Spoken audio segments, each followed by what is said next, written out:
This time on Highway Through Hell. All over the road. The biggest wreck of the season In the damn tangled mess. explodes on Jamie's doorstep. Yeah, Jamie and his rotator must be all excited. But it's all up to Howie.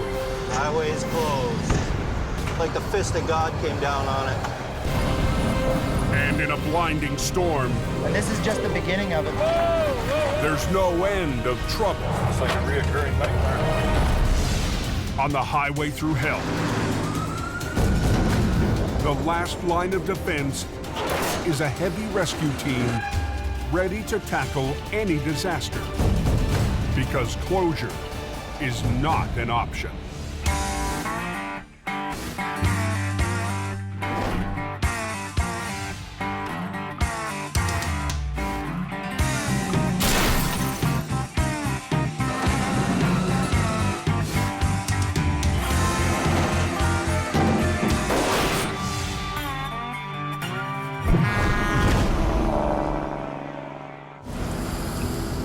Rain, eh? A massive storm has rolled in from the Pacific. Like 70 millimeters. Heavy rain is pounding British Columbia's Highway 1. Get ready, get there, pretty. You're coming down hard up there. Up on the Coke, where it's colder, it's blinding snow. Snowing pretty good on the smasher there.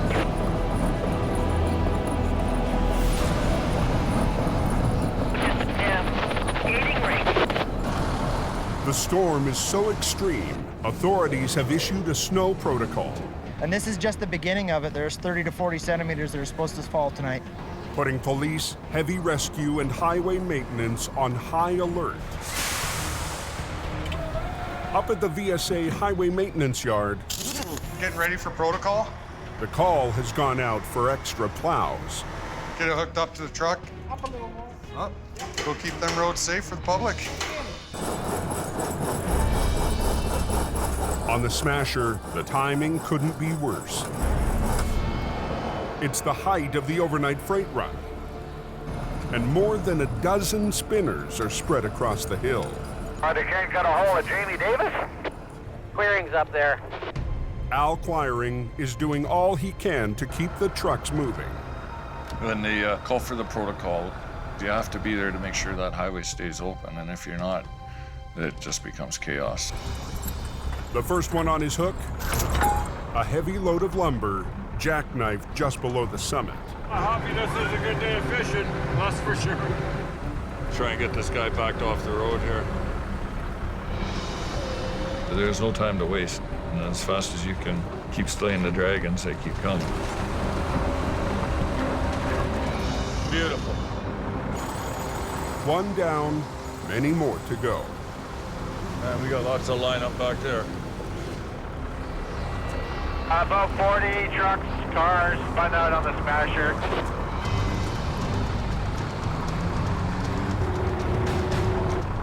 We got a bus now too, and a problem. I'll give him a little shove.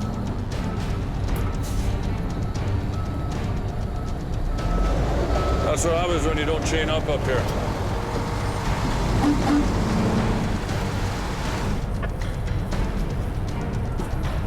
Just watch this guy's blocking the highway here.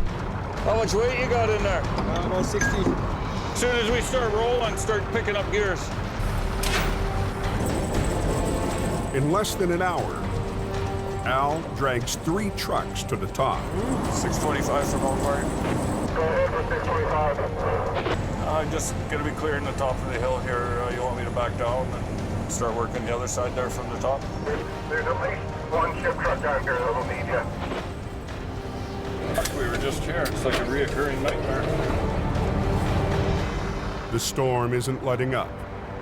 Al's in for a long night, and help is a long way away. Jamie, going to Alberta. Isn't that incredible? Almost white out here. New highway policies have cut Jamie's BC business in half, so he's heading north, following his rotator.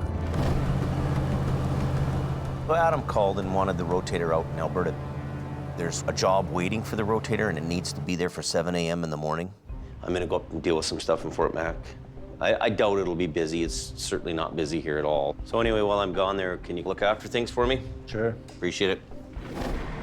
With the rotator gone, Jamie has left his Hope operation in the hands of new hire Howie Irwin and a single aging wrecker, HR 66. It's not the easiest being one guy, but you just have to be confident in your skills. And 10 spun out on the hill. But nobody expected the storm in BC to be this severe. They're making a chain up, going up a smasher. Down the mountain, it's 5 degrees warmer, enough to make it a very different storm. Rain down here. I did listen to drivers having to chain up on the hill, and they're in blizzard conditions. With trouble on the coke, most of the traffic decides to run Highway 1. I'll take the canyon. Yeah, I'll do the canyon every time. Its lower elevation means no snow, but it's narrow and winding. And in heavy rain, it's a handful. You can't see very well. Trucker Harold Freemuth is running the number 1 with a load of pulpwood.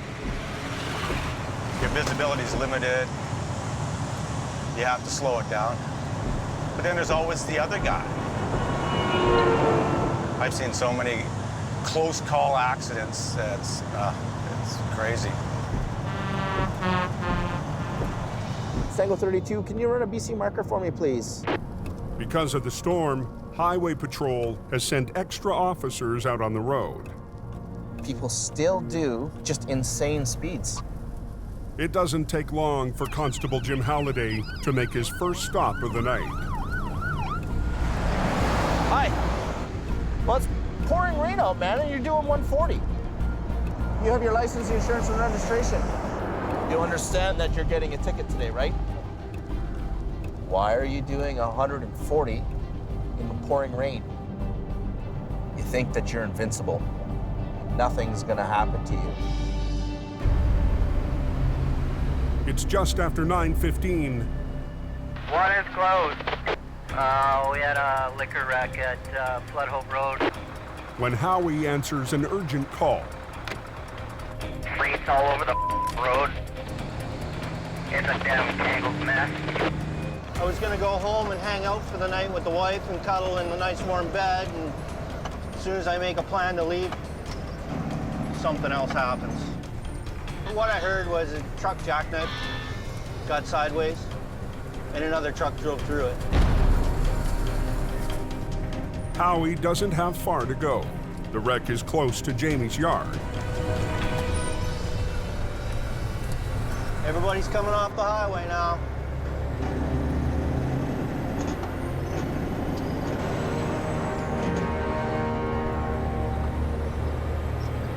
Six to base.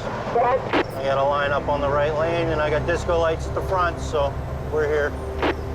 10-4, thank you. Highway is closed.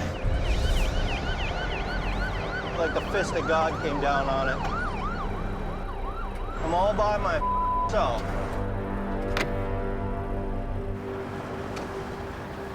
"10 minutes after leaving the yard, what a mess. Howie finds one semi-trailer hauling expensive wine, sliced in half. It's multiple pieces, in multiple pieces. The debris is spread over an area the size of a football field. It's gonna be ours. The wine semi crossed the median into the oncoming lane, right into the path of a truck traveling the opposite direction. The massive impact sliced the trailer in half.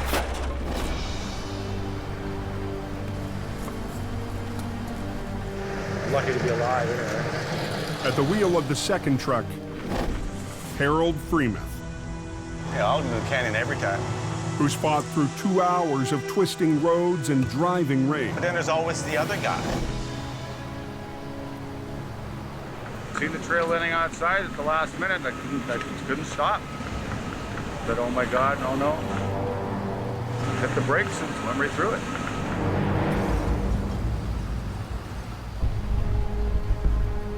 Nobody's getting through.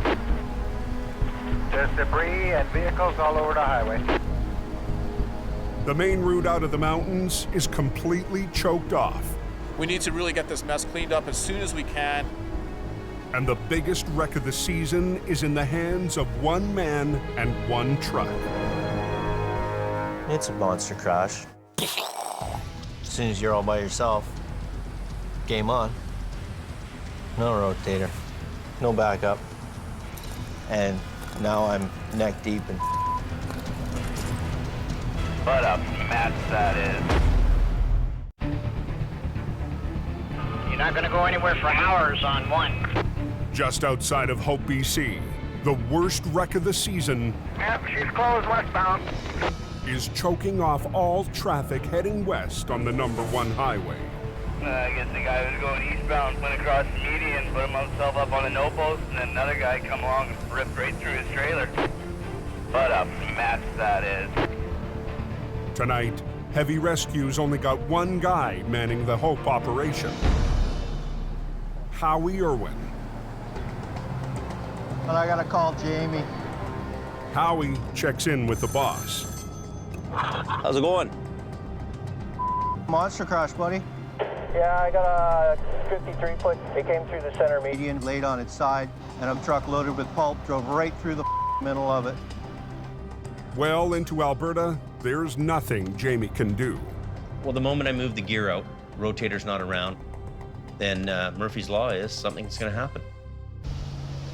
18,000 vehicles use BC's Highway 1 to get to the West Coast every day. It's creating quite a backlog. It's very poor weather conditions, and we don't want any rear enders or collisions. Clearing the wrecks is a priority, but Howie's wrecker can't even get close. If they can take all this stuff and push it that way. Front end loader and a street sweeper? Everything from here that way into the center median. Okay. And then I can get that one out of the way. And then we can get They gotta clear a path through the wreckage so that we can get my truck through without breaking or popping any tires. Are they letting any traffic through there at the accident yet? No, I talked to a cop and he said it was going to be literally, he quoted, hours because they haven't even started cleanup yet. Damn it. 750 miles away in Alberta. A lot of guys go in the ditch and man doesn't do a lot of damage. Heavy Rescue is called into action when a flash freeze hits Highway 881. A driver heading north to Fort Mac hit the ditch when he swerved to avoid another truck. I didn't expect it to be as icy as it was. Had to put my brakes on quick, and then the truck started to jackknife. This is where I ended up. I'll get him just to pull that trailer up and over. Alberta manager Adam Gazzola is hoping they can hook to the tow pit and get the truck on the road fast. Chop, let's go. With two other jobs waiting, Come on, you dumb. he needs his crew to pick up the pace. Snail pace, eh? Colin has to prove himself. I'm hard on him because he up. He's a pretty spirited man, so you better have some tough skin. Let's watch that hook. Keep pulling her over. I'm gonna hip check him off the wrecker here pretty quick. Hang on. But Colin's trouble tonight has nothing to do with his lack of experience. Oh, the rear axle's broke out of it. We're just gonna come in here and pull on the trailer to suck this back end out. Hey, Colin! The tractor's rear wheels are working like an anchor, dragging in the snow. So Adam gets Colin to reposition to pull from the side. 2 secs. But that means stopping all traffic, and every minute counts. Watch yourself. Go ahead. Bit of a bent axle. Okay, just pull ahead. Okay. It's a small victory, but there's much more work ahead. It's the way it is. Right? You finish one, you're off to another one. Finish one, off to another one. Man, the pressure was on. Yeah, Highway 1 shut down, westbound. Back in BC, Howie Irwin is facing a massive recovery. Once Highways opens up this lane, I can get to that. I can clear it out of the way. As soon as I get it cleared out of the way, we're gonna clean traffic out, and we'll start shoveling this trailer out and loading it all into the bin. Then I can deal with the recovery on the front half. I can get the highway completely open. If you got more guys with more trucks, each guy takes a piece. If you got to focus on one part, and then on another part, and then on another part, and then another part, and you're using the same truck to do all those parts, that's what takes the time. Highways gets to work clearing a path so Howie can reach the two wrecks. You're just waiting. There's nothing you can do about it.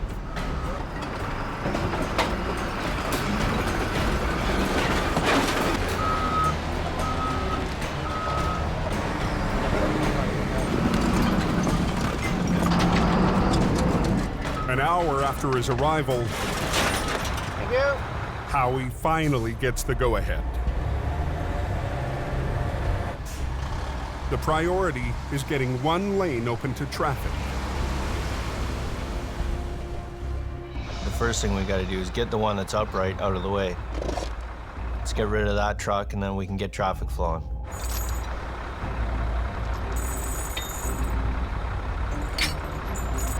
It's on the hook.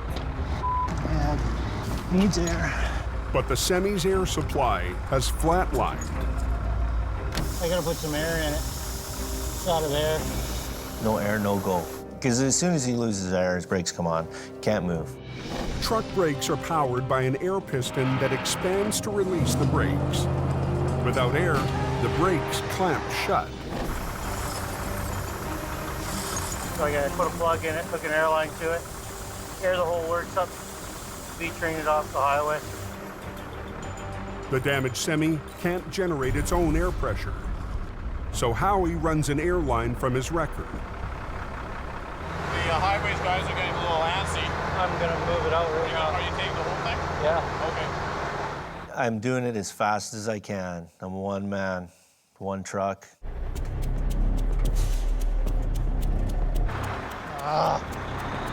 It's not wanting to release.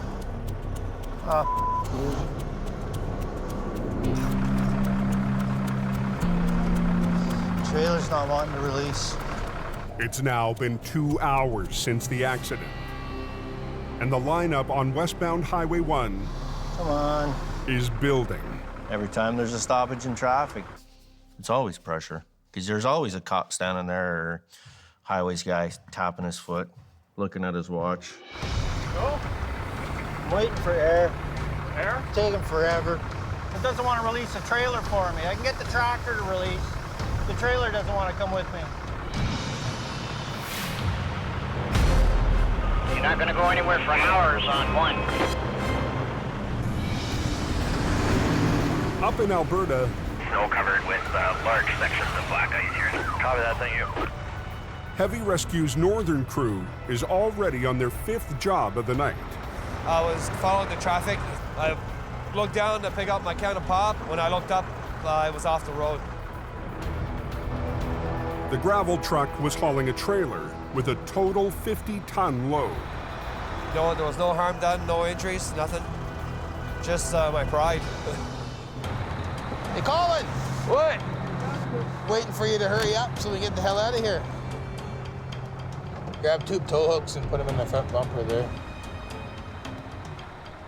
Pulling on frozen cable, up and down embankments full, you know, walking through 2-3 feet of snow. It beat us up pretty good. Adam's patience with Colin ran out 2 jobs earlier. He's taken command of Colin's wrecker. You know, somebody boots you off your machine. It's a feeling, but, you know, Adam's the boss.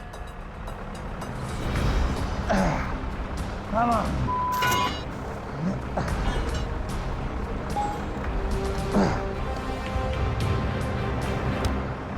Adam wants to pull the truck forward and up to the road.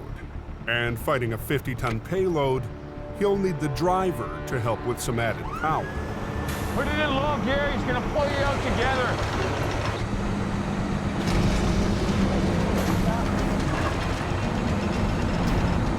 Turn the wheel.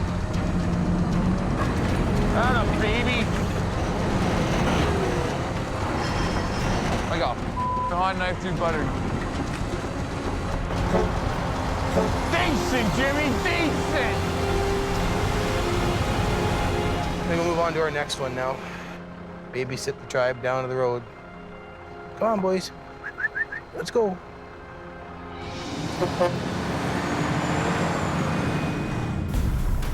I gotta put some air in it. Got it there. In BC, Howie's recovery is stalled. He's pumped air to the wrecked semi, but the air brakes on the trailer still won't release. Oh, you're gonna be like that, are you? We got the airline broke off the air pot. The culprit is a broken fitting on one of the brakes in the center axle, letting the air escape. You got an air pot fitting? For which? The fitting busted off the center axle, the far side. Just gotta be different. It won't happen. But I did not have one that size. The wrecks aren't going anywhere, and neither is the growing lineup of traffic. Like a parking lot out here. Said no estimated time and we'll see. I'll just say the least, I'm really pissed off. Trailer's not wanting to release. On Highway 1, Howie Irwin's recovery is going nowhere fast. Some of the air brakes on the wrecked trailer won't release until he can reattach a broken airline. Just gotta be different. But he doesn't have the right part. Around. You feel the pressure, but have to stay focused on the job. And it's a monster job. A truck loaded with wine flipped across Highway 1, and a semi coming the opposite way smashed right through the trailer, slicing it in half. Can you imagine blasting through a 53-foot trailer loaded? That action is quite the mess. Traffic's already been held up for 2 hours. I gotta clean some of that glass out because I got a laborate in there. It's shards of glass everywhere. I'm worried about cutting myself because if I cut myself at a point where I need attention, everything stops. I grabbed my zip ties, identified the hose that was leaking the air, folded it over, zip tied it off. We got the leak stopped. Howie's quick fix will allow some of the brakes to release, but the rest are still stuck. Without compressed air to power the brakes, the only way to release them is mechanically, with a specialized bolt that reefs the brakes free. Come on. But it takes valuable time. I got 2 caging bolts in here. So hopefully that should be it. Come on. At 12:30 a.m., 6-6, we got it mobile. 3.5 hours after getting the call, Howie gets one wreck off the road. All right. That traffic, Joe. Looks like traffic's moving here. Have they got a lane open now? One lane is open to relieve congestion, but it's only temporary. It's one down, another one to go. Howie will have to wait on the rest of the recovery. Watch it. Okay, we're gonna load the back of your truck up in a bit. The insurance company wants the $500,000 worth of wine salvaged. There's 15 to 20 feet of trailer there, and it's full, right from the opening to the front wall. Watch it, Jim.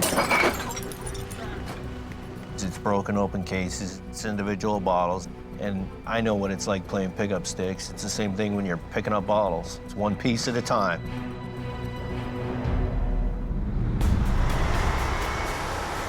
Cold water 10 from elk wiring. There's 2 trucks jackknifed here. Howie's not the only solo act working BC tonight. Close, southbound. I'll have them untangled here in a few minutes. Well, copy that out, thank you. The rain hammering the valley is heavy snow high on the coke. When I'm working on a Coquihalla corridor, it's a very dangerous place, and a lot of accidents happen as a result of a chain reaction. I was following a semi-truck who was sliding the whole way down the hill, and then all of a sudden he jackknifed and hit the curb, came across the entire road. There was a semi-truck coming behind me. Really lucky I put it in reverse and slid out between the two of them before they slid into each other. You're okay? I'm fine, sir. Okay. You're empty? Yep. I'm just gonna grab your ass trailer there and straighten you up. And you're okay? Yes, sir. Okay, we'll just get you tangled up. There's probably about 45, 50 trucks sitting there waiting already. We want to clear this out as quickly as possible. When the highway's closed, it's costing money, and I don't want them pointing at me. You got winter tires on here? The driver of the car doesn't need a tow, but Al needs her out of his way. Very slowly. Just go ahead and you can go past that guy, and I think the road will be clear for you. Very slow. Stay up in that soft stuff, okay? Don't use your brakes. Come on. Just let it roll slow, slow, slow. Put it in the first gear. All right, I think you're on your own all the way down, but just, you know, use the fluff as your friend. Welcome to the highway through hell. I'm glad you escaped. So this guy ready to roll? Al needs to get the two trucks out of the way fast, so he decides to teach the driver an old trick. Just put your truck in gear and steer yourself up against the no post. Leave your trailer brakes on.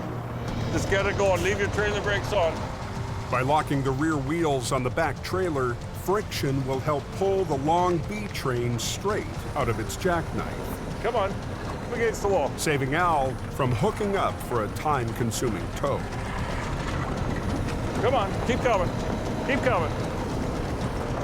If he just skids his wheels, you know his tires are going to bump into the no post, and he's going to get hung up. And as soon as he gets hung up, because he's getting hung up at the back, the momentum is two vehicles, just like a rope, it'll automatically just straighten itself out. Okay, my friend. You're going to do that too. With the first truck out of the way, Al decides to try it a second time. Trailer brakes on. Just stay about that far away from the wall. Keep coming. Keep coming. Yeah, you're good, you're good, you're good. All right, boys, let's roll. Al's trick has just cost him 2 paying jobs. I'm gonna go down the other way. But saved 45 minutes of towing time. 2 trucks down, 20 more to go. Let's roll. One problem to the next. When I went by, the lineup was about 5 miles long. Down in the Fraser Valley on the number 1. You can guarantee the road's closed there. Traffic's at a standstill. And so is Howie's recovery. How long do they figure until it's open again? The highway is shut down again. So the salvage crew can pick up thousands of bottles of expensive wine. Well, anything you can save it. Anything that's broken, shovel it into a garbage bin. While he's waiting, a new problem catches Howie's attention. Well, fuel cap's dripping. I'm thinking, well, maybe it's just not screwed on tight enough. Yeah, grab a hold of it, try to twist it on further. Boosh, off it comes. I got a 3.5-inch hole, pissing diesel out all over my leg. Oh, he's got a piece of plastic. The fuel cap is the wrong size for the tank. You get the cap back on, Ellen? No, I'm working on it. The badly maintained semi continues to produce more headaches and delays. It was more than half full and pouring out quickly. Oh, that is a mess. It's 2:30 a.m. in BC. Sitting here waiting for this road to open. Overnight freight is still backing up on Highway 1 westbound. Hey guys, park in the back. Stopped dead when a semi tore a trailer load of wine in half. 5 hours after he got the call, Heavy Rescue's Howie Irwin has his hands full Cap doesn't even fit on the truck. with a wrecked and poorly maintained semi. Don't touch it. Even look at it. Highways is feeling the pressure from truckers to get the road open, I'm sitting on number 1 in that friggin' lineup. even if that means plowing good wine into the ditch. We're not going to keep the highway closed forever, so you got to get traffic going through your single lane. Damn, that's quite the mess. Next question, was it good wine? But the insurance company isn't letting up. At $40 a bottle, they want to save as much wine as possible. And I'm stuck in the middle waiting for the stuff to be picked up.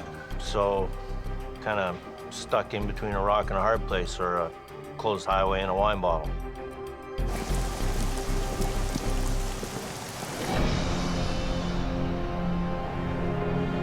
In Alberta, This single vehicle, probably a winch up out of the ditch and tow away. Colin's at the shop, grabbing another record. Relentless, non-stop, go, go, go. The crew's so busy tonight, they've had to split up. Take her easy, make sure you get there. Colin is sent 45 minutes north of Lac La Biche. Okay, what do we got going on here? Everybody's okay? All right. A truck hauling a pickup on a flatbed lost control on black ice and plowed into the ditch. The force yanked the pickup partway off the trailer. She's right off, eh? The angle that it's on, I need to get the truck back onto the trailer before I decide to pull it out. It's a job that needs 2 wreckers, so Phil shows up in the army truck. You want me to spin around and pull them out frontwards? I'll just use the one line to pick it up, and I'll use the other line to pull it over. It's an easy maneuver if they shut down the whole highway, but Colin's determined to keep one lane of 881 flowing. So he'll redirect and anchor one of his lines to Phil's truck to pull sideways, while his second line will do the lifting. Guess we could do that. We just run a chain to a snatch block right there. But keeping the traffic moving comes with risk. It's just a 2-lane road. It's very narrow. One of the worst highways I think I've ever kind of played on. You really got to keep your eyes out for everything. Give that a quick pull, Phil. The guys want to get off the highway fast. We can both get it now. No. It's all knotted. But a stubborn winch line won't budge.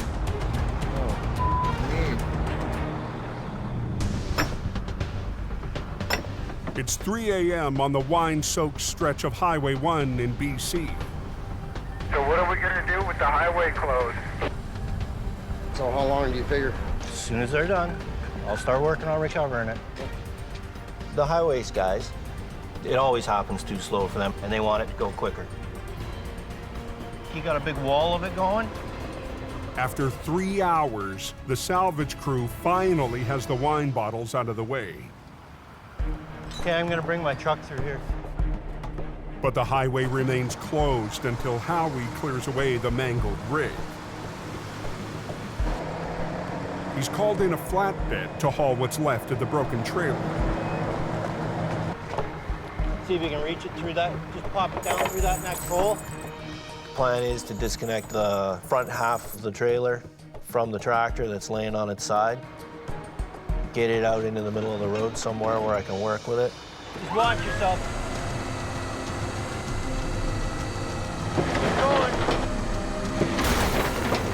There we go.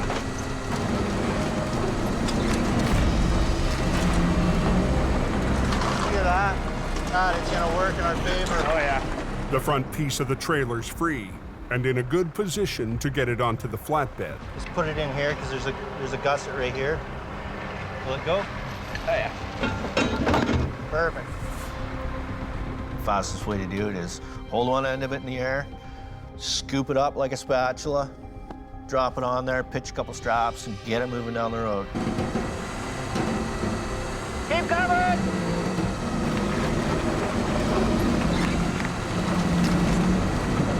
It's good! I got a hook one. At 4:15 a.m., the front half of the destroyed trailer heads off. The back half is out of the way on the shoulder. It can wait until tomorrow. It's been a long day, tired, cold, want to go home. But Howie isn't going anywhere. Where the truck crashed through the no post, below the highway along the river there, is train tracks. They're concerned that this is going to roll down there and land on the tracks. It's a lot of money to ruin the railroad tracks or stop it, so. Anything you touch with the railroad, bad. Millions and billions of dollars at stake, and you their up in your.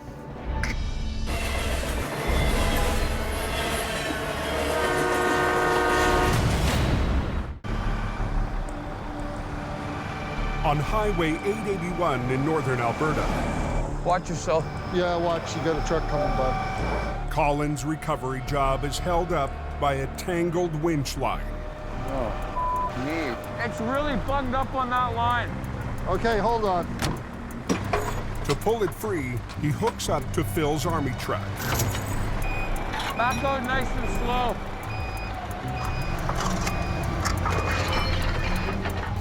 Okay. Finally, they can get back to rigging. I need to get the truck back onto the trailer before I pull it out. So with my one line, I'm gonna lift it up. My second line, I'm gonna slide it over. We'll get it back on the deck, we'll get it secured. Skating rink, and watch yourselves. The biggest risk is the traffic coming in behind us. Okay. Good, good. Brakes are on, everything? Brakes are on. Playtime. Okay, watch Phil, Phil. Phil, can you just go see what it's doing on that other side? Whoa, whoa, hold it, hold it. Drop it down, Colin. You're gonna tear the sidewall out of the tire. Ah, we should be all right. Another little bump, just keep an eye on it, coming up slow. Okay, you're almost onto the trailer. Okay. Okay, little more, little more. There you go. Okay, you guys want to go down to my D-ring, right underneath of the trailer axles? We're just gonna give him a little tug here, see if we can't get this guy out. Get him to give it some gas. Okay, give it a little bit. Gently, gently, gently. Whoa, whoa, whoa, whoa, whoa, whoa, whoa, whoa.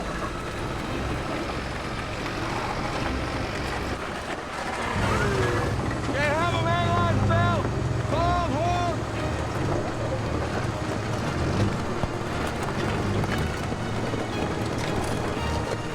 Okay, hold it there. Okay. I'm starting to learn. I'm starting to be a little wiser. I'm gonna go. Okay.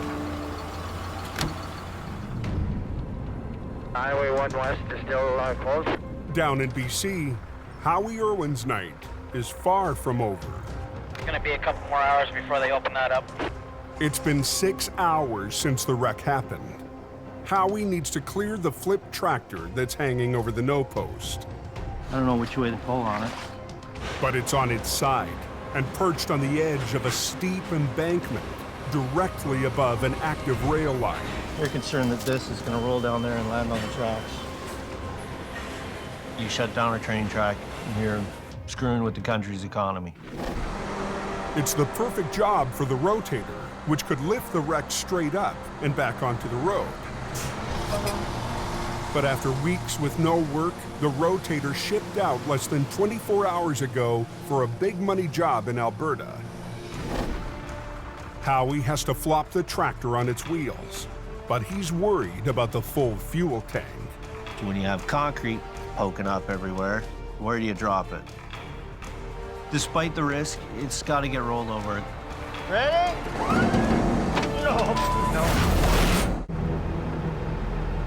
that accident cleaned up? No, they're still cleaning up. Howie Irwin is trying to clear a damaged tractor off of Highway 1. I don't know which way to pull on it.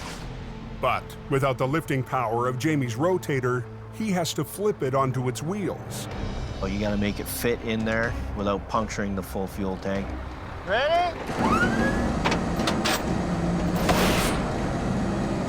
I didn't have any room to maneuver.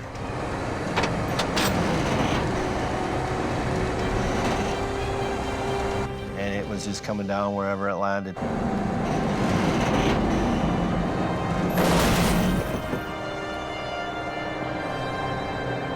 It was close. I was happy. I was so happy. You couldn't believe how happy I was. But the job's not done yet. Now he's got to get the tractor back on the road. I need to be able to lift all that up, skid it along on its front frame horns, set it down. With traffic still backing up, Howie does a quick rig to the frame to save time. If it holds, he can finally open the road.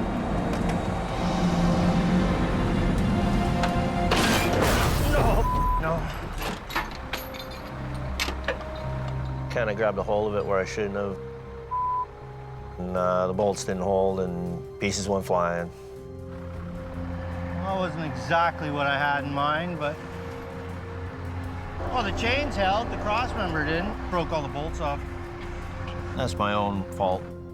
I should have known better than to grab it just by the back end like that.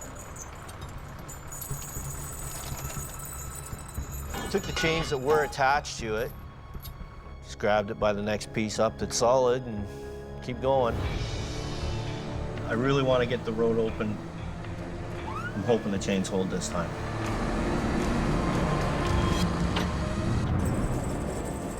Anybody know where the smasher's right? Coldwater 11 from Elk Up near the summit of the Coke, Yeah, 10-4, copy that. Al Quiring's finally cleared the smasher. Well, let's go find something else to do. And I'm in the thick of it. Holy crap, I can't stop. I'm just up in the brake check here, just making sure everything's okay on the hill. It doesn't take long before Al's called back into duty, Thought we were gonna make a clean break. rescuing a stuck plow. In a storm this bad, highways can't afford to lose any of their equipment for even a few minutes. Just throw her in gear and drive forward a little bit. Go forward. Come on, go forward. Okay, whoa, whoa, whoa, whoa, whoa, whoa, whoa. You're driving away with my tow truck attached. All up to you, Ronnie.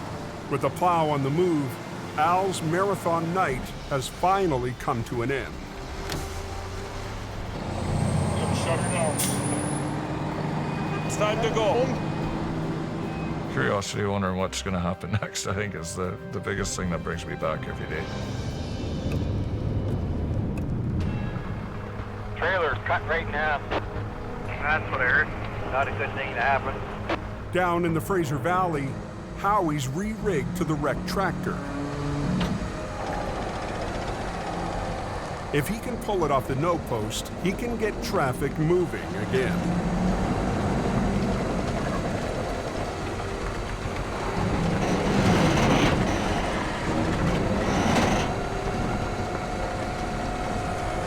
Did that work? Yeah. I'd take this as a win.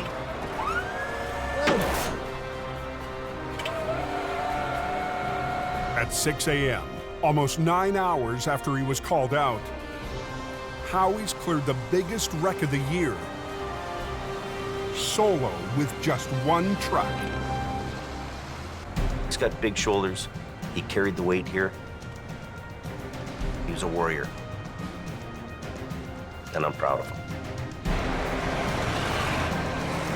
It always feels good when you accomplish something.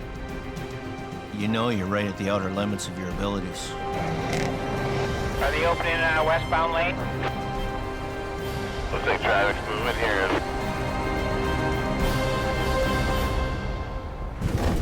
Next time on Highway Through Hell. Good to go? Here's your one chance, Fancy. Don't let me down. Heavy Rescue's toughest oil patch wreck Hold it. puts the Rotator to the test. Hey! You don't get a job just because you're Sonny Boy, right? The rookie fights to join the A-team. It's either you do or you don't. I have to do. And back in BC, Somewhere in there, there's a physics lesson. a monster wreck overwhelms Keep going. the man and machines left behind. I don't want it to hit you. Keep going.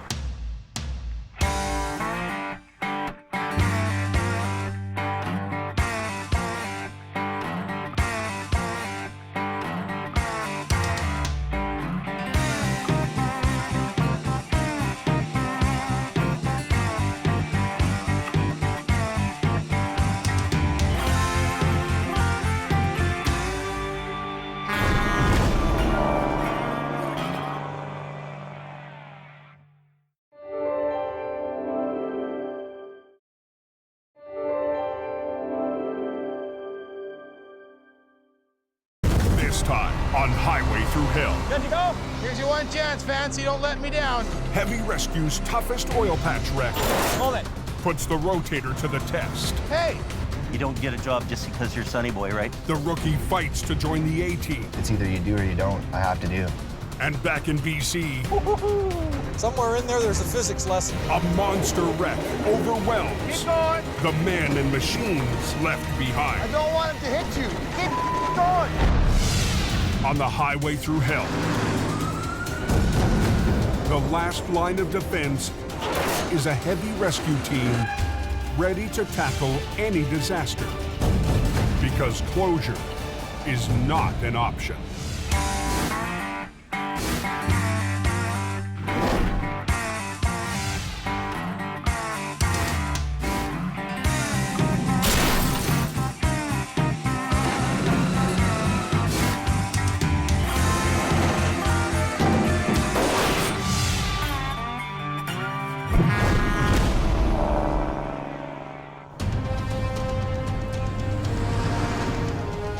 It's 4 a.m.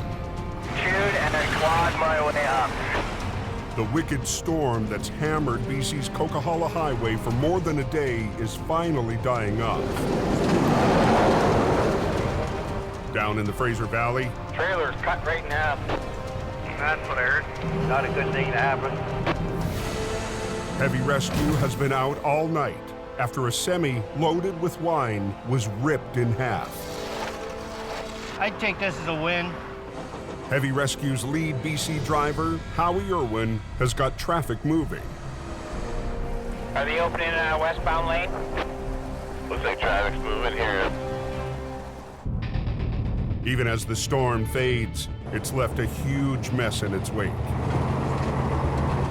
Sand trucks prep the mountain for the semis that are finally rolling again. Road's iced right up on us. All trucks were dispatched. Quite a mess. Quite a mess. It doesn't take long before there's trouble. When I put all the steering on that way, then trailer moves that, and it's jackknife. The jackknife happened in the worst place possible. The brake check at the top of the mountain. Look at the road. Yeah. You can't even walk on it. Yeah. Come down the hill, nowhere to go. Truckers aren't allowed to descend the dangerous smasher without stopping and inspecting their brakes at the pullout. Al is on site here at the brake check. You should have that truck cleared here shortly. Until the jackknife is cleared, no one can get in. Brake check on the road there and bypass is blocked up there. The call goes to Quiring Towing and Al's right-hand man, Gord Boyd. First, we're going to have you straightened out, get you out of the way so these guys can get through. Gord knows truckers are bypassing the lineup and blowing off the brake check. The biggest concern there is someone who doesn't know the road and comes sailing past there and comes over the top of that hill doing 100 clicks in that weather with a loaded truck. That is scary. Glad it didn't go that way. Because once you start down that hill, you're committed. And if you're doing 100 clicks, you're in trouble. Big trouble. This should work. It'll take 2 or 3 short pulls and I'll have him straightened out. This is all basic physics, you know. Newton was right, and so was Archimedes. It's a lever and a fulcrum. First thing you do is take the long lever and straighten it out. Once you get the trailer straightened out, then you can worry about straightening the truck out.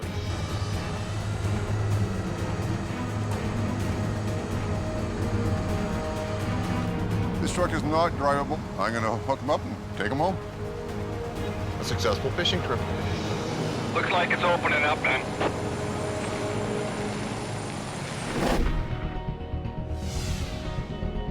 A few hours later, salvage crews returned to the site of last night's violent wine wreck. The highway is open, but there's still work to do for Jamie Davis Heavy Rescue. Morning.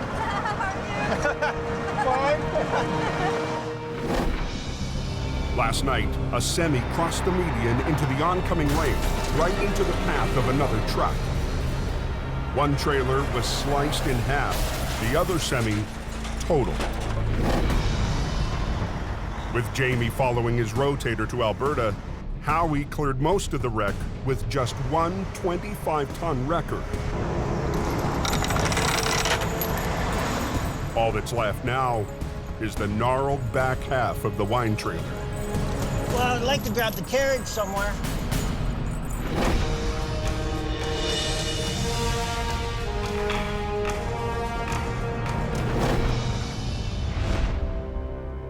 "14 hours to the northeast. Hello. Hey, what's going on? Where are you at? Adam Gazzola gets an update from his boss, Jamie, who's en route to join him. Are you bringing Brandon with you? Yeah. You're not keeping him here, are you? We'll talk. Yo, you gotta be joking. No big issue, buddy. Okay. Bye.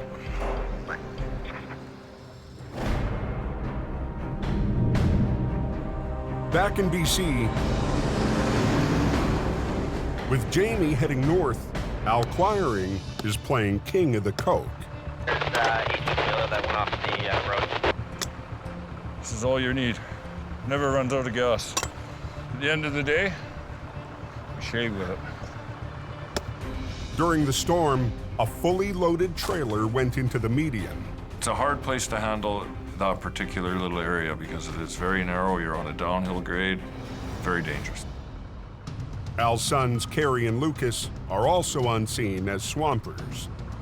I'm just running on adrenaline, and in fact, we gotta get the highway open and get us out of here. See if we can hook the, see if the strap is long enough to go. Grab the other strap, Luke. It's the kind of wreck that would be perfect for Jamie's rotator. But Al has a different approach. My dad needs a rotator. He just calls this local crane company. The crane is a way more efficient machine.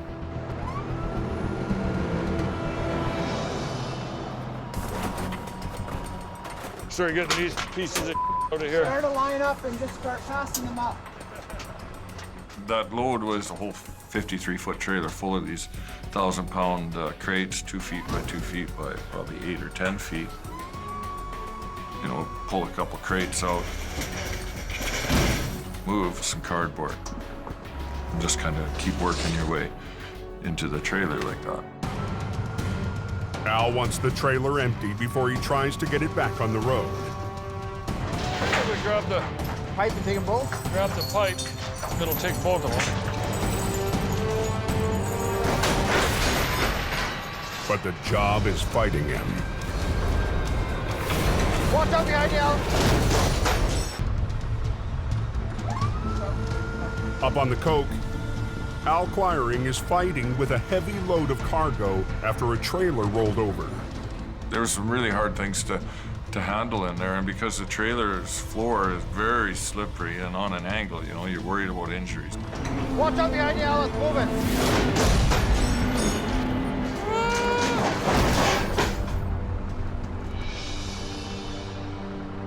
Try and get a bite with it. I can't, Kerry.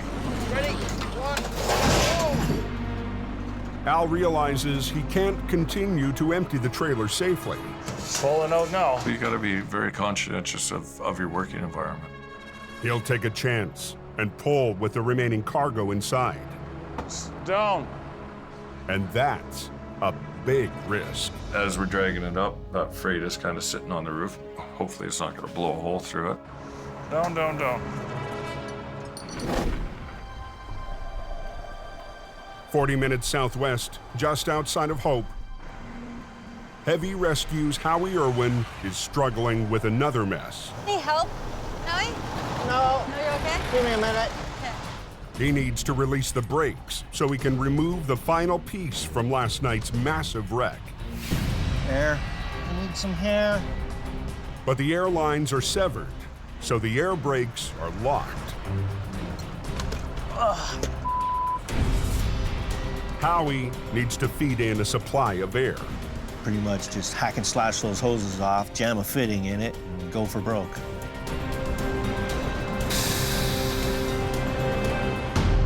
That sounded like brakes to me. I pretty much want to grab it right here. Okay. I got 2 chains I'm gonna hook up. Yeah. I'm gonna run them out, just do a chain lift just like I did on the truck last night. Okay? Okay? I'll honk when I'm ready. I'm just gonna give her lots of throttle and hope for a good bounce and drag it out onto the highway. Good job.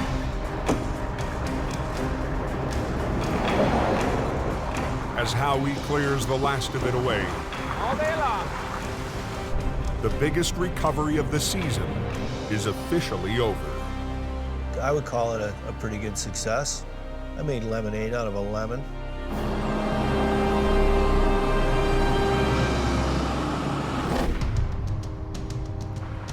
Back on the mountain, They say we gotta come your way, probably about 6 feet, because that curb is in here.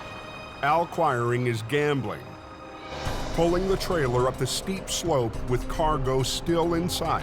I need 2 half-inch undecking chains. Don't throw them. 3 tons of freight could rip right through the trailer. That freight is resting against the roof. The last thing you want to do is create more damage than there already is. They rig to the bottom of the trailer to make the tough pull through heavy snow. That thing, remember, is frozen in the ground. Until you break it free, fighting frozen resistance. Good. Jacks up, pull ahead, just get your ass end over a little bit.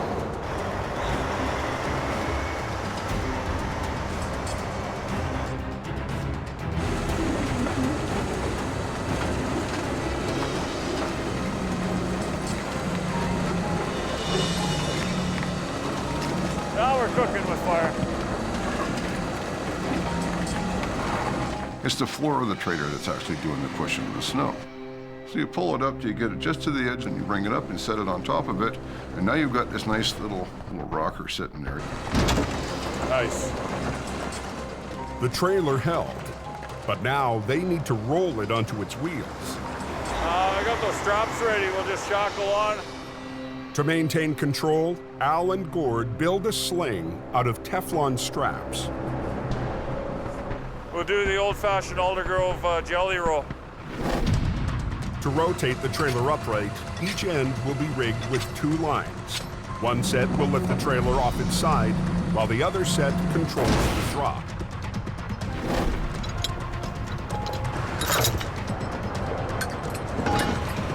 Just mostly with that one, let her down. Yeah, you bet. It's a balancing act.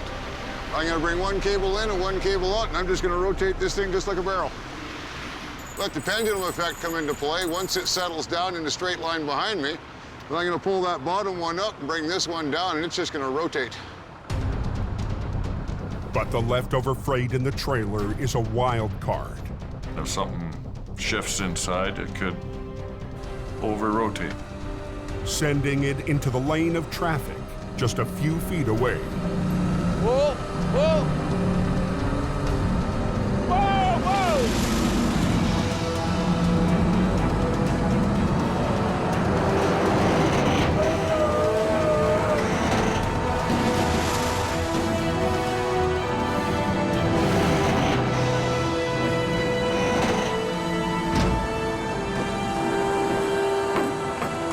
Just like that.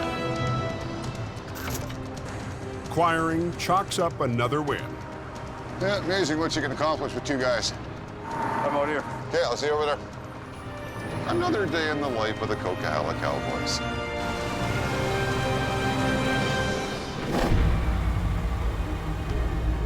In Alberta, Jamie is bringing his stepson with him. Adam Gazzola is heading to conduct a job interview. I didn't even know he was coming. I was kind of shocked, actually. Brandon has been pushing for a chance to work up north. I'm like, hey, what's he gonna do out here in minus 48?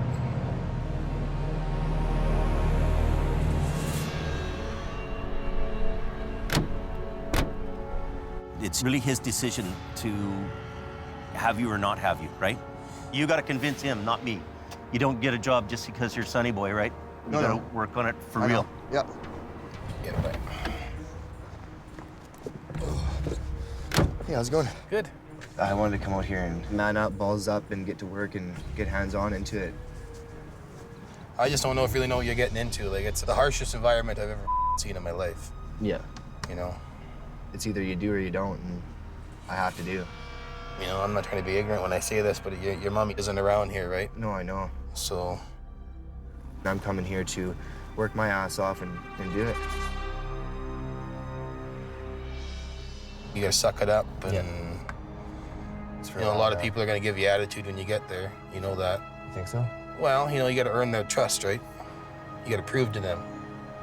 You know, you've kind of flaked out before when people are trying to teach you things. Yeah. You know, this is gonna be tough love for you.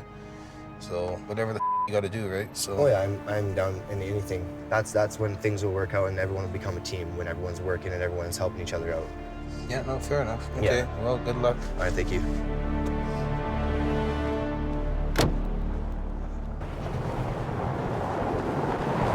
Brandon heads to his first day on the job. The hell are you doing here? You come to work? Or Yeah, I came to work. Look pretty. Brandon's coming to do training with you guys. Hope you brought some warm clothes, boy. We're not gonna, show him any favoritism just because he's Jamie's, son and whatnot. We're gonna work him and train him if he wants it. An hour later, Brandon's going to get the chance on a hard recovery. So here comes the rotator now. Yeah. Right on time. Perfect. Jamie's mighty rotator is arriving for a job so tough, it convinced him to bring his biggest record from BC. We had a bucket truck to flip over that needed the rotator, and we made a decision to have the rotator driven up here. So instead of this truck sitting in the garage in Hope, here it is making money.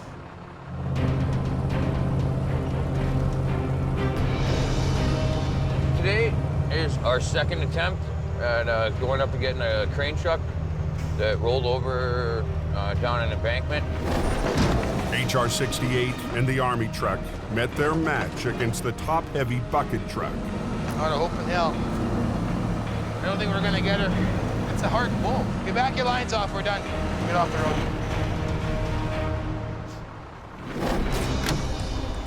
Brandon with me. First day flagging on the 881. Yeah, first one here. I'm excited to do it and see what it's like. The good thing is right here, you guys can see each other. Yeah, I can see. That's the last one. Turn your sign around, yeah. Big unit. We needed the rotator there because the bucket truck just has a really significant gross weight. And it's a big, expensive, heavy machine. And it's deep in the ditch, testing the rotator's 75-ton capacity.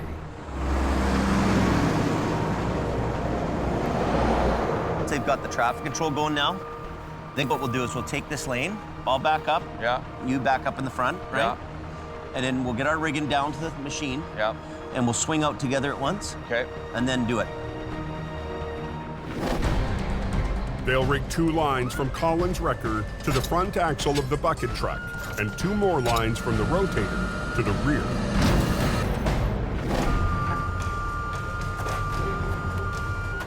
I brought down all the chains too for the front end. Okay. Can you grab a piece of angle iron? We'll throw it across there too. The bucket truck carries a $250,000 boom arm, The crew needs to take extra care with their rigging. And then we just tied it in, chained it and everything back to the brace.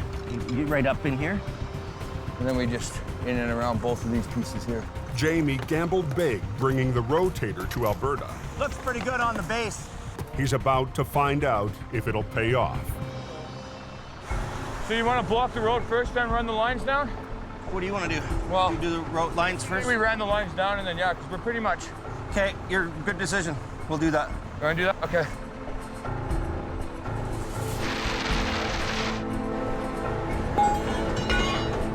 Okay. We're gonna wait for him to come through, and then we're gonna block the road. Blocking this road, even for a few minutes, has big consequences. This is the main vein to the north, and all the oil-related businesses. Okay, let's go. You get in let's here. go. Stop all traffic. Come on, let's go.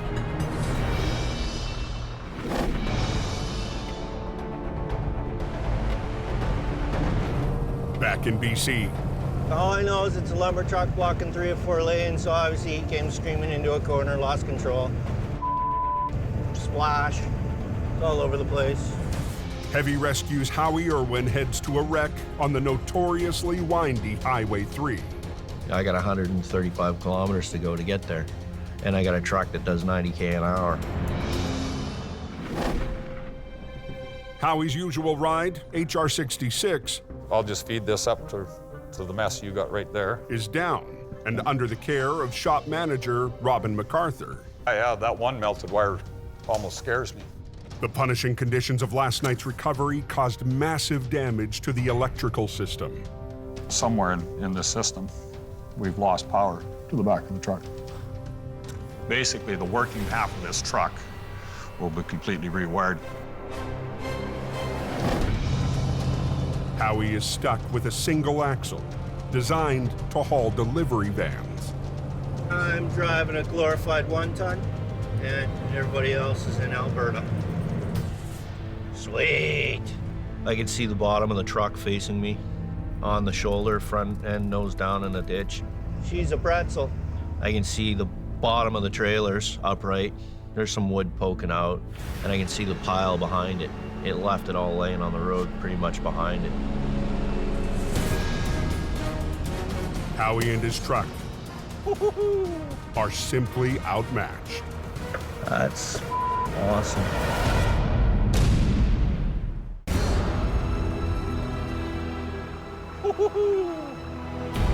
That's awesome.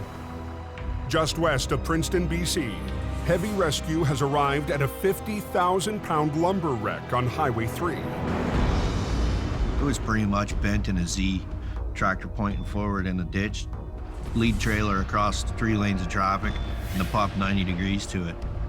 Then I can start working on it? Yeah, Okay. I guess so. Excellent. Thank you, sir. Okay, thanks. Well, apparently the driver was having his lunch, reached for a sandwich, and drove straight into the ditch.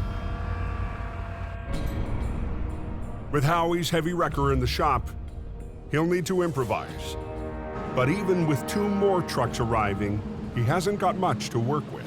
I have 1 10-ton wrecker, and I have 2 15-ton trucks. The road has been blocked for more than 3 hours. Yeah. Load of toothpicks. So Howie doesn't waste any time working out his plan. As soon as he's got most of the load gone, pretty much plan on straightening this thing out. Pulling her that way. Pulling it that way, get the twist out of it. Yeah. Then we'll have to roll it over and then suck the tractor out. Yeah, I figured that's what the plan would be. Lumber wrecks normally require at least 2 heavy wreckers. But with limited muscle, Howie will need to space his 3 single-axle trucks along the length of the semi. 2 wreckers will run lines to the trailer. The 3rd will pull the cab. Even if he rigs it right, Howie might not have enough weight to roll the truck. Well, it's 25 tons, and I have to overcome that weight. So I'm using the truck against itself. It's like karate, using your enemy's energy against himself. Well, right now I'd like to get it done before dark. The sun's gonna go down here fairly quickly. Howie and Jamie's newest driver, Wayne Sahada, I got it. rig up to the rear of the trailer. Hook both chains to it. I'm knowledgeable. I know what I'm doing. Oh, hang on. Wayne just moved to Hope to help Jamie keep the coke operation running while more men and machines head for Alberta. I already know about the problems, and I wanted to try to help be part of the solution and fix it, or, you know, not make it worse. Okay, watch out. With the trailers rigged, Howie's first job, drag the wreck straight.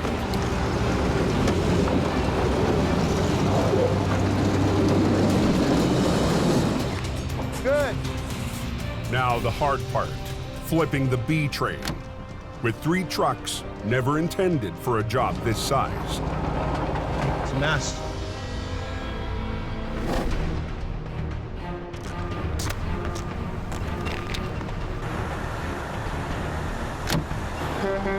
This machine's probably, I'm gonna say, $500,000. In northern Alberta, 30 minutes north of Lac La Biche, We can bring it out of here, not cause the owner any more troubles and extra damage. This is good. Jamie and the crew have rigged the Rotator and HR-68 to the bucket truck. Not freezing today. No, it's not too bad at all. Only thing cold on me is my face. That's about it. And Brandon is settling into his new assignment. You good to go? Here's your one chance, Fancy. Don't let me down. Okay, go ahead, Colin.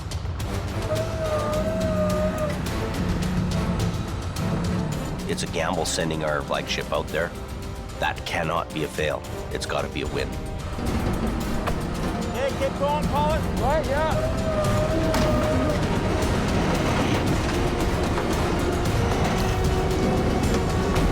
Doesn't want to flip, it's dragging into the bank.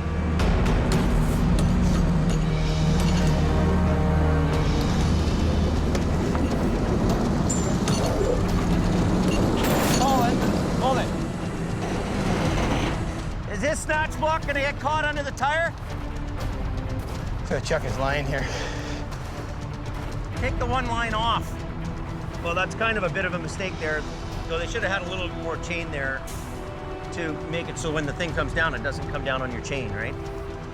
They'll have no way to unhook and re-rig for the pull to the highway. There. Okay, good. Good enough. Okay, so let's flip it. Okay, ready? Ready?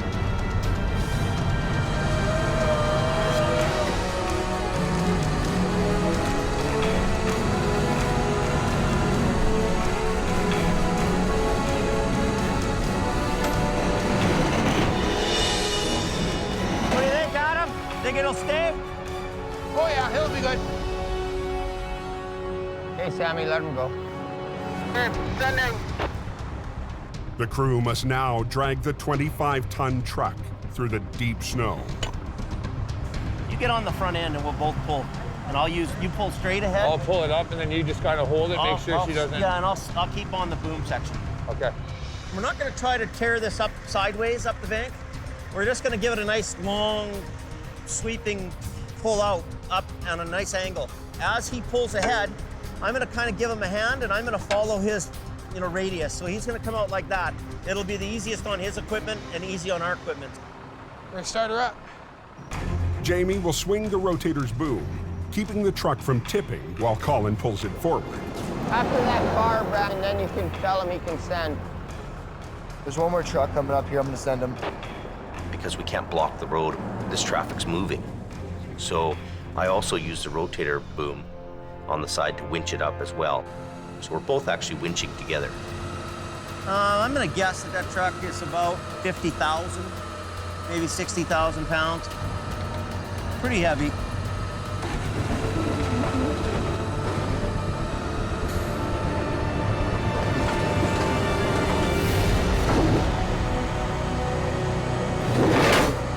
Are you sliding? Yeah, I'm pretty close to that edge, Dave. I had a pretty good lean on it. She was dragging. Yeah, Jamie, that's got me right down. It was getting closer and closer to that ditch.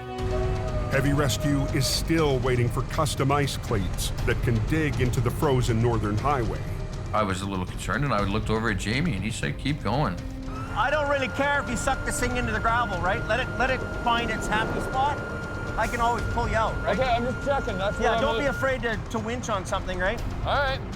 His truck, he says, winch her into the ditch, and I'll pull you out. All right, boss. You know, it's okay to drag that truck. He needs to drag it so that it can anchor down, right? Get tension on the line. We're getting there. There we go.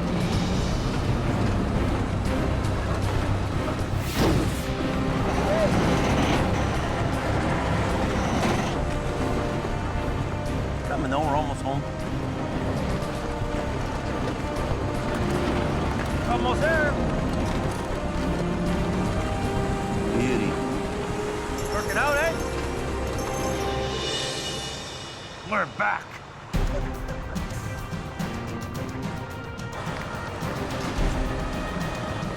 The team is firing on all cylinders. Most importantly, I'm back in the saddle doing what I really love. Last pickup truck last. Copy that? For Brandon, it's not a bad first day on the job. It went well. I'm in for the long haul here. I'll be staying here for good.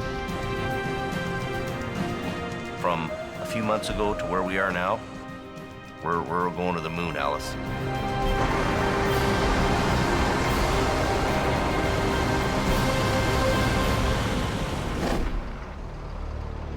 Back on BC's Highway 3, When we're ready, we'll shut it down, pull out, lock it in, and we'll lift it over. Howie's under pressure from the RCMP to clear a flipped lumber truck before nightfall.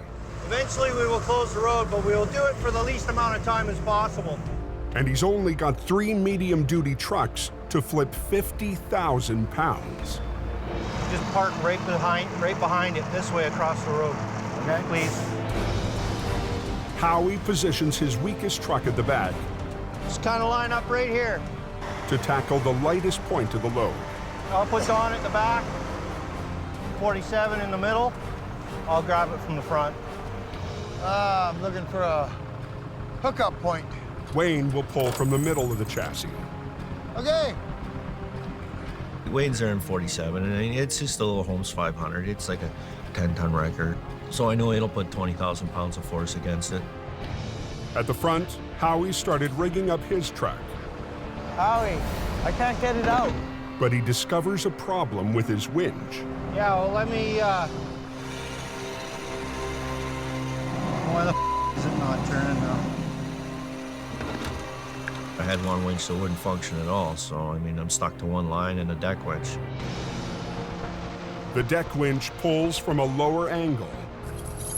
Howie might not have the leverage he needs. You want to run this one? Oh, that's not working, is it? No, it's not.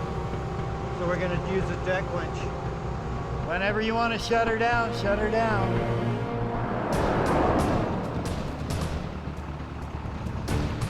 Okay. You think it's gonna go, buddy? Yep. All right. Honestly, I do. You all set? I'm ready to roll, yeah.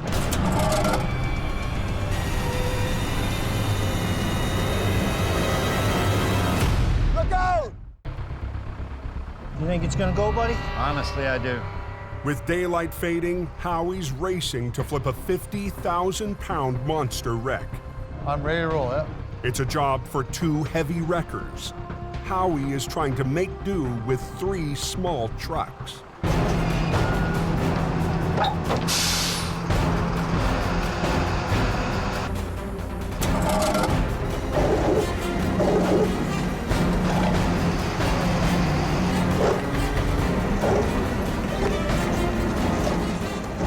Come on, dude.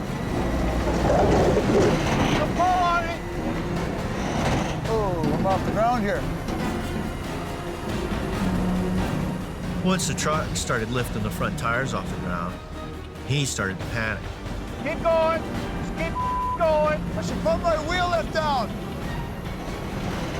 Just keep going. I'm gonna put my wheel lift down. Keep going.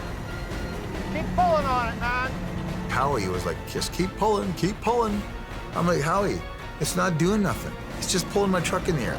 I don't like this.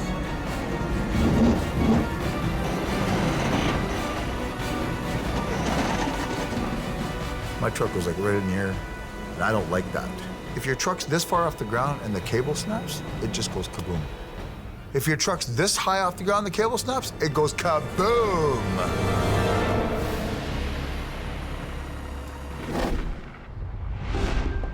Was he smacking you? Oh, yeah, the old Who arm. was driving you? I drove back. He couldn't do it anymore, buddy. Up in northern Alberta, the guys have settled into their new crew house. It's a step up from sleeping in the shop, but oil patch real estate is hard to find. We have a little house that's about the size of a 2-car garage. This is where the manager stays here, the administration sergeant. Big shot boss guy, he gets the big room and the big bed. This is our driver's lounge right here. So we all kind of stay right in this little area here. That's Adam's king chair there. Lee sleeps right here in his fold-out bed. Rented out chair. And this is rented out. Whoa, look at that. Yeah. And how much is that a month? $300 a month for that. Well here. worth it. So that's what the oil field does to you. You get $300 for a couch here, buddy. Well worth it. $15 for going to the washroom and $15 for a shower. Then we got Phil here. He's got a big fold-out bed here. Yeah, Phil, you know, you've kind of got the biggest bed here, and we've had a few applicants looking, so I'm gonna have to rent out the other side of the height of bed. So we've got 1, 2, 3, 4, 5 guys here, and we got a potential 6th renter coming here. it's like going to a trailer park. You know, if you want 2 pads, you got to pay for 2 pads.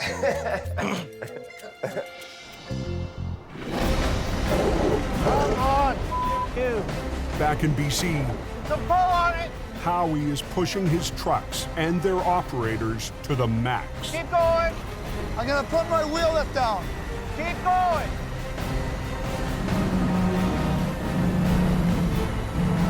I don't like this. He wanted to stop. I pushed him out of the way and grabbed the levers and blocked them in. I'm not gonna let the truck go over backwards. I'm gonna stop long before that happens. And as long as things are moving forward, keep pulling. Wayne lowers his wheel lift to brace the back end of his truck. Yeah, put that down once you get your wheels about that high in the air. You gotta get some pull on it.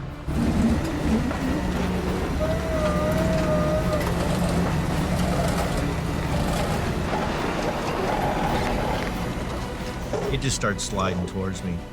Jam a board under that thing. When you get steel on concrete, it doesn't really grip. You need friction to keep it in place. Just stop it from skidding around. How are you doing? Slide. Yeah, it's gonna pull towards you. Go. Stand up. Up. Keep going, Don. Okay. Howie, I don't want it to hit you. Keep going. Stand up. Up. On British Columbia's Highway 3, I should put my wheel lift down. Keep going. tensions are running high. Okay. Heavy rescue is fighting to flip a B train. Go, keep pulling, man. With 3 small wreckers, Keep pulling on it, man. Howie refuses to give in. On it. Here it comes.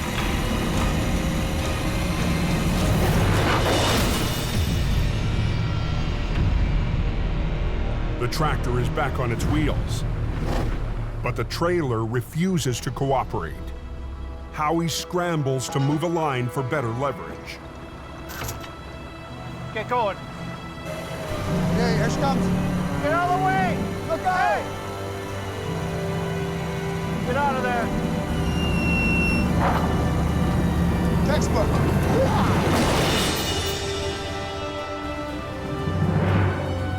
Somewhere in there's a physics lesson for the school classes.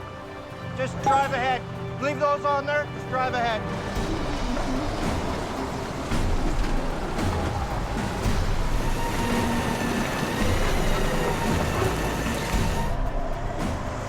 Come on. Okay, you can clear traffic out. I want to make sure they got a full open lane.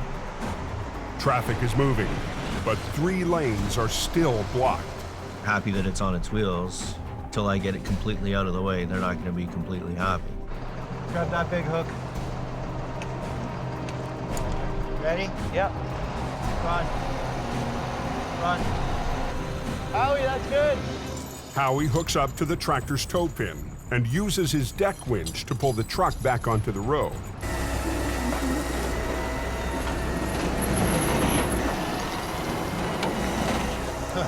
Look at that winch go, man. I love this truck more and more every day. Yeah, bull winch? Yeah.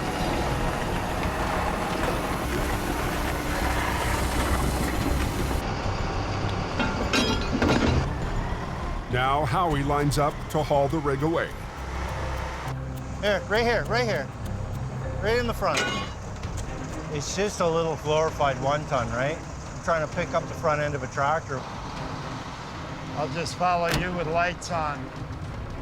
To get the highway open, Howie will have to haul the tractor and trailers to the nearest pullout. Sweet.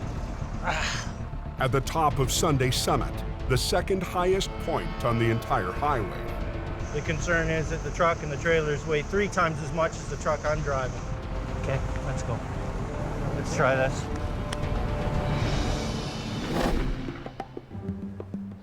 In Alberta, Brandon's decided that to stick it out, he needs a home away from the crew house. Grown men should not have to live in such a tight, jammed little place, you know what I mean? Like, we're a business. So he's moved in with Sammy. Those guys in the sardine can is pretty tight there. I've seen it, it's not good. No, I couldn't handle it. This is our kitchen area, and this is where we cook. I have a TV set up so I can game and stuff on my free time, which I haven't had yet. And in here is our living sanctuary. We have our Sammy's bed, my beautiful couch. We're gonna cook curry. Moose meat and ground beef mixed together. Sammy and I like the same kind of foods and stuff, and they eat their beans and hot dogs or something, so I'm not too much into that. Oh, it looks so good. We're like Starsky and Hutch, you know? Sammy, I've never had a moose curry before. This is gonna be a first. Oh yeah, voila. Voila. All right, this is a good one. Awesome, man. Yeah, you behind me, he's in front of me. Okay. In case I need a bumper.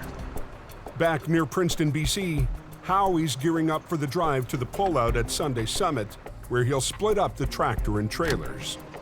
You gotta split that big load up. I can't make it all the way home. There's not a hope.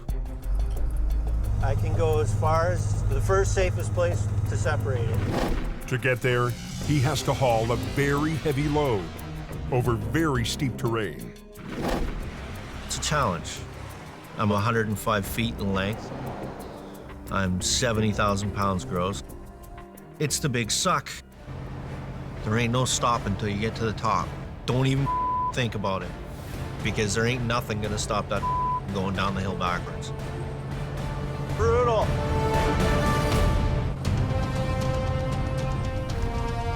Brutal. It's a white-knuckle ride for Howie, hauling the wrecked lumber truck up a steep mountain pass. Probably 35,000 kilograms gross right now, which is pretty close to 70,000 pounds. If he loses momentum, the load could pull him back down the hill. Don't be stupid. Don't let it stall.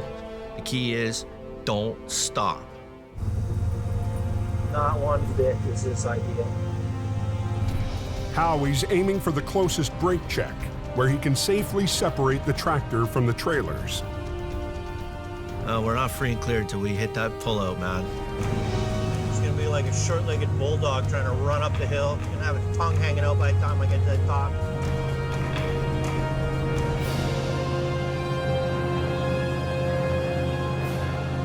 I'm at the top. I am the top. I didn't start breathing again until I had that thing parked and I was out of the truck. That's the moment when I could release my sphincter. Howie gets to work separating the tractor, which he'll haul back to Hope.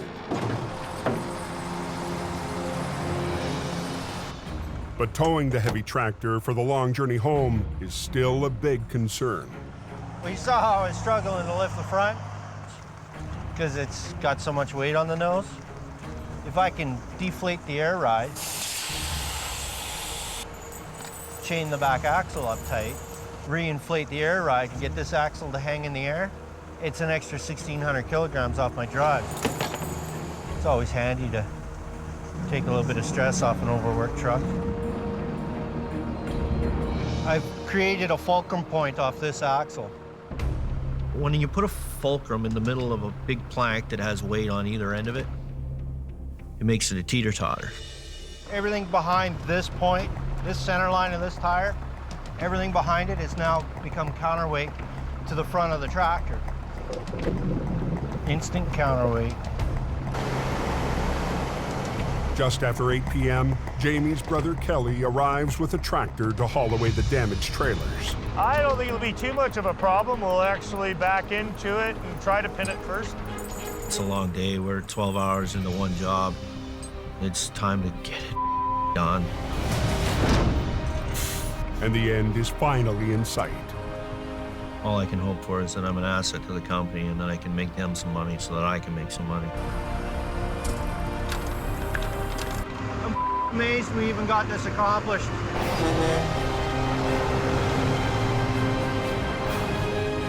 Let's get out of here.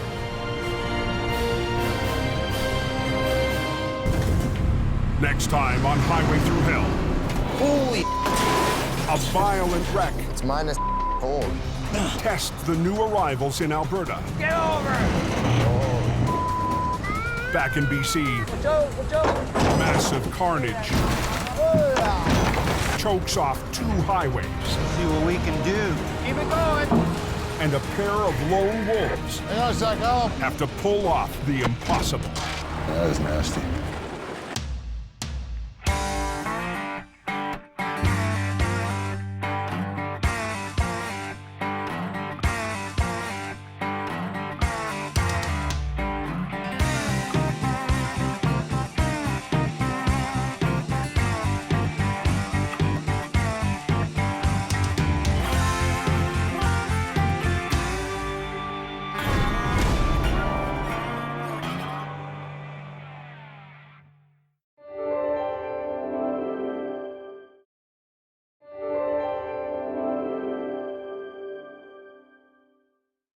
This time on Highway Through Hell. Hang on, Ann. A rollover into a river We're gonna get you out of here.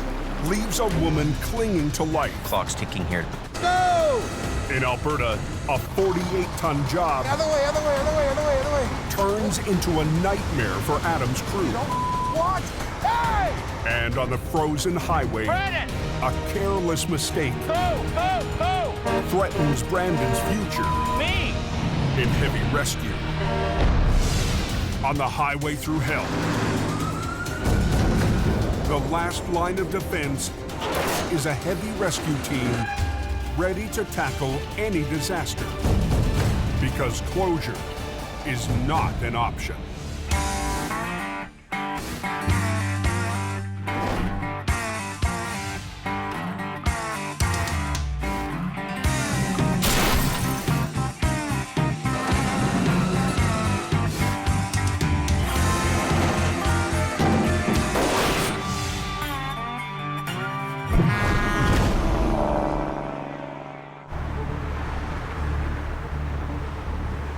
So how's the coke tonight, boys? There's some compact up on the summit. On British Columbia's Coquihalla Highway, cold air is sweeping in from the north. Ice up there that won't slow down? Water on the road has turned to ice. I can feel my tires moving all over the place. That's a recipe for disaster. 5 trucks spread 40 tons of salt and sand, but it's not enough.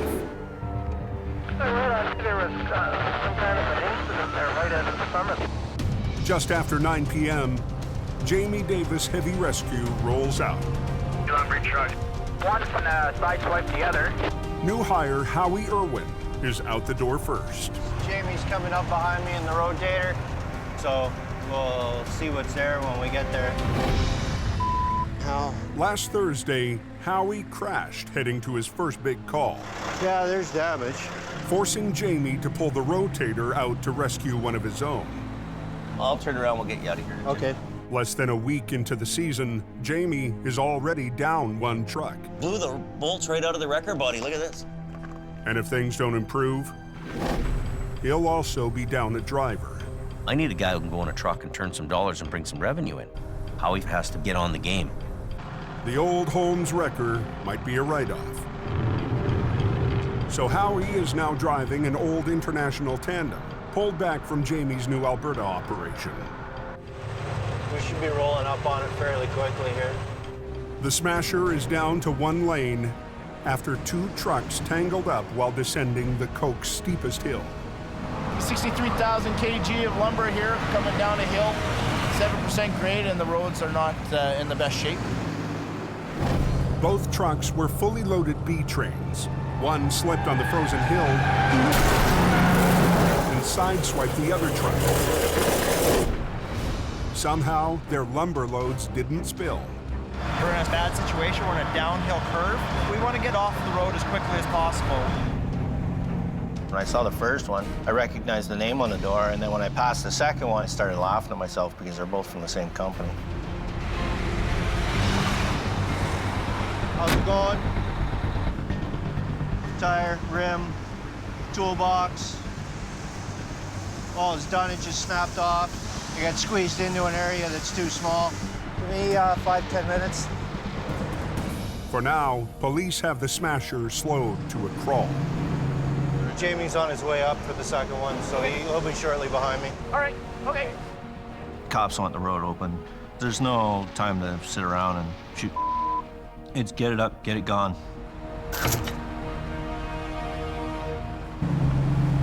200 yards down the hill, Jamie rolls up on the second lumber truck. Would they hit each other? Oh, yeah. Unbelievable. It's like they went into each other going downhill. The first thing I do when I get to a scene is I'm looking at that truck and hoping like hell it has a tow pin on the front. Rigging to a tow pin makes for a quicker tow, but this truck doesn't have one. So Jamie has to spend extra time on a chain lift. What we've got to do with this is put it around the front axle on both sides.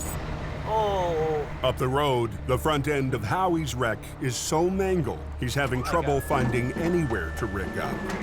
That axle's... Nothing's bolted together anymore. It means you can't grab it by the axle. Its broken axle could spell disaster. Going downhill, you hit the brakes, it keeps sliding because it's not pinned in place. If Howie can't come up with a plan B, he'll have to call a low bed, delaying the job by an hour.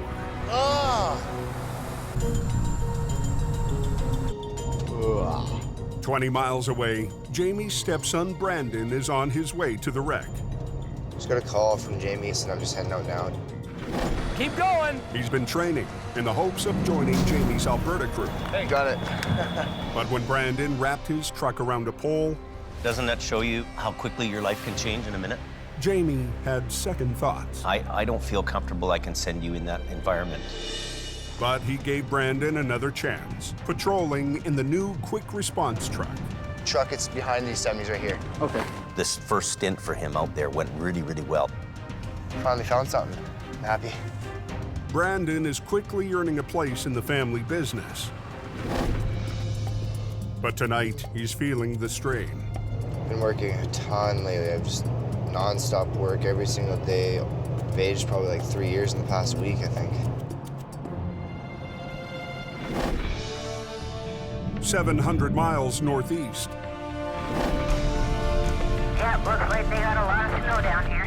Heavy Rescue's Alberta crew has also been going non-stop. Anywhere from dump trucks to vac trucks to freight trucks, so just a variety of everything. We have reported a semi and a trailer in the ditch, completely off the road. It's on Highway 63, one of the two main routes to the oil patch. Let's get this on the go. It's minus 40, and site flagger Kevin Ritchie has already secured the scene. I got my long johns on, my jeans on, my coveralls on, my winter pants on. I feel like a Pillsbury Doughboy. Me, eh? When Adam Gazzola arrives, he finds a heavy lift crane, 60 feet off the road, wedged deep in the snow. Heavy bullet minus 40. The low bed is buried up to its axles. It's a lot of weight there. The crane has to be in the oil fields, building pipeline first thing in the morning. Can't hold customers up. You got to get their out of the ditch now. My eyes are freezing shut. The wind, the blowing snow, all combined together, it just makes your eyelashes turn white. Man versus the elements. Bitter cold and big recoveries that dwarf most loads in BC have pushed Adam's team to the limit. Come on, freewheel. Since leaving BC, Adam's been promoted to manager, put in charge of building Heavy Rescue North. I'm a very good heavy recovery guy. I know what I'm doing, I can get the job done, but babysitting employees and making sure they're doing the job, it's stressful. Adam inherited Colin McLean, a city tower who Jamie sent out as part of the first wave into the north. In the city, it's a little bit different. They're more or less short, quick little tows. I'd like to prove, no, I can do the highway towing.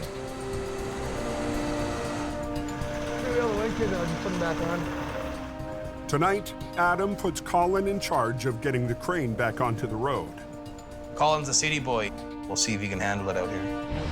Kevin! What? Let me know when I can have it, eh? Yep. Got it. Shutting it down. Everybody clear? Adam's new apprentice has rigged 2 lines to the front of the truck. Pretty good there? Yep.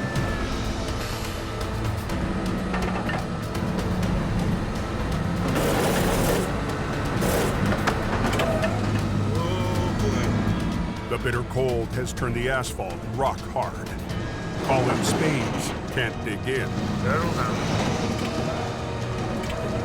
Oh! To make matters worse, the trailer is cemented into the ice and snow. It's like taking a suction cup and you stick it on the wall. And it's hard to pull off. My theory is you gotta lift it up. Lift up one end really good to break that suction. Yeah, you have to run the wrecker, right? That's why you're gonna give you all this here. So you go like this here. It's a steep learning curve, and with traffic backing up, There's probably about 45, 50 trucks sitting there waiting already. You got it. Colin is running out of time. Let's get the off the highway! Back in BC, on the Coke, Nothing's bolted together anymore. Howie's trying to recover a lumber truck, but he can't lift from the broken axle. Instead of using a fork, you use a chain to sling it. Make sure you attach yourself to something that's sturdy, not gonna break off. Gives me the hook I need. The front of that truck was pretty mangled, so whatever I had to hook onto, I had to make sure it wasn't gonna rip off. Ah, loving it. What the?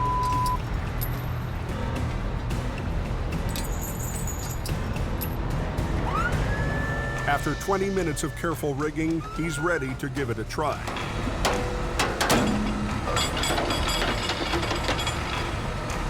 Didn't fall off.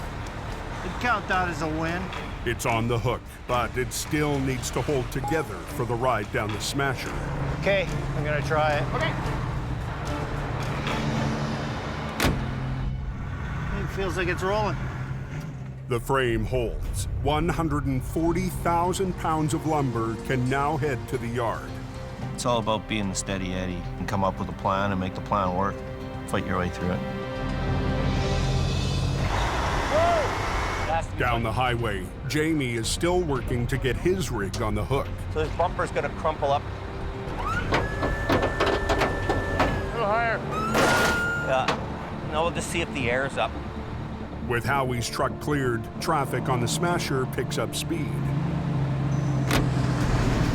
We're on a curve here. Trucks can't stop on the ice. Right now, the main thing is just get it off the highway.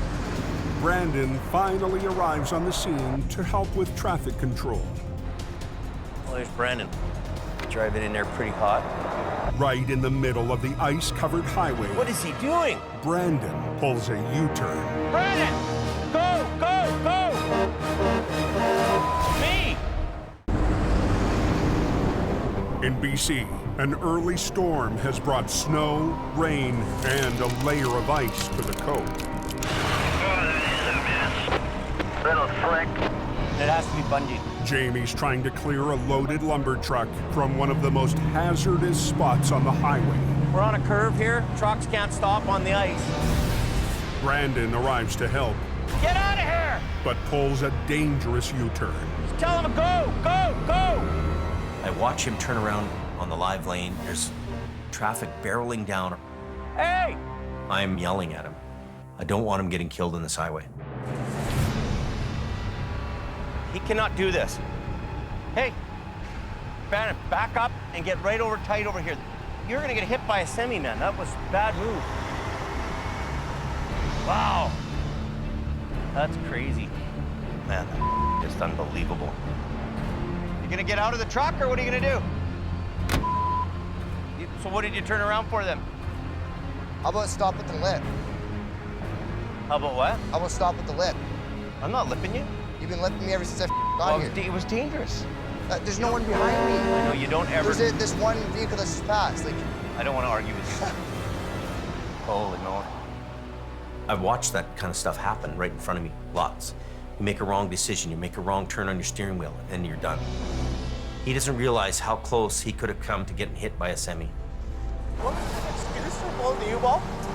Well, you know what the problem is? He's just young and he doesn't understand it. He doesn't understand the danger if you're here, right?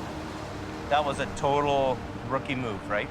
Wow, that really scared me. Like I have pins and needles. We gotta get off the highway. All the tools in? Yeah. 40 minutes after heavy rescue arrived on the scene. Road's open, all right? Yeah, road's open. The last B train is on the move, but it doesn't feel like a victory. Brandon doesn't get it yet. It's real. And this is what goes on every day out there with people working. Have to be afraid. Learn to be afraid.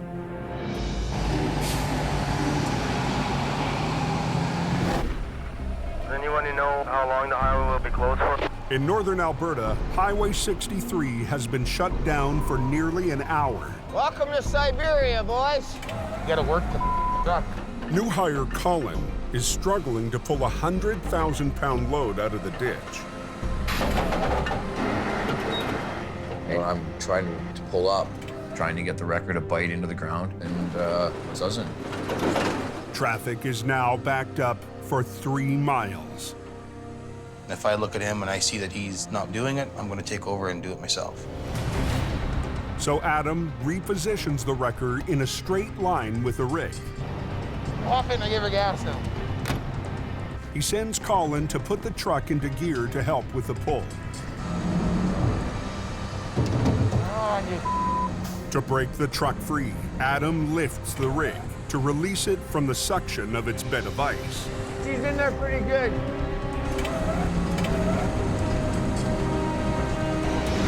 Ah, God. There we go. There we go. That's a good sign.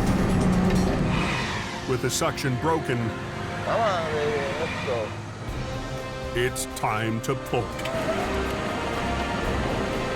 Yeah, buddy. Gotta stay warm. Gotta stay warm.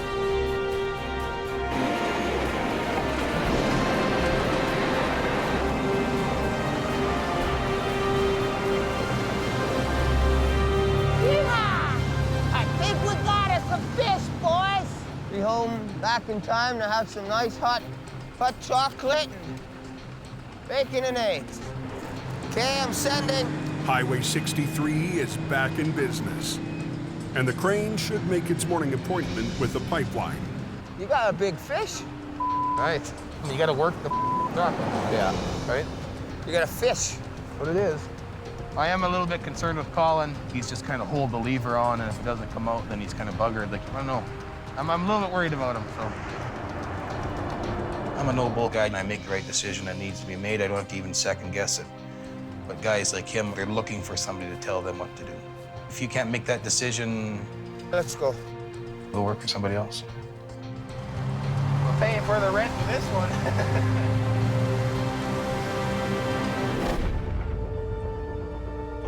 Back in BC, What's the hold up here westbound? an hour west of Hope, One of the dump trucks that pulled out of the emergency in the car. Al Quiring answers a call out on Highway 1. Dump truck versus a car of some kind. We got my son heading out with their single axle. We'll see what the action is when we get there.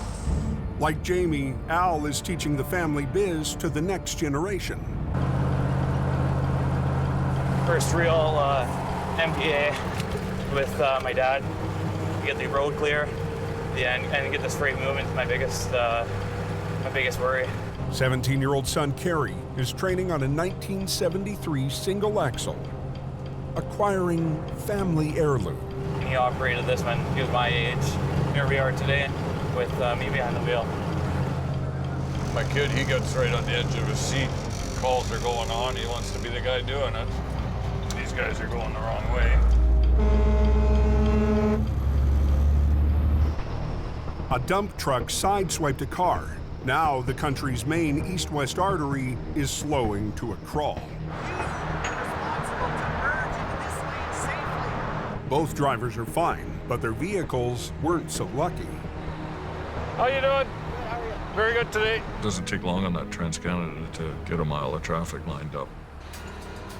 Al takes the dump truck. Is the trailer loaded? Yeah. And Carrie will tackle the car.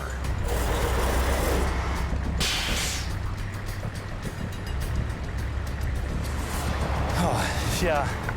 The crash has broken the wheel and shredded the tire. Well, the tire's off completely. I just have to pop it off. Why don't you just pick it up with the wheel lift, tuck it in and drag it? We're not into tire repair here, buddy. We're in the lane opening business. You want to be the tow truck guy? Come on, pal. Run, run, run.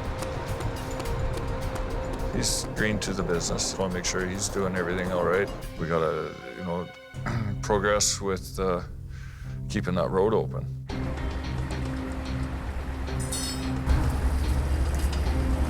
Carrie squeezes the broken rim into the wheel lift.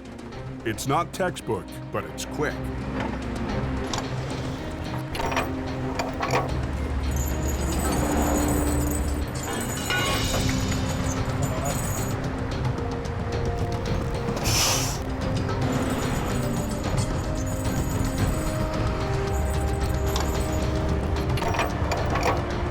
Let's roll. 20 minutes in, Carrie's got his first job on the hook.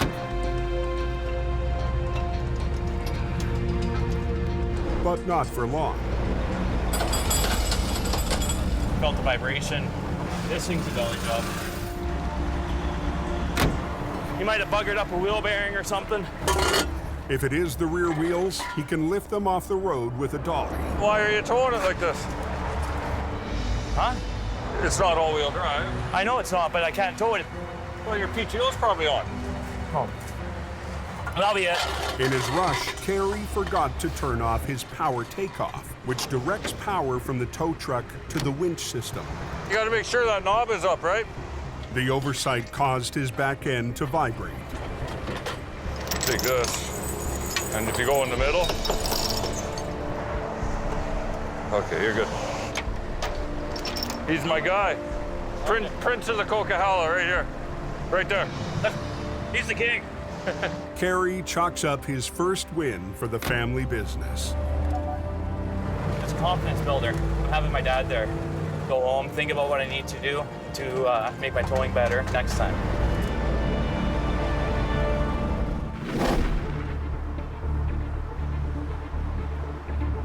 Oh, the highway was just grease, eh? Oh yeah, there's like 3 inches of ice on it. 2 hours east, high on the coast. Somebody had an accident up there somewhere. There was a car, and then there was another one. Black pickup. The guy's in the ditch. Get somebody up there right away. Jamie's already on the coke in one of his quick response trucks. There's multiple car accidents up the hill here right now. We're gonna get up to these scenes, find out what's going on, and then we can call whatever resources we need in there. Accident. Ooh. Are they okay? 2 cars spun out and hit each other on a curve near the Porsche chain-up. 200 yards up the road, a pickup truck went over the bank in an unrelated accident. You okay? Fortunately, no one's injured. I'm a little nervous that somebody might get hit here. This is a bad corner. When I see all these people wandering around on the highway, my first instinct is I have to protect the scene. I have to create a buffer zone. I see. See the speed these guys are coming around the corner? Crazy. There's people flying by you, and it's a bit of a blind corner. I'm scared. And when I'm scared, there's a reason for that. We gotta get you off the road. If they're kind of drivable, we should just pull them off the road. And Anything to get into a locked car?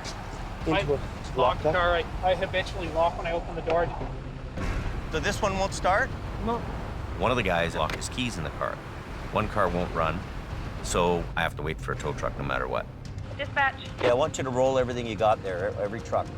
Ambulance, just pulling out of Hope. There's a rescue truck coming up that way, too. The pickup truck is away from traffic.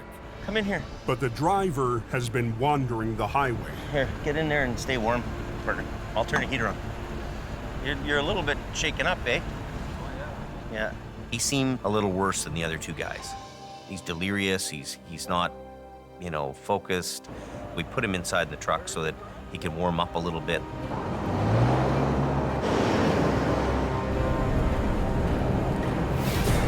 Look at this guy. Look out. Look out. Lots of ice. These guys are highballing around. Look out! Look out! Black ice at a crash scene has Jamie nervous on the coke. Come in here. He tries to keep everyone safe until the tow trucks arrive. These guys are highballing around.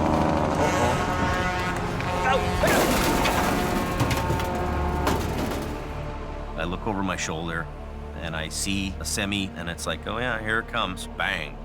Crash happened. You okay? The guy sitting in the back of the pickup had already been in another crash. Whammo, gets it again. You feel okay? Did you hit the back of the window? Okay. There's another MBA just above Porsche. Not for me, and what a little bit of speed will do, eh? Do you hurt anywhere? No. 2 crashes in one day, and in both crashes, he doesn't get hurt. This guy's won the lottery. Look at the speeds this guy's doing. Look at this, look at this. I think everybody should get off this highway here. Crazy. The semi that did the damage is drivable, but not the 2 cars from the initial accident. We need more cones and accident scenes further ahead. Oh, here we go.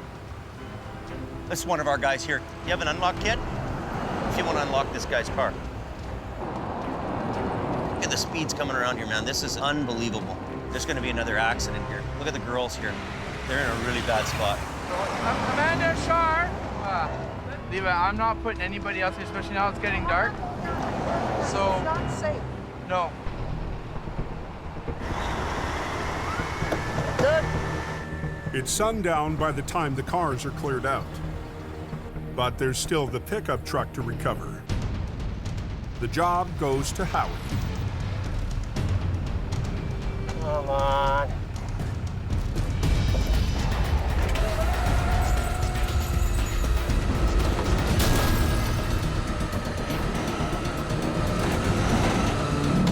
Oh, yeah. That's what I like to call a paycheck. Get it moving. Hook, snag, and drag. A dangerous day on the Coca-Cola finally comes to an end. So make her back to the shop. I'm amazed that this pickup can get hit by a semi. My passenger in the truck doesn't get hurt. And this thing's tough enough that I can drive it home at the end of the day. That's pretty cool.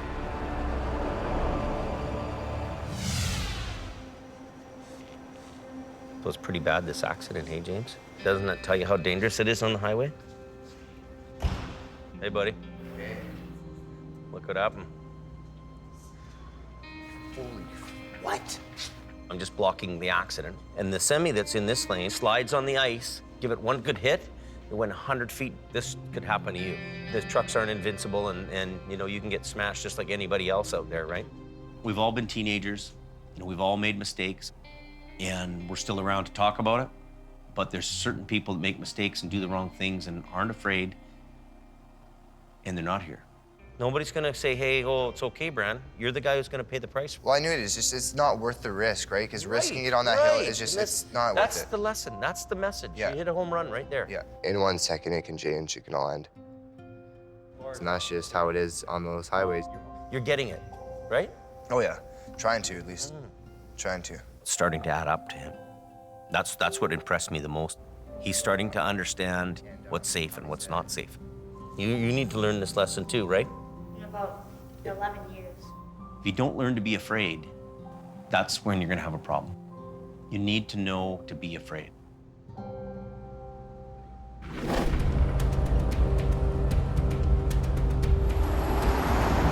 The next afternoon in northern Alberta, Adam and his crew respond to a semi in the ditch on Highway 55. The road is the entry point to Highway 881, lifeline to the oil fields. Road's blocked right now. This thing's loaded with rocks. The semi's cargo is 48 tons of gravel. Take this side off, run it down there. It's a tough pull for one truck and this little small one. You gotta work the both of them. The load is top-heavy. A bad pull could easily roll it over. We're run everything down low on this one. The plan is to position one wrecker at either end of the semi and pull it sideways out of the ditch. They're straining their winch lines to the max in the worst possible conditions. Cables snap easier in the cold, so you gotta watch what you're doing, how you're pulling, and really be careful. Yeah, this is dangerous. This time, Adam needs Colin to be delicate on the controls. These things are like a gunshot ready to blow off here at a moment's notice. Not a whole bunch, you're not gonna pull the whole world, right?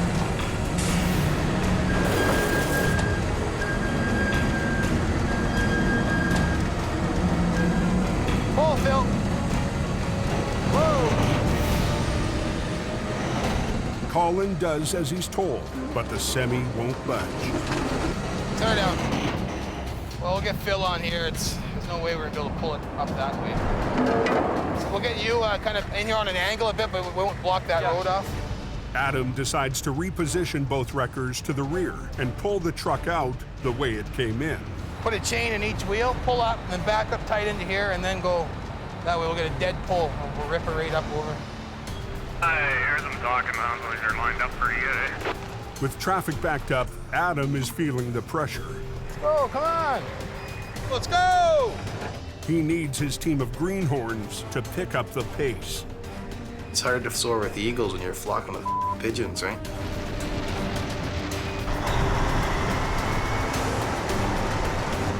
Good. To save time, Adam decides to let Colin reposition the wrecker with the lines still attached to the wreck. Tuck your way back up in here now, and we'll give her a whirl. Colin has to be aware of the crew's position or risk tangling up Adam and Phil in his web of winch lines.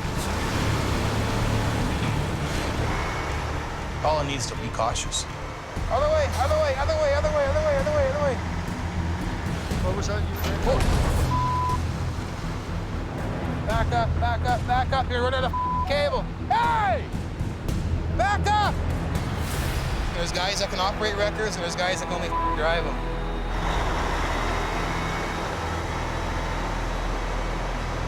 Is he anywhere near where you want him? No. I didn't think so. Me, you don't want? Hey! In Alberta, Colin's backing up HR-68, getting ready for a heavy pull. Pull in tight here. Without warning, he drives it forward, catching Adam off guard. Me, you don't watch, do you idiot? I failed to give the signal that I was about to move the truck forward.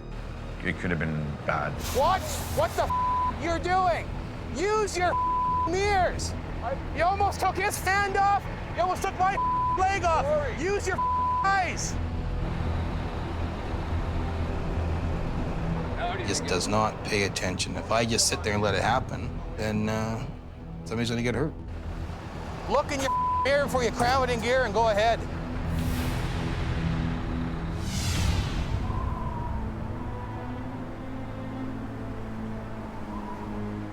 What's going on outside the Coke? Yeah, there's a bad accident just seen here. Pickup truck went down the cliff into the creek. Catapulted right over the edge. Back in BC. Hell of a long way down. I'd be pretty surprised if anybody walks out of that. There's a car overturned in the ditch in the river with somebody trapped in the car. Pretty serious. Search and rescue, just stand up. Everybody's on it. Police requested Jamie's Rotator with its long reach boom. When you're doing a call like this, you have to be 100% on the money. So just drop your socks and you get on to the job. We're here. A couple in a pickup went over the bank, crashing down 100 feet below the highway. They rolled numerous times over. The husband slid out between the small opening. The wife is still trapped. Down in the water! Squished between the roof and the seat! The victim won't last long in the ice-cold water. We want her out. Hope Search and Rescue takes the lead. Okay, Ann, I'm trying to get you. For now, Jamie's on standby. Pretty serious place to be in, trapped upside down in the river and the water's running through your cab. Clock's ticking here.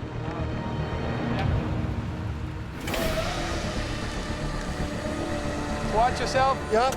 In northern Alberta, Adam's under the gun to clear a 48-ton gravel truck from Highway 55. Careful, holy. A lot of weight there. For 2 hours, they've been in a tug of war with the top-heavy trailer. This can go to the rocks, it can go anytime. Let him catch up a little bit. Hey, hold off, let him catch up. You have to work together. There's more to it than just holding the lever. You gotta look.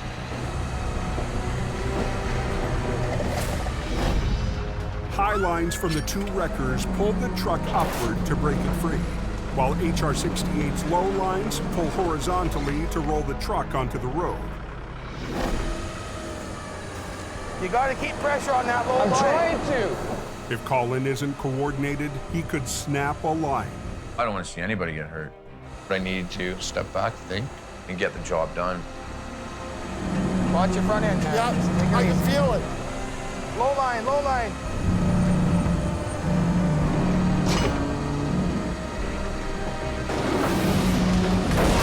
Whoa. It's almost tipped over on us there. Man. It's the second failed pull, and Adam's running out of options. Get off your blocks there. Get on that side so we can pull it over. He repositions Phil's lines to pull from a lower angle and prevent the truck from tipping. Get this failure up on the road, then we got it made. Keep going higher.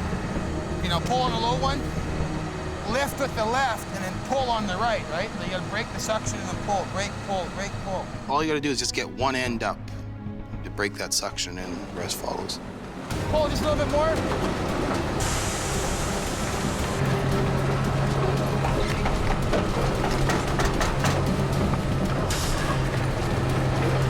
We good? He'll be able to go forward. Good, he's good. We got her out of the ditch. Decent, Jimmy. It was a good feeling at the end of the day, totally.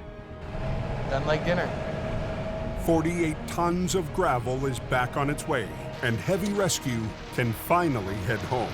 They'll be hobbling around in a wheelchair because they got no leg. Oh, man, that might not be a bad idea. She gets a pension.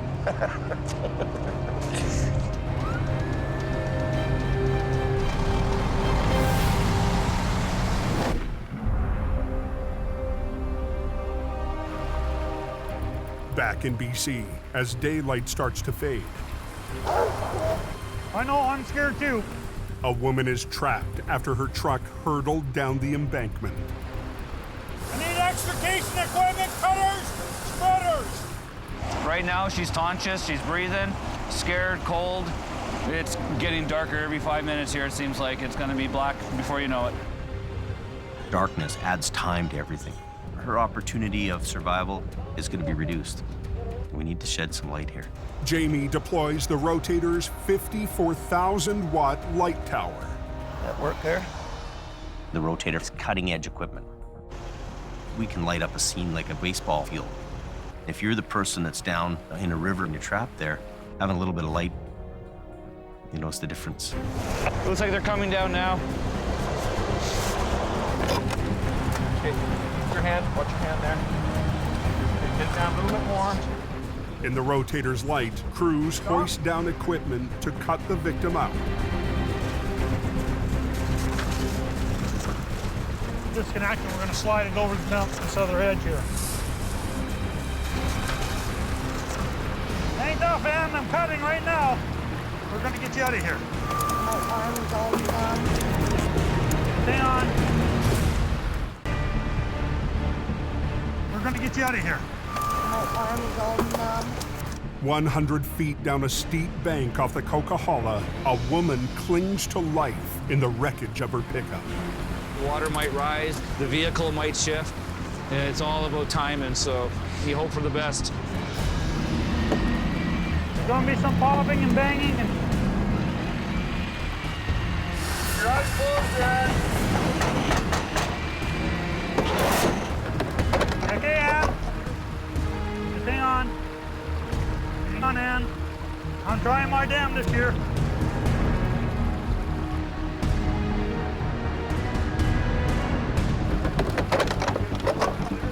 Hang on. Finally, she's within reach. If you slide over, I'll step in there and then go down by myself here. Right in, as far as you can go.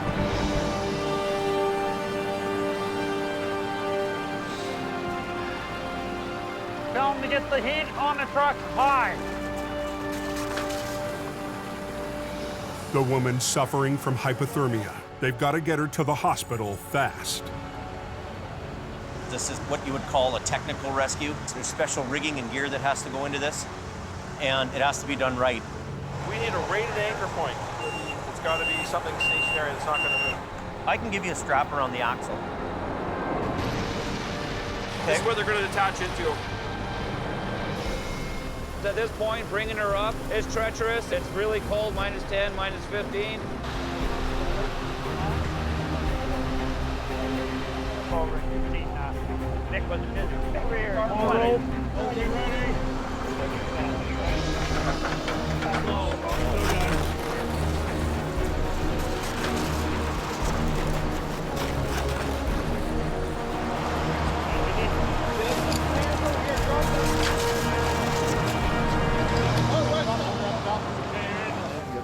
Rescuers have gotten to her just in time. She'll survive her ordeal. Well done, gentlemen. This, to me, was a really nice ending to this rescue. It's amazing that anybody could come out alive. Yeah, your light works awesome. Search and Rescue made a comment there that it made their job a lot easier. Yeah. Everybody's gotten out safely. We can go about doing our business now and bring the vehicle up. You'll both go down. It will take 2 lines down. The main line will go down. We'll use a fairly heavy chain, and then Get up and come back up. Yeah. With his experienced swampers working in Alberta, Jamie's enlisted part-timer Ray and his yard mechanic Jim. It looks like a long ways down. The biggest challenge is going to be getting down the bank safely. It's very slippery. There's lots of sharp rocks here. Even just getting down the slope to hook the car up is dangerous. So what we'll do is you guys can hang on to one of these each on the way back. And that'll help you up the bank, okay? Not there. Here. Look at this, could fall out, right? You want to be in there. We're working with casual part-time guys here. I have to be very careful to make sure to tell these guys every step of the way what we've got to do. I'll bring the main line down and you bring the chain, okay? Yeah. It's got to be done and we got to do it. That one's free-wheeled, so be careful. Ready? Pull it now. Is it coming out manually? Oh yeah, there it goes. Yeah, it's coming now. I'm gonna freewheel yours too, okay? That's pure ice there. This is nuts. Let go!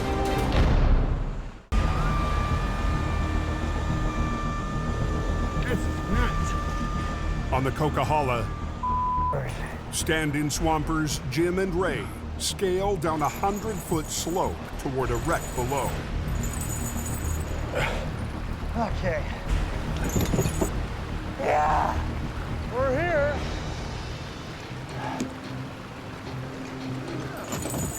Got it? Hold it tight.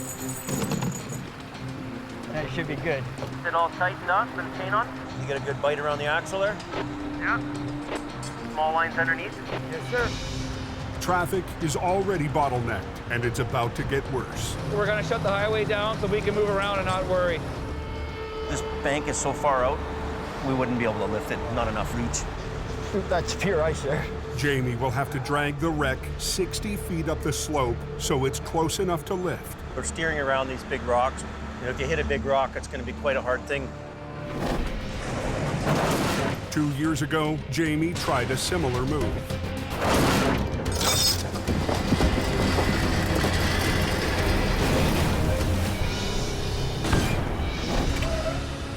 I'm not really into having a failure on a job.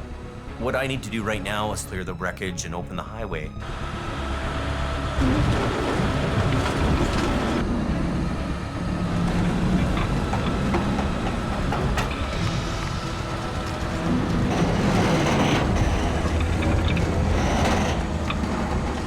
It's right on a big boulder. Our chain better not come undone. Nice and easy, go easy.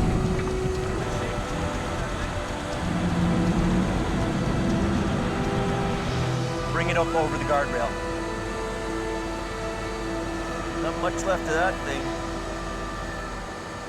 It's amazing that anybody could come out alive of that truck. You know, their car's totally destroyed, and, you know, they walked away.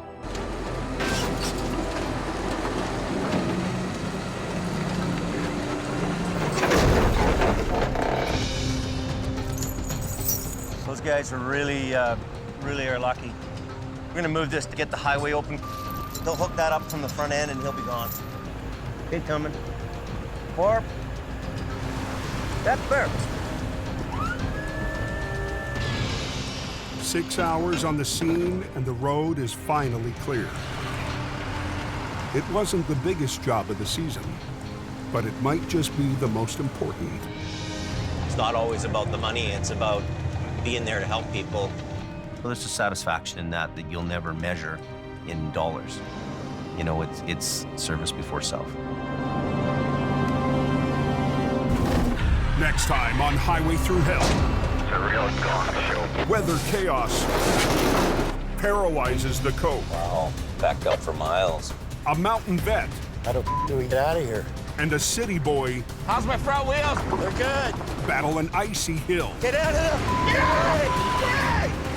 And the Alberta crew faces a recovery big enough Don't roll back, whatever you do. to beat their biggest record. Whoa! And Adam. I don't think we're gonna get it.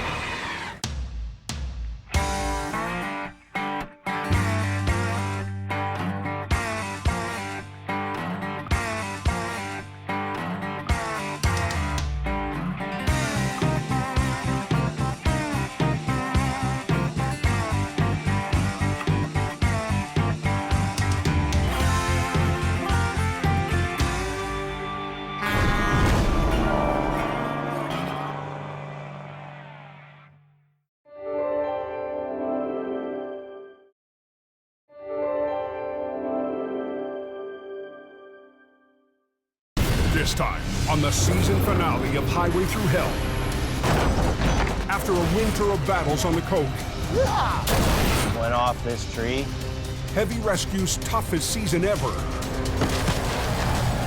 Start pulling! is far from over. In Alberta's oil patch, Jamie's big gamble Guys, back up! Oh, they're landing here. is put to the ultimate test. They're backed up. And months away from home bring Adam to a breaking point. Go! Go! Threatening to tear Decisions. Heavy Rescue apart. On the Highway Through Hell, the last line of defense is a heavy rescue team ready to tackle any disaster. Because closure is not an option.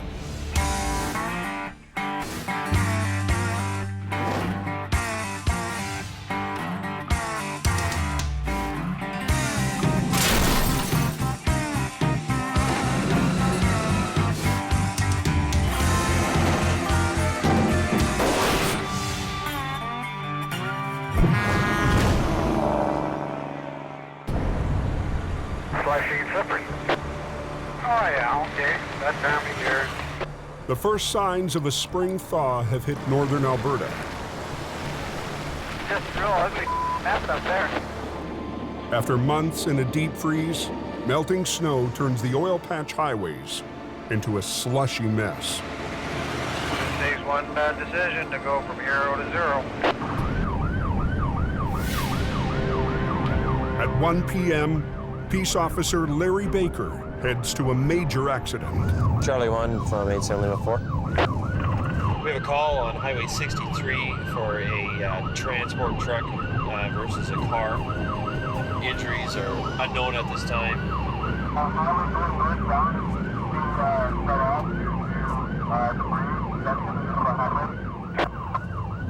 Highway 63 rescue has just gotten on scene and there's a lot of debris. The road's closed down, so that's a bad sign. Both northbound lanes to the oil patch are cut off. What's going on up there? Is it a big truck or is it a four-wheeler? I heard it was something to do with a concrete slab.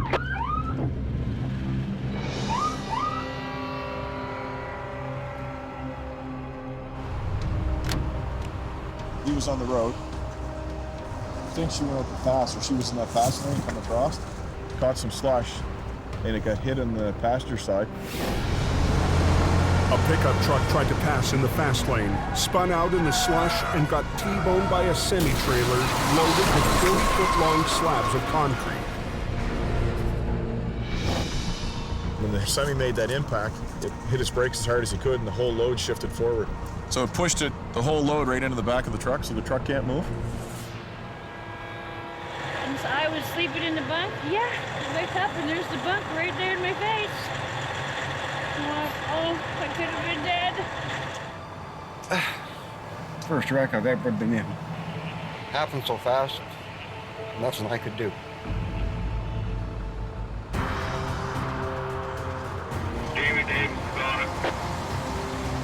It's going to be a couple more hours before they open that up. Hurry, hurry, hurry.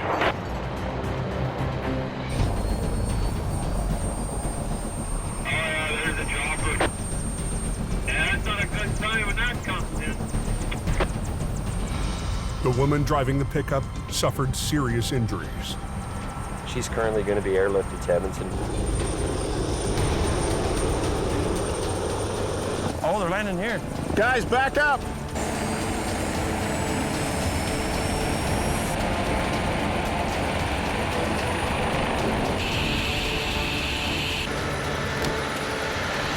You want to go grab our yellow cone? Yeah. Out of the truck, and then we'll just start coning this off for now. Heavy rescue is on scene within 20 minutes.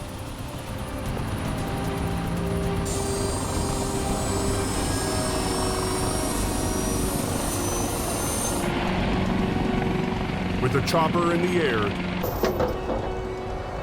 Just pull in front of Adam for now. the crew can get to work. Tractor trailer smashed up and a pickup in the ditch. There was just everywhere. Ooh. 3 big concrete slabs had fallen off. Dirty, dirty, dirty load. They're backed up. Pull! Oh! The priority is getting one lane open. Heavy rescue has to clear the 3,000-pound slabs. My main concern is getting the highway open, just getting the job done.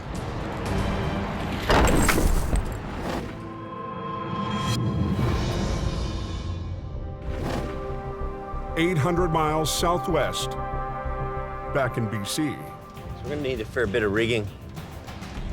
Jamie's heading out on an urgent police call. We've got a pickup truck that's potentially an RCMP crime vehicle that's over a bank. We can use this. I'm gonna gear up here with some extra cables and lines and chains. The RCMP want it done now. We gotta go, we're late. I'm on my way, The pressure was on to get this unit out of there before dark.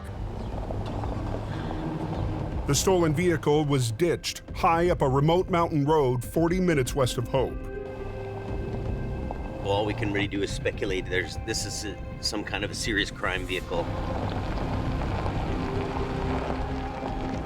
Let me know how, if I can assist or whatnot, I'll get out of the way. You know, we had quite a crew there, which was good. We had quite a few hands on deck to make sure this happened in a hurry. It's pretty far down. See the undercarriage of it. You gotta go up higher, Jamie. Go up here. Up Keep here? going. Right there? Keep I going. can see No, right keep there. going. The location of the wreck is going to make recovery difficult. See right there?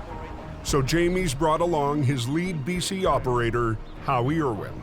It went off this tree, and off that tree. You can see the marks. The biggest challenge, this thing had weaved itself around trees. So it wasn't just a straightforward throw the line on it and winch it up. I think it's going to get hung up coming between these two.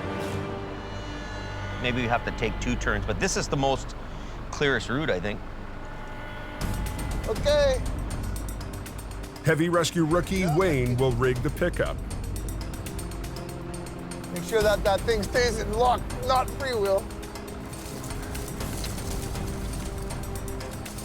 I'm surprised I even found this truck here. Look at it. How would you even know it's here? The pickup's position is far from stable. I mean, who knows how much further down it'll go? Back up Highway 63 in Alberta, the concrete slabs are out of the way. As quick as we can get that debris swept off, it's open. The damaged truck limps to the side of the highway. I think it's open there. I'll tell you in about 2 seconds. Yeah, okay, yeah, they're open now. Oh, there you go. Because he's got what, 1, 2. Fuck, that one's ready to fall off on the other side. Yeah. Now Adam's crew can start the most critical part of the job. Just like a puzzle, right? Because if you take one piece out, all of it can fall on the ground, so. We're gonna have to unload that cement because it's butted up right against the sleeper. Well, They need to shift back the entire load, piece by piece. Get a big strap, right? We have to make sure that none of the concrete slabs are going to fall over off the trailer and land on anybody standing around. well, if they start pulling, this one could come over or something. I don't know. We won't know until we start pulling it. It's dangerous. No, it's a long ways away from help. I don't want to have to call another helicopter in to save me or my guys. Hold up. All right. West of Hope, BC. I can find a place to hook onto. Maybe I can just chain him. He can flop it over from there. Jamie and the rest of the crew get set to flip the mangled truck onto its wheels. Start pulling! Winter up. Yeah, keep pulling. Looks good. It's coming over.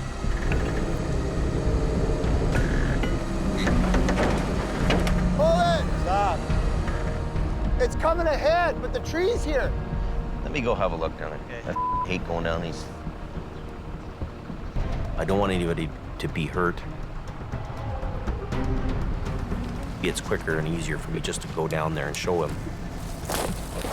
They need to redirect the line so it pulls from the side.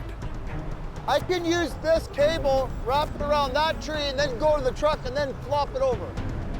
You want a snatch block? Yes. When it comes down hard. Okay, there she comes. You don't want to be in the kill zone. I'm gonna throw this right over there. You're clear? Throw it right here, Jamie. You be careful, buddy. Oh, perfect. Stop right in the tree stump.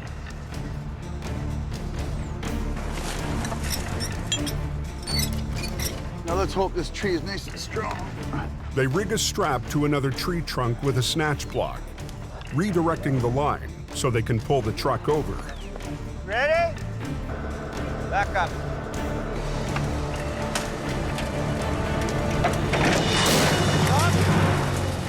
Pull it. The pickup is upright, but now they have to divert it around another obstacle. Take this and put it on each side of the bumper on that side of the tree. On those loops? Yep, on each side.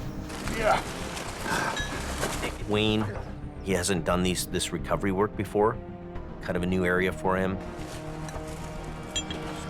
I want to teach him and show him why and what we're doing. This truck should come around this side of the tree and come up through there. Going up, up. Here he goes, here he goes. Oh, okay, look out. Watch out, watch out. Look, watch out. Good thing it's not snowing or raining. We're gonna be here a while. Get this big strap, right? Run it off. Chain it to that side. And then pull up and over. In northern Alberta, Here, gonna throw this to you. Adam and Colin have to shift 30,000 pounds of concrete before they can clear Highway 63. My biggest concern was just to get them blocks off the back of the cab so we could get the truck towed off the highway and get the traffic moving. Just a little bit. 100 phone calls from the office. Hello. And there's a growing backlog of recoveries all the way up to Fort McMurray. Phone calls from the office, wanting me to do this, wanting me to do that. And I told them, well, I can't. But there's a new arrival to take off some of the pressure.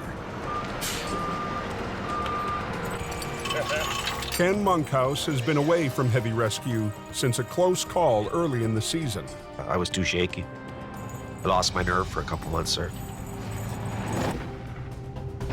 Get out of the... Buddy, I wouldn't have rode her that far. You done a hell of a job. Too old for this bull. So I had to go back to work and just work through it and get it out of my head. It took a long time. Up she goes. But after 3 months in the city, Ken's back and joining the team in Alberta. Oh, I like Ken, you know, he's got a different personality about him. I never felt like I was part of the team until I left the team. And then I kind of realized, well, yeah, you know, you were a pretty big key part of that team. So you had to come back and retake my place. I'm on my way. You bet. As Ken hauls the pickup away, Adam is tackling the B train. Good. Don't want to put a lot of pressure on these, do you? No, I don't, no. Adam will employ the rotator to lift the strapped stacks of concrete up off the trailer and then use HR-68 to slide them back into position. I want to make sure what I'm doing is right. I don't want to hurt my guys. I don't want to have a block slide into my truck. They shouldn't fall off now anyways, I don't think. It's like a big game of Jenga. You got to be careful of what you do. There you go, there you go.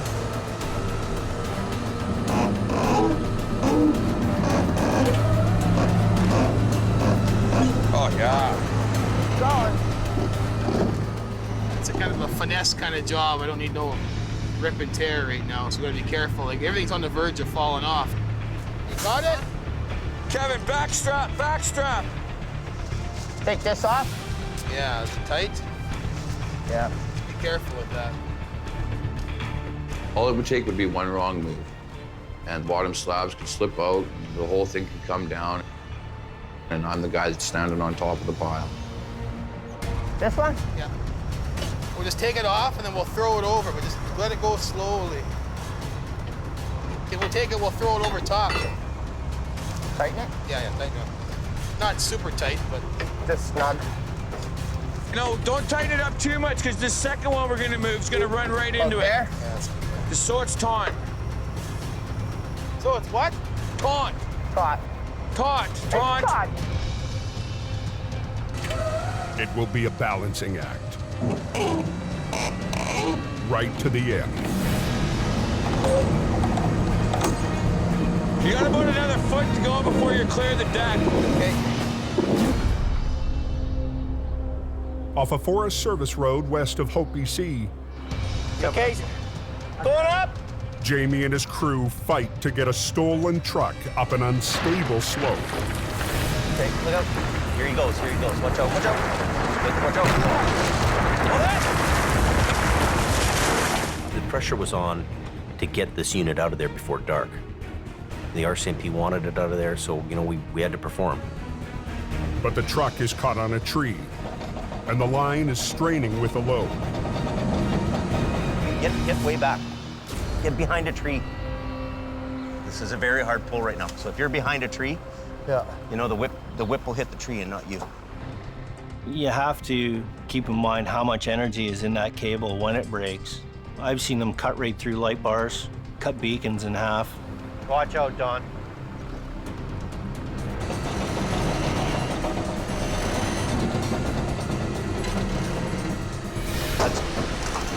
Perfect. That's what we wanted. Keep going. Did he say keep going? I hope so, because I'm still pulling. Heavy rescue has to pull it up through 500 feet of rough, dense forest. We're gonna have to weave this truck through these trees and back out, which means a lot of blocking, rigging, directional pulling in each different way.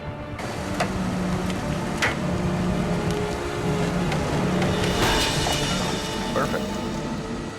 You think it'll come through those trees? So just go as much as you can.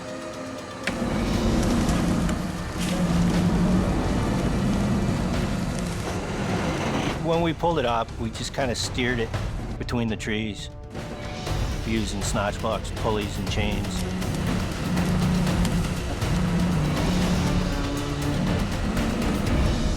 You okay there, buddy? I'll get her.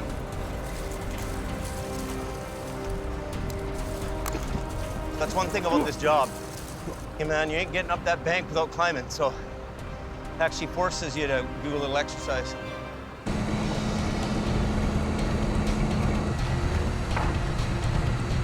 There it goes. I knew it would roll over when it came up to the top. So using the pickup truck, I put a strap around it. We actually pulled it sideways.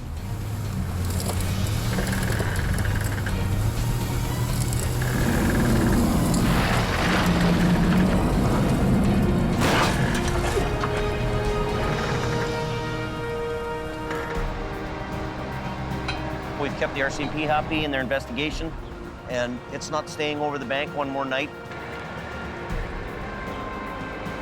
You don't want to be, hanging over these cliffs in dark. You really don't. It's a daytime job for everybody's safety. Best way to do it.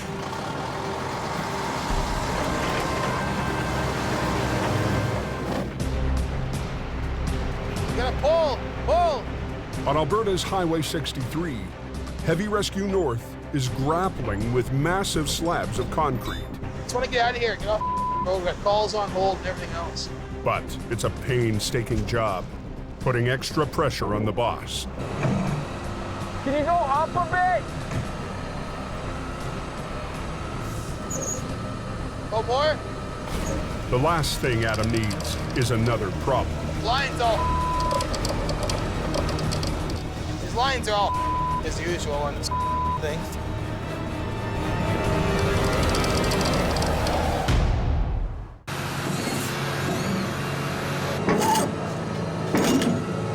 Adam Gazzola is fighting to secure a load of concrete on a wrecked B-train. The truck hit a pickup, forcing its entire load to slam forward into the back of the cab. All the pieces need to be moved back, but Colin's tangled winch line is causing a delay. These lines are all as usual on this thing. I'm not trying to rag on you, but it seems like every time we use that thing. It's been a long season for Adam managing Heavy Rescue Alberta. The first wrap off and everything else, that first wrap doesn't really matter.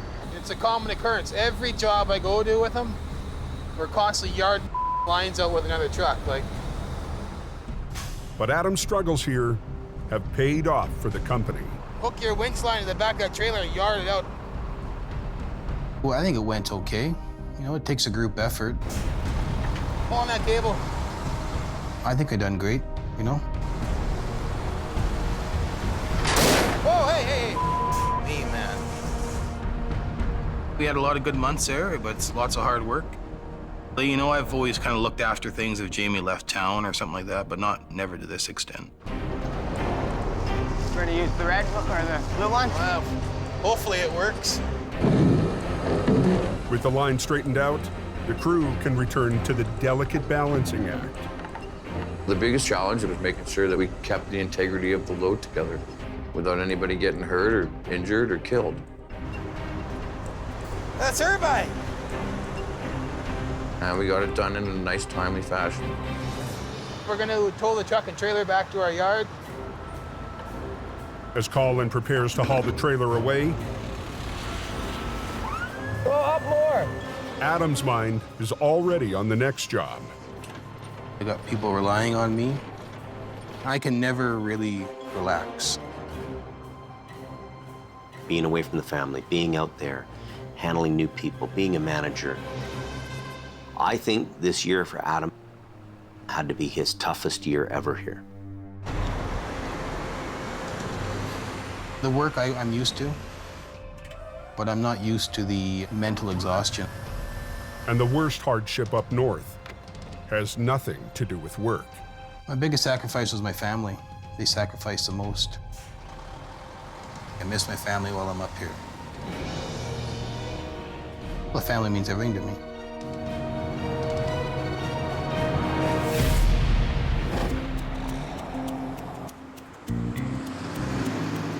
Later that day, Enjoying a nice sort of end of winter, beginning of springtime up here. back at the crew house, You said breadcrumbs, right? Not bread chunks? Adam's local family is unwinding after their tough day. Working around the clock and no sleep beats you down, so it's hard for your body to adapt to all that. Adam likes Bannock, and we're gonna have Bannock burgers tonight. Now that's a burger. Oh, that's a burger. Good job, boys. Thanks, Jamie. Hula. Hula. This looks good. Hopefully the old salmonella don't catch up with me. It's a rare chance for Adam to relax and call home. Hello. How's it going? So how are the kids doing? Is Kayla gonna be awake later on? I come out to Alberta to work. I'm sacrificing my family time to be up here to try to make things a go. Oh, okay. Well, I'll try to call before it gets too late. I don't want her to forget who I am. So it really makes you think twice of what the hell you're doing. Okay, I gotta get going here before they burn the house down. Talk to you later. Okay, love you. This is a rough business to be a manager in. You're demanding somebody to work anytime, anywhere, in any conditions. There's not many people who could take that on and run with it.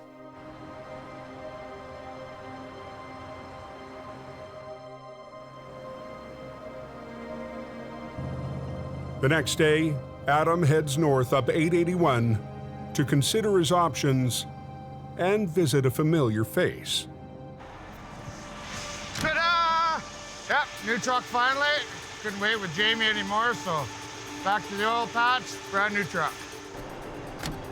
These days, Scott Bird drives an oil tanker. But until last summer, he worked for Heavy Rescue. I just kind of walk around it once or twice and see if you can come up with something that sort of makes some sort of sense. Let's just give this a whirl. Okay, is everybody out of my way?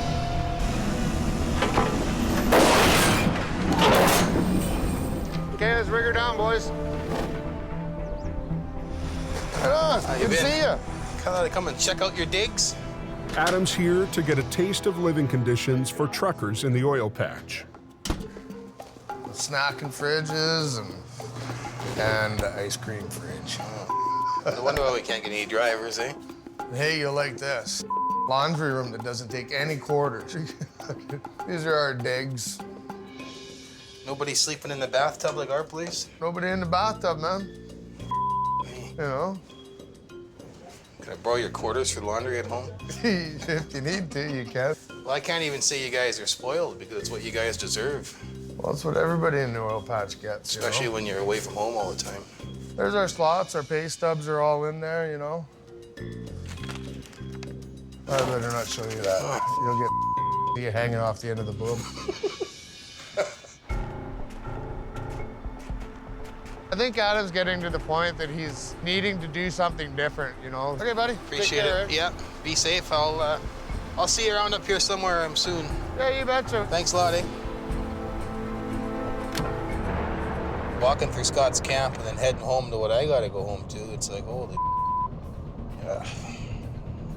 Like, when you go and look at accommodations or a workplace like that, you get confused, you know? Like, are you making the right decision by doing the job you're doing?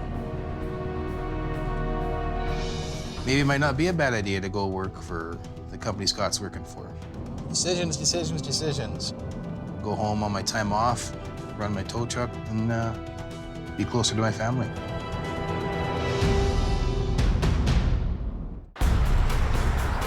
Yeah, it's not normally this cold this time of year.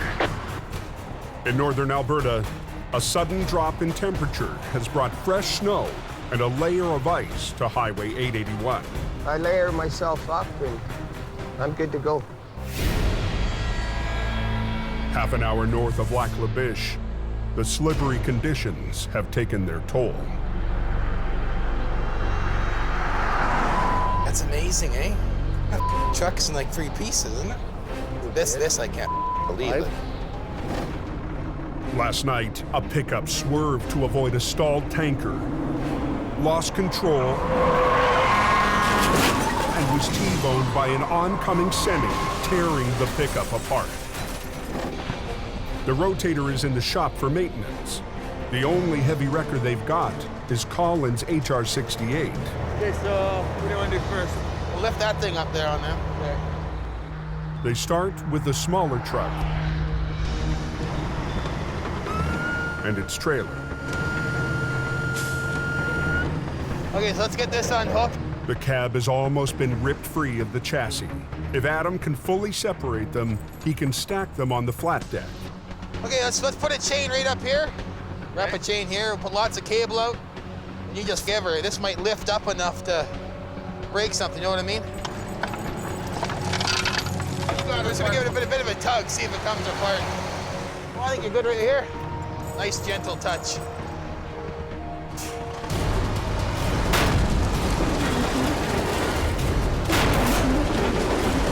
Keep going, go, go, go. Go, go, go, go, go, go.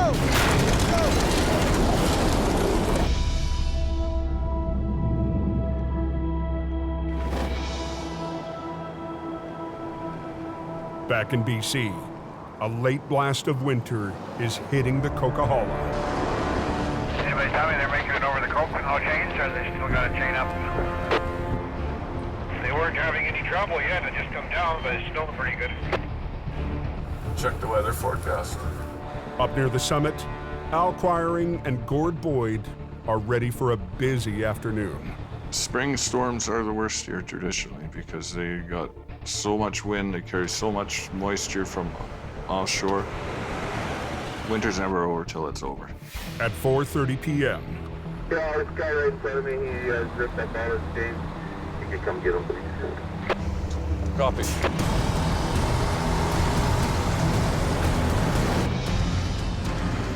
Man, we got lots of line up back there. It's been a long, eventful winter for Al and Gord. We were just here. It's like a reoccurring nightmare. Working with Al, Now we're cooking with fire. it's a full-time job just trying to keep up with him. Whoa, whoa! He is without a doubt the best recovery guy I've ever been with. Just like that.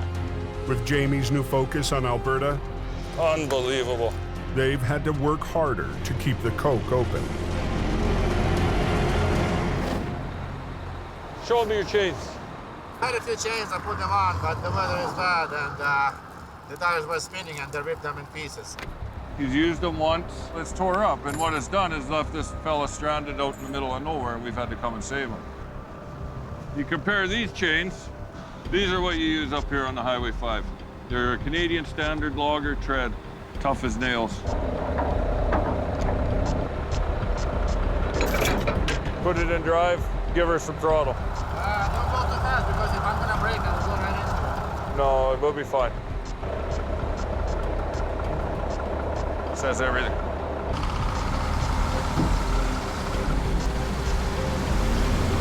I enjoy going to work in my grandpa's family business. Up there is a high volume of recovery work, high volume of towing, and if you enjoy that, that's probably a pretty good place to be. This might be the last blast of winter, but Al will be ready for next season. But I can spend the next 6 months fixing my truck, get ready for more action. All right, pal. Safe journey, Alec.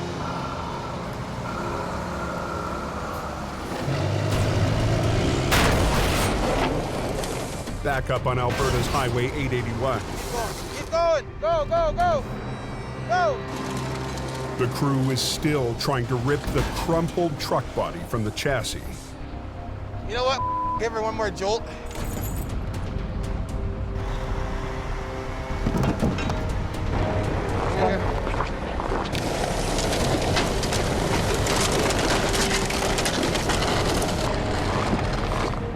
Oh, we're just trying to load the top half of the frame onto the cab, so let's get it all up on one piece.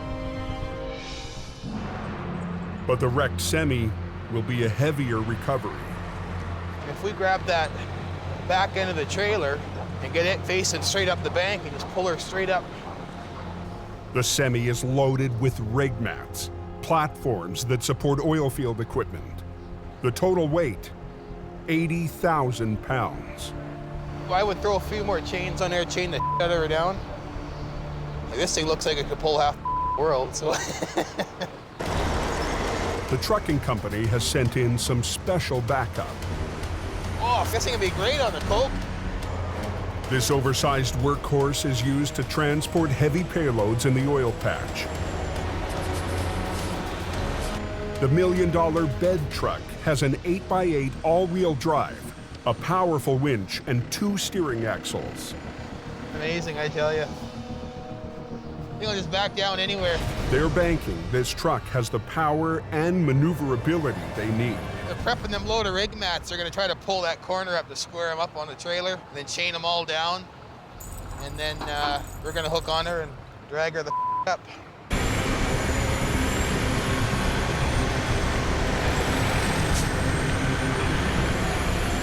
The bed truck's spade digs into the snow to anchor the pole. Let's see what this baby can do.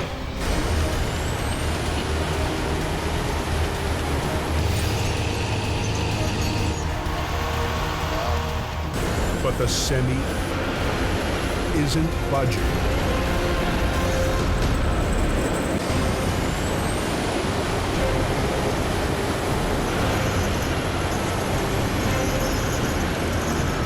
In northern Alberta, the bed truck struggles to pull a wrecked semi up an embankment. It was pretty hard to get that semi up the bank. It was quite a distance down the embankment. It was fully loaded. The whole thing probably weighed close to 80 to 90,000 pounds. It was in a pretty bad spot.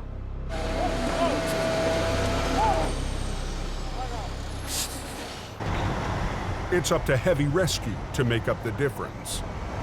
A little bit more extra pull, you know, it's easier on their equipment. We gotta get in the front there somewhere, the front of the trailer, like even around by the kingpin or somewhere. So he's gonna pull on the back, you're gonna pull up here. The bed truck needs to get ahead of HR 68. Holy, look at this guy. But instead of navigating the narrow road, the driver takes a shortcut. To see a big truck like that driving in the ditch was pretty wild. That thing is huge. I'm gonna buy me one of them. That's unreal.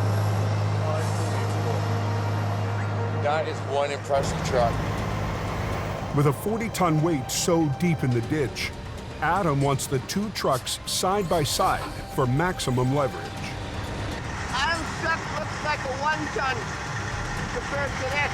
This could be the Rotator, and Adam's could be the 1-ton right now. The trucks were on a bit of an angle. You know, we couldn't T-bone everything to get direct pulling powers. Heavy rescue shuts down both lanes, and the traffic is already backing up. Okay, Garth, let's take a little strain there. Up you go, Garth. Boom in. Yeah, pull it. Both lines, keep both lines tight. Get there in high gear.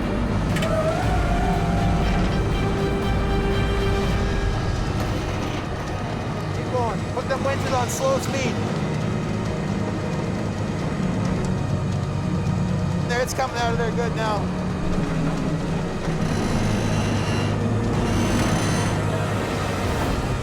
Good there. All stop. All stop. They've moved the trailer as far as they can, but they've run out of road. Adam will need to re-rig. Go a few more feet, then we can grab that front end and swing it right around. But before he can even unhook,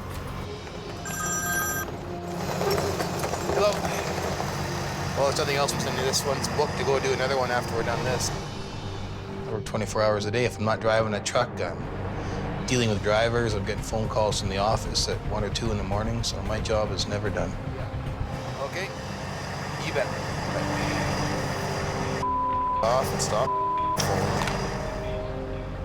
Lots of jobs. Dispatchers expect you to get them done right away, so. there's hours more work up the highway. Pull that front end of the truck around.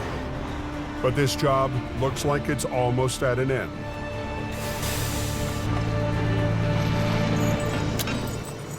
Good.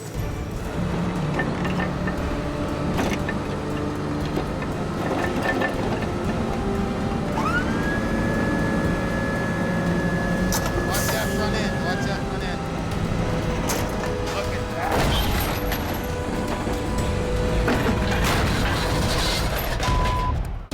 They just said that it was closed. Oh man, that sucks. Okay, thank you. Pull that front end of the truck around. With work piling up on Alberta's Highway 881, Good. Okay, tighten them up. Adam's crew has almost wrangled a heavy wreck up onto the road. Watch that front end. Watch that front end.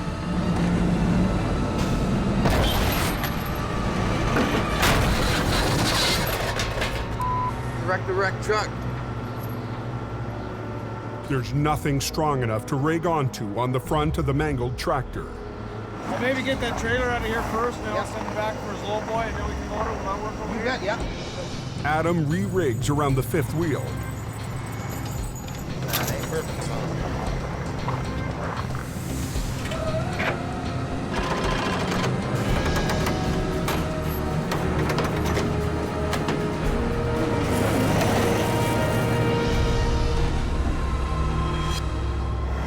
You get this whole trailer swung right into that lane now? Yeah, just take us back in and push it right over. Then we can get the traffic opened up.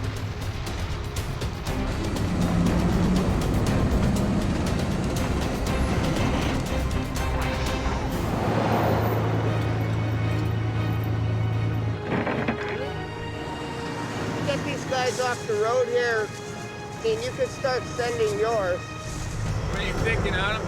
Drag it out of here. I just want to get this thing separated. Let's give her a try. Get her out of here.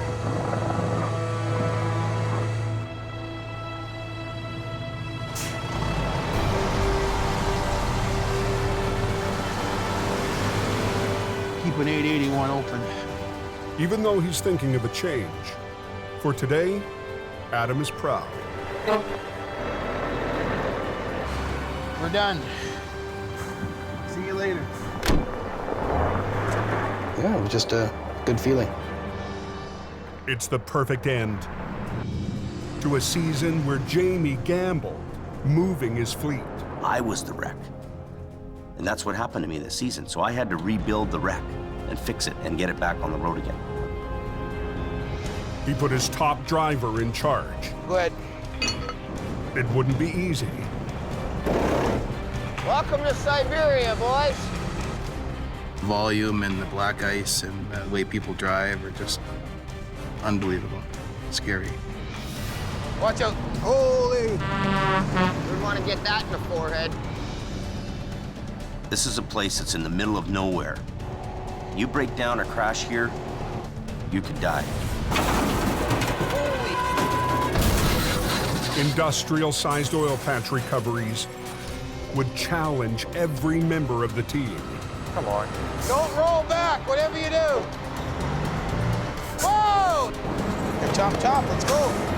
Keep going. Come on. You have to run the wrecker, right? And even fighting for survival, Jamie refused to abandon the coke.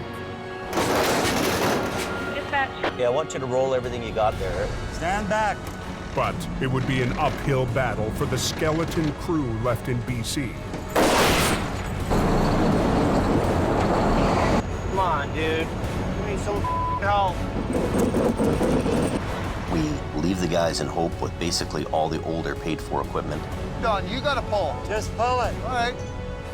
They're working on a wing and a prayer trying to make this work. No.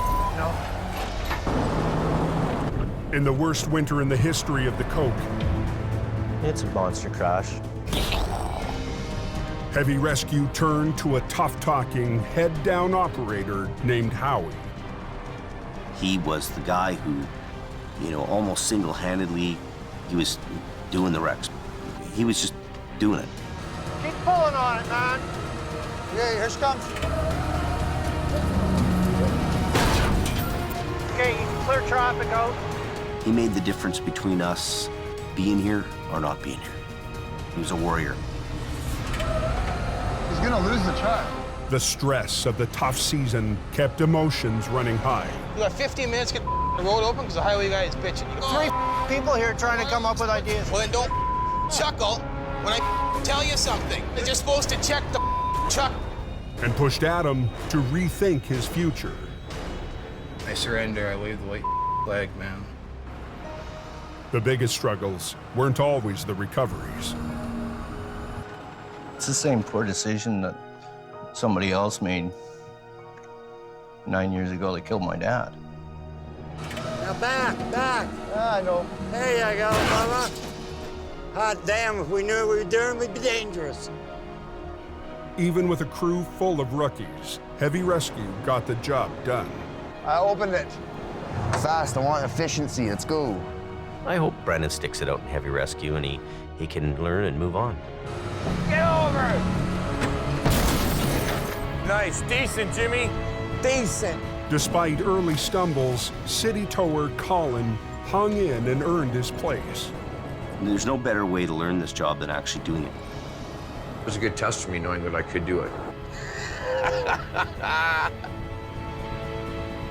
They fought the odds We're getting her. to make Jamie's gamble pay off. Here she comes, watch out! Woo! That worked well. Just needed that little extra bit. So happy with you, Phil. I'm gonna give you a hug. Oh, well, there you go, buddy. Our guys have reached deep, and they've pulled off what I would call would be a miracle. We're back. I'm really proud of the fact that our guys had the courage to put up with some hard times and the commitment they had to be survivors and to go move ahead. After being pushed to the brink, Jamie's expanding his fleet for a stronger assault next season.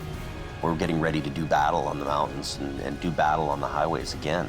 Hey, we got a wreck in the ditch. We gotta go. We're stronger and more powerful than we've ever been in our whole career. This thing's full steam ahead. And I'm feeling it.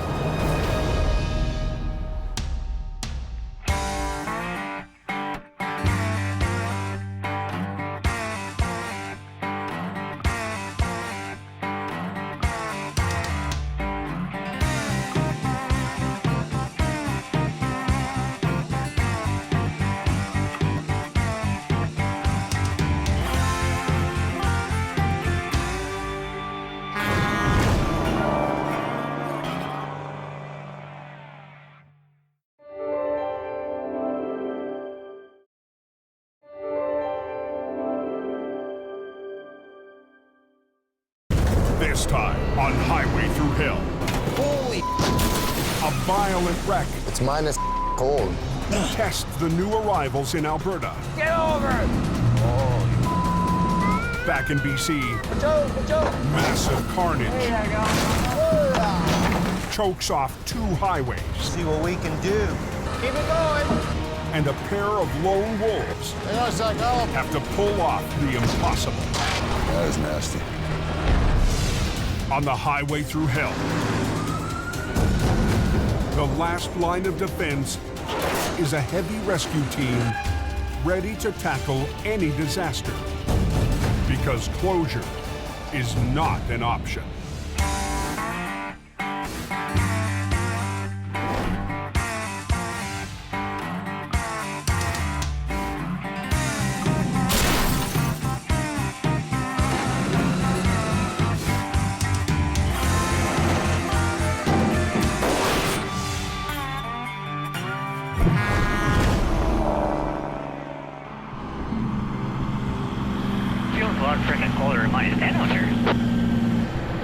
It's the 5th straight week of sub-zero weather in northern Alberta.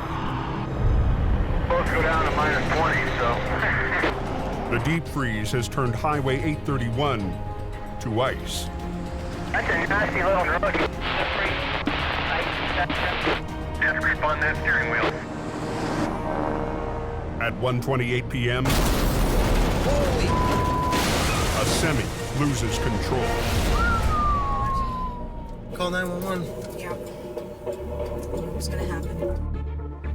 There's a truck in the upside down there. Can you flop it over? You betcha. Just drove it right into the ditch. I think we lack of control reporting a rollover. Jamie Davis en route. Last week, Jamie Davis brought up Heavy Rescue's powerful Rotator to battle the industrial-sized wrecks that litter the highways to the oil patch. I have to send in the muscle to make sure those jobs are getting done.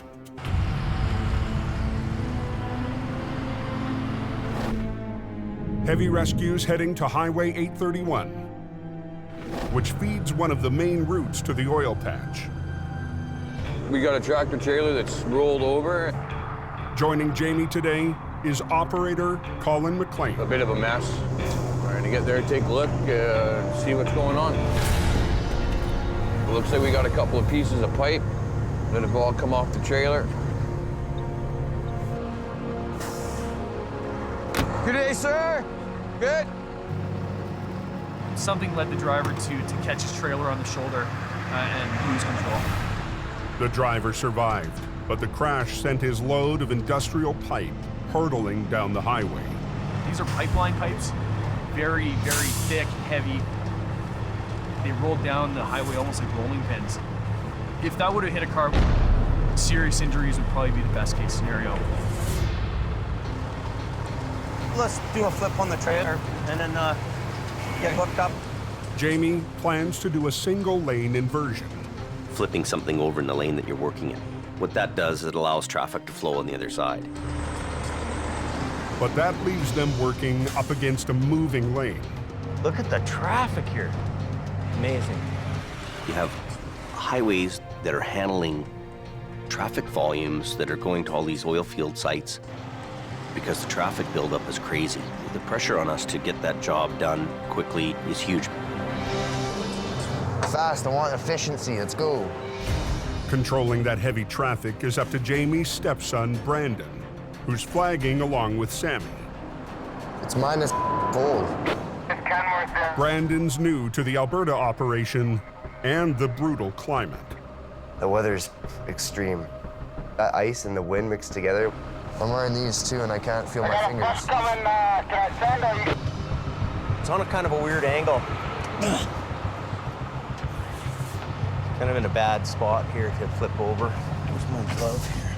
Adding to the challenge is the twist in the wreck. That truck is wound up like a giant spring. There's energy there. That energy is something to worry about. I think I should put a low line in this thing. Let's put a couple of snatch blocks down. Well, yeah, one for that. Yeah, at least to pull that down. That way we're not monkeying around at all.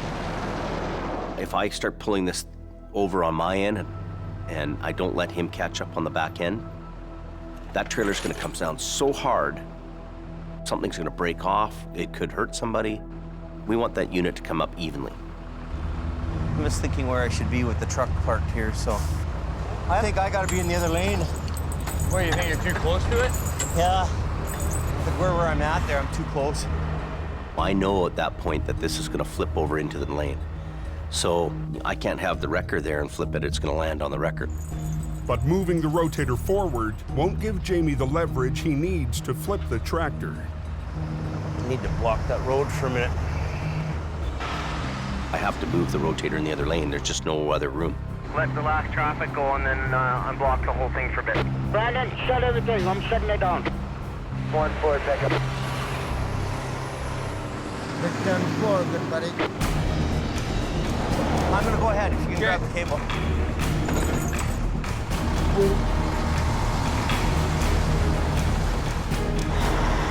Yeah, you get there?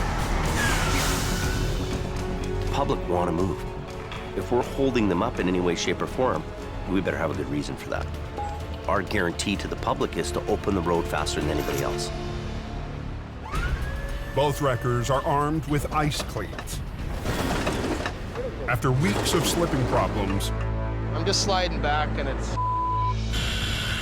Jamie ordered custom cleats designed to dig into frozen northern roads. I'm good if you're good. Colin will hoist up the back end of the trailer to reduce the twist in the wreck. We want to make sure we're not twisting it, so we're gonna wait for him to do his thing.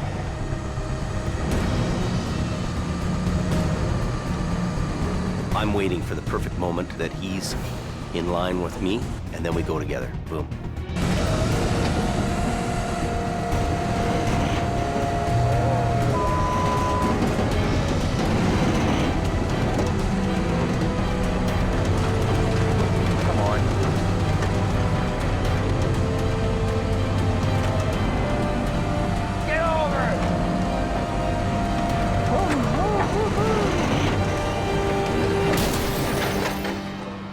That was a hard one.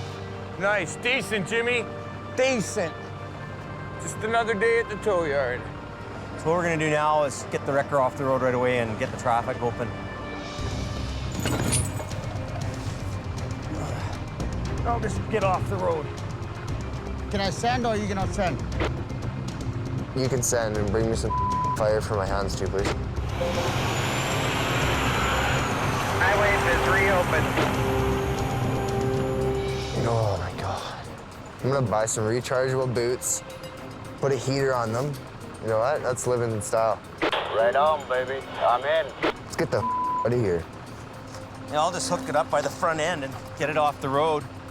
It's always a good feeling when you've got the recovery work done, you're getting off the highway and traffic can flow again. I've succeeded here. We're really earning a reputation one job at a time.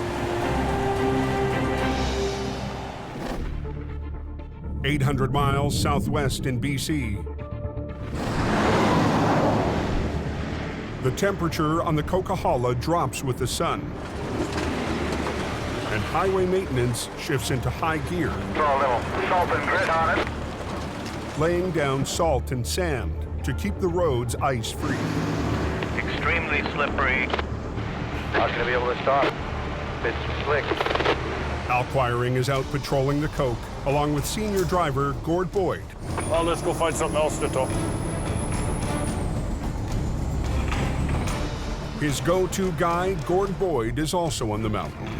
Put some clearing in it. Yeah, go ahead.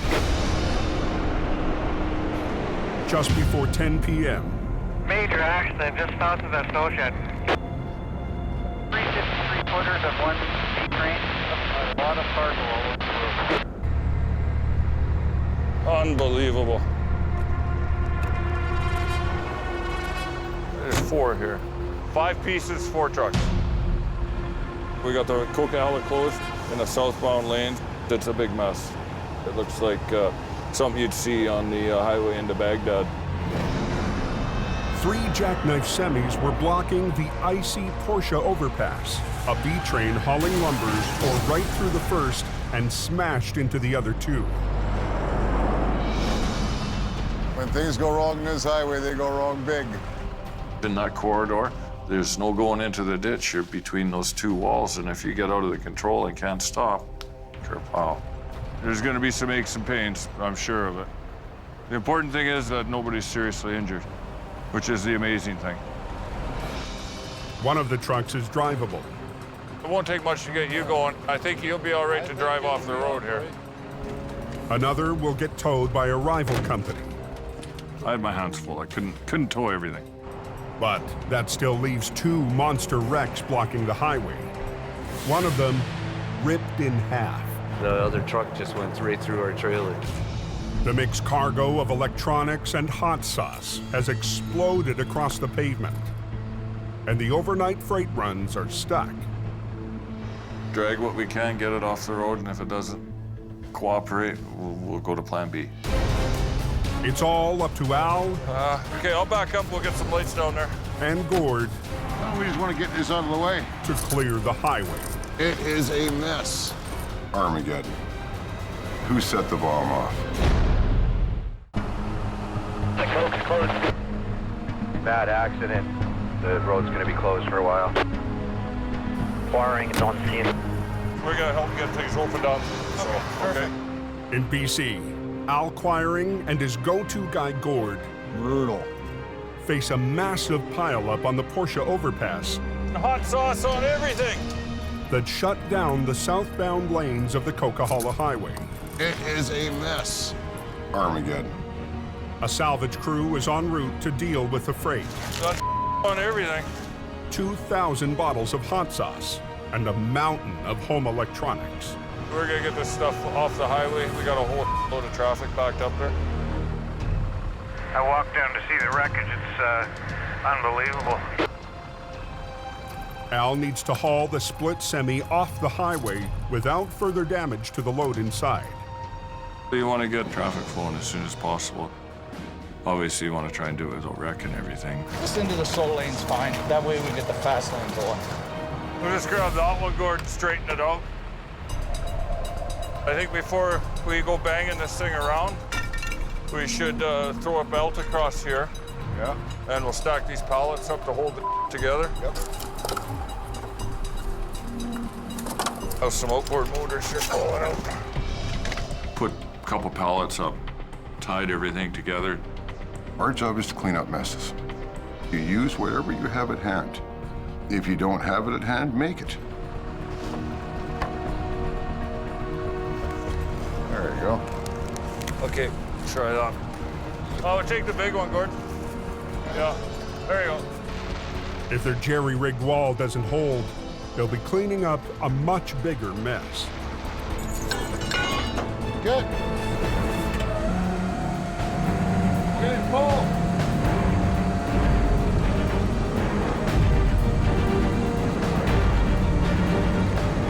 Hang on a sec, now. 2 hours northwest. I think I'm gonna do Highway 1. I don't want to get caught up there. If in doubt, go to the canyon. That's what I'm doing. With the coke closed, traffic surges on Highway 1, the alternate route to the coast. There's a lot of traffic over here on Highway 1. Hammer down, and if you know the road, you can make a good time. But the twisting, narrow highway can't handle the same high speed.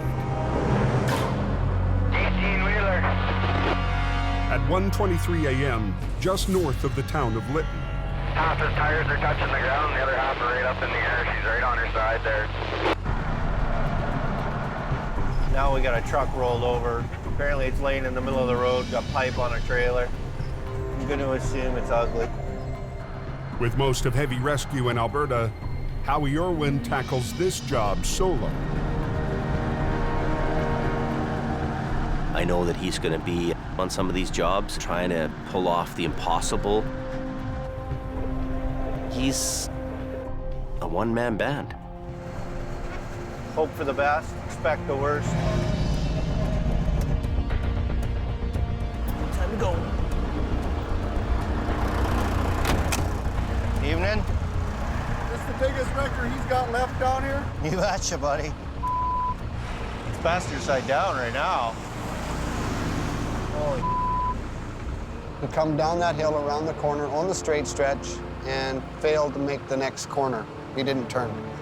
He went airborne and landed like that and then just kept coming. The tractor, hauling a trailer load of plumbing pipe, overshot the curb, hit the hillside, and flipped onto the road.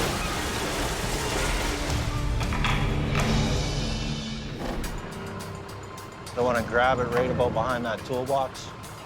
And then at the same time, I'm going to pull down off the tractor.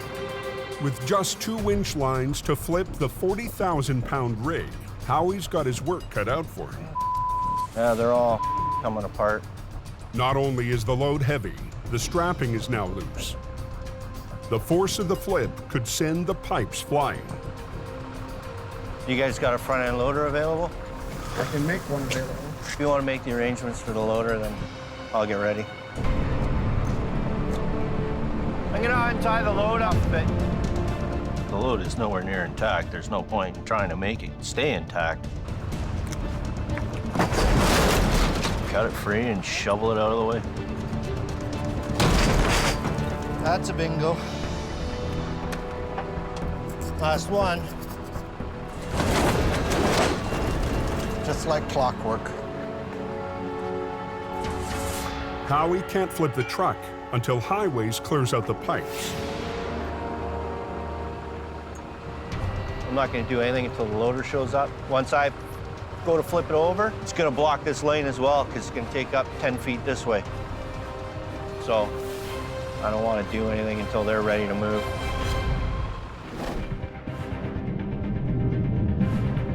Over on the Coke, What's going on at Portion Creek? They got a wreck southbound. Al's makeshift wall is holding. Hey, Zach, I'll pull the brakes off. You want to steer it? Sure. But now that it's straight, they need to get the wreck off the highway. Got air. Got air? Yeah. Okay, release the truck and then I'll just drive ahead and you head straight for the gas signs there. You got it. 10-4.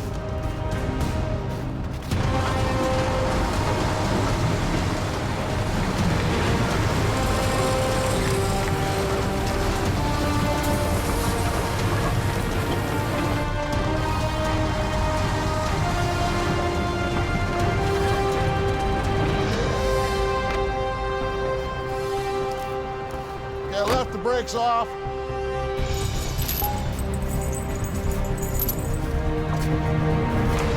The back half of the trailer is also full of cargo, and it's off its wheels.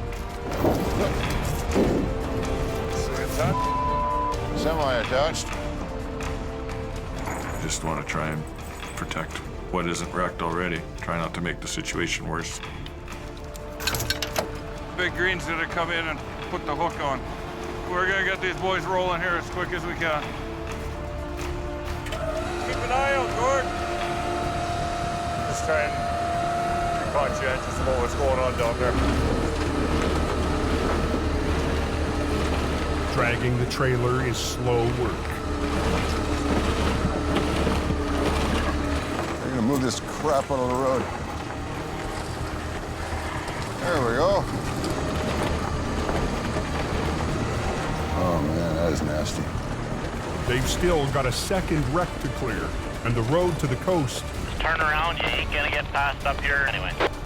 is at a standstill. 4, finally all over the road, man. Just turn around, you ain't gonna get past up here anyway. Definitely got a big mess. On the Porsche overpass in BC, 4, finally all over the road, man. It's ridiculous. I've been sitting here forever. Oh my God.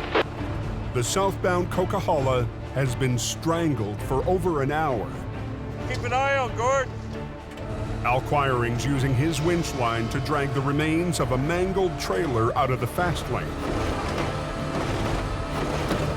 Oh man, that is nasty. Just give her a little shot of low gear here and drag it over, see if we get her over the wing line. But Al risks a little more speed.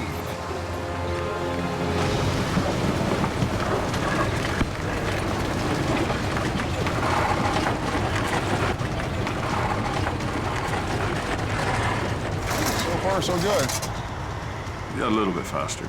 I just dragged the carnage of the trailer behind me. Once he clears the overpass, Al finesses the trailer onto the shoulder.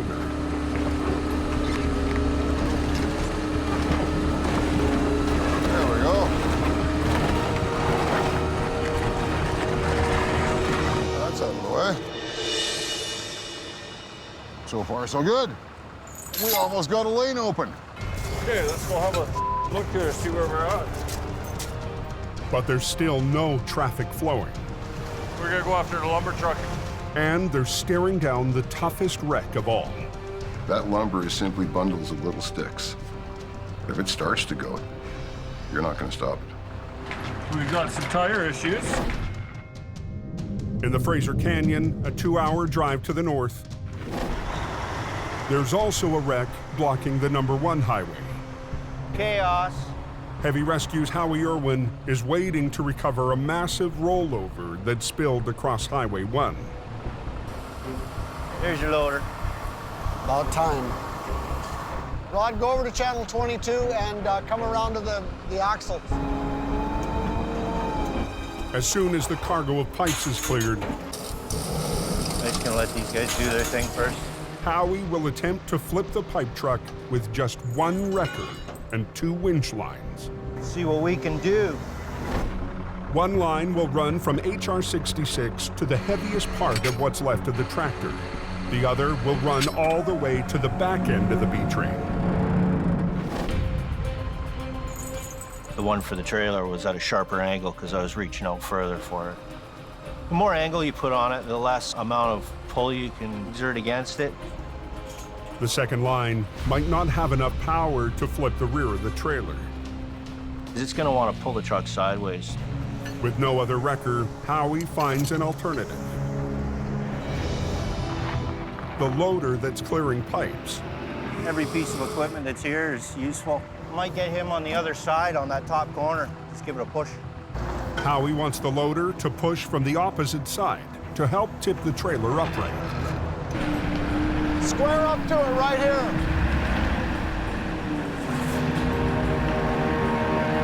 Ready to shut her down? Yeah.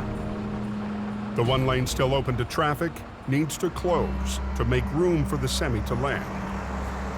Let's hold your traffic. Okay, cool, we're holding traffic. Yeah. One is closed. Now, both Highway 1 and the Coquihalla are choked off. Millions of dollars in freight is stuck. You add the traffic from the larger highway to a highway that's small. You close the small highway down, it goes from bad to worst. Let's get the highway open as quick as possible. Get it off the road.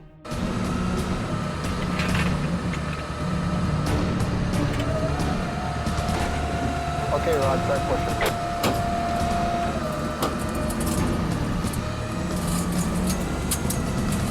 Nice and slow. Losing traction. The loader can't get a grip on the icy road. Oh.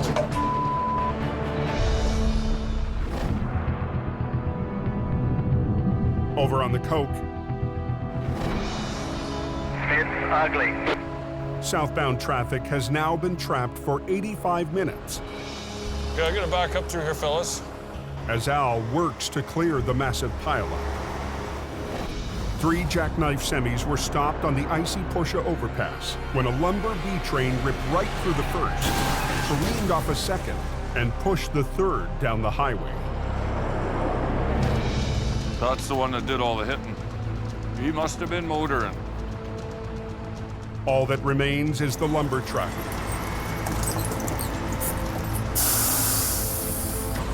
But it's a highly unstable load, 65 tons, threatening to topple off the edge of the overpass. Forward.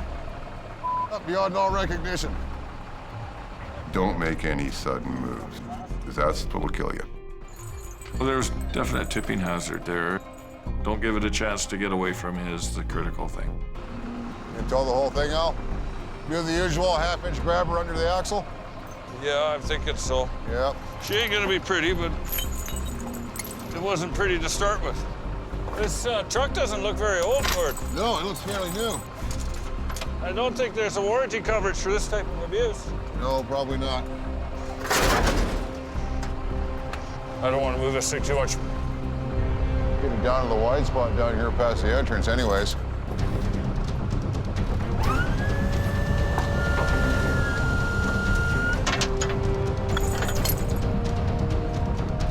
We good? Yeah, we're good. Give her.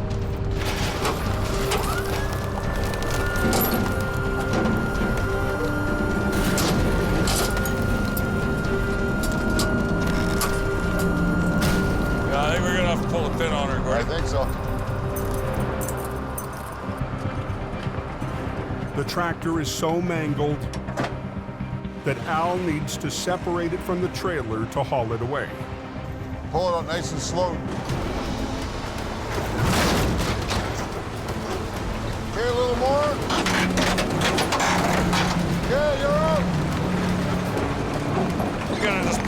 little bit. Look how far that load moved forward. Pulling out the tractor shifted the load even more. Unbelievable. Wood slid ahead on deck 4 feet. It's not a very good load. Down in the Fraser Canyon, Howie's having his own problems. Okay, Rod, start pushing. He's enlisted a loader to help him flip the overturned trailer. Losing traction. Get it down low. But the trailer is still sliding. Back up and then reposition a little bit and drop your bucket down. Howie moves the loader to lift from the bottom. It's not an exact science. There you go. Keep it going.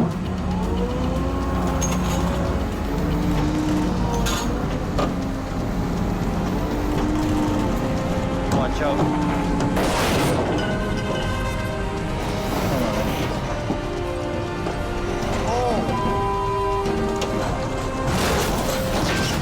There you go. Okay, Rod, start pushing that load into the ditch. Get it off the road. He's gonna shove the load over, and I can work on hooking onto it and getting it out of here. Open the lane up as quickly as possible. But when he goes to hook up, see what we can do. He finds it's going to be a lot more complicated. That front axle's busted right off of it. That's fantastic. You lined up there pretty good. In BC, it's a bad night for truckers trying to reach the West Coast. Tractor is just gone, though. Accidents have shut down 2 of the main arteries. On Highway 1, front axle's busted right off of it. Howie's plan to tow the pipe truck from its front axle has gone sideways. Well, there's no front tires on it, right? Holy yeah. The axle broke off in the flip. Yeah, she's pretty well now. Yeah. Howie's trying to hook up that tractor. Nothing left on the front end to work with. Redneck science. Let's see, what the are we doing here?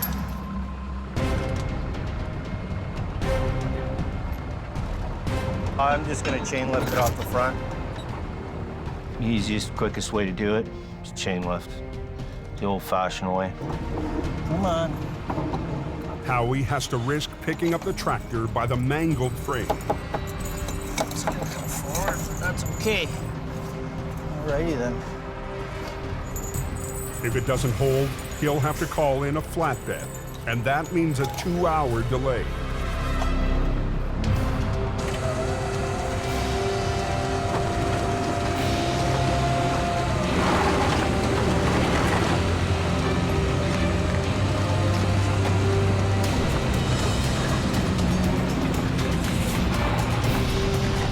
Gonna release the brakes and try and roll it out of here. Okay.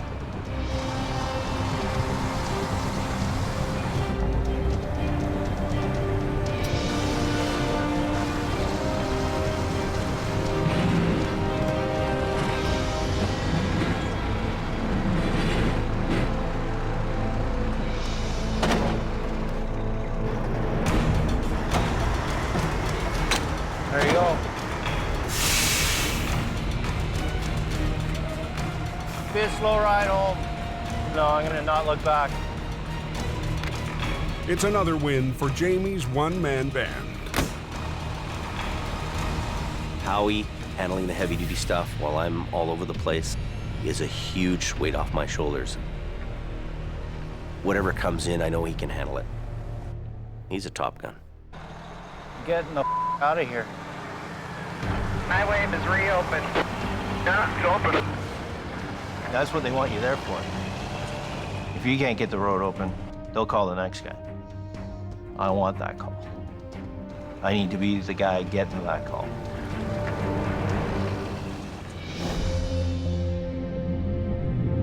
Over on the Coquihalla, If anybody's on the radio at that accident, get out of the way. We want to get these guys out of here. They're all pissed off back there. Guy should have quit yesterday. Not really. Pull it up nice and slow.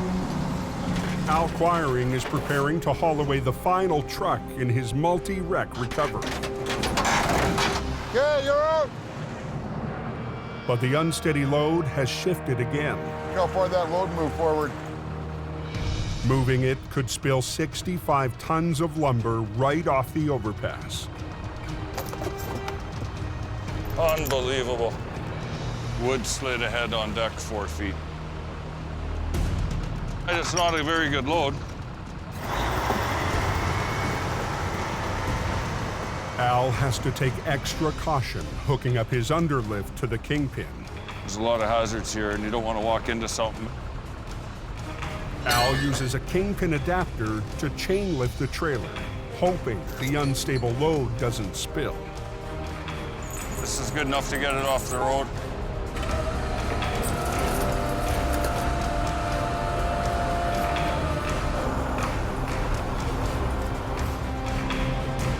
What's the point to around? Just get it done.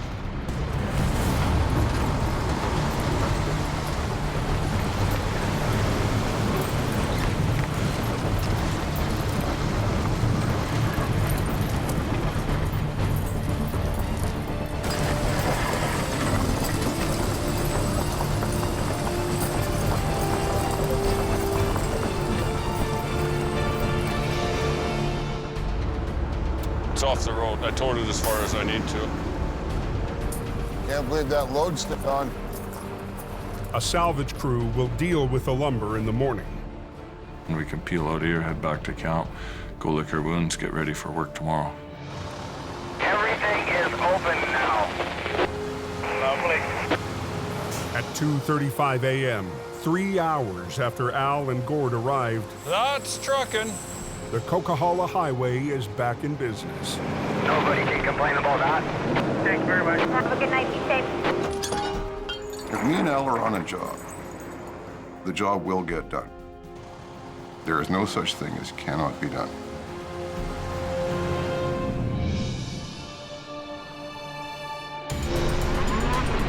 "12 hours later, 800 miles away in northern Alberta, Keep it off the snowbank. All right. Heavy Rescue takes a rare day off to hit the Winter Festival of Speed in Lac La Biche. It's an annual celebration that brings out the whole town. Who's the best guy here?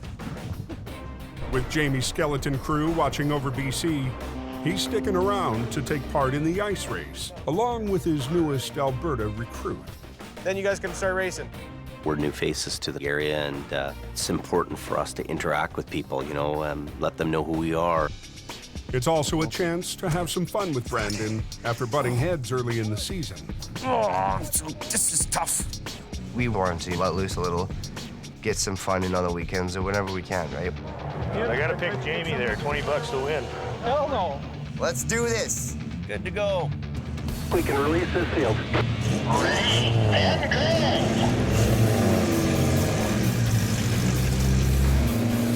Right away out of the gate, I'm ahead of him and leading the pack.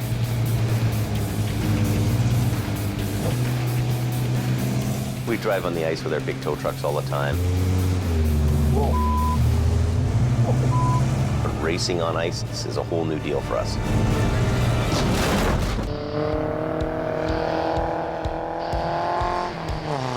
On frozen Lac La Biche in Alberta, Jamie Davis, call 37. Jamie and his stepson Brandon, call 11. are squaring off in the annual ice race.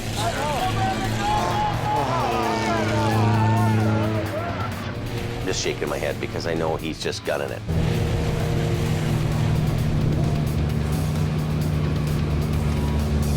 There he goes. You know what'll probably happen? Brandon will get cocky and put himself behind. Better not. That's what them young guys do. All right. He came around a corner and he was hot on it again, and the guy went sideways in front of him. He T-boned him right in the side. We have a fender bender, folks. But Brandon's not giving up. Jamie gets the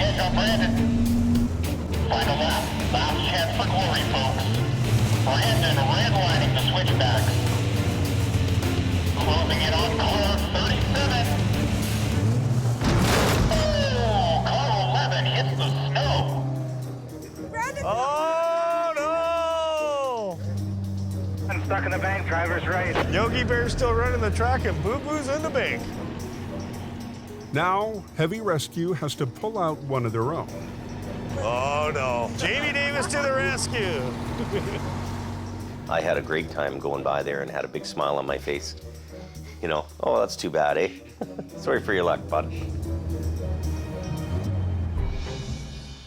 You finished 8th. 8th. Unfortunately, that means your dad beat you by a little bit. You finished 5th. Good. Congratulations. All in all, the boss won. Thanks for losing. Good job. Yeah, thanks for having me. Looks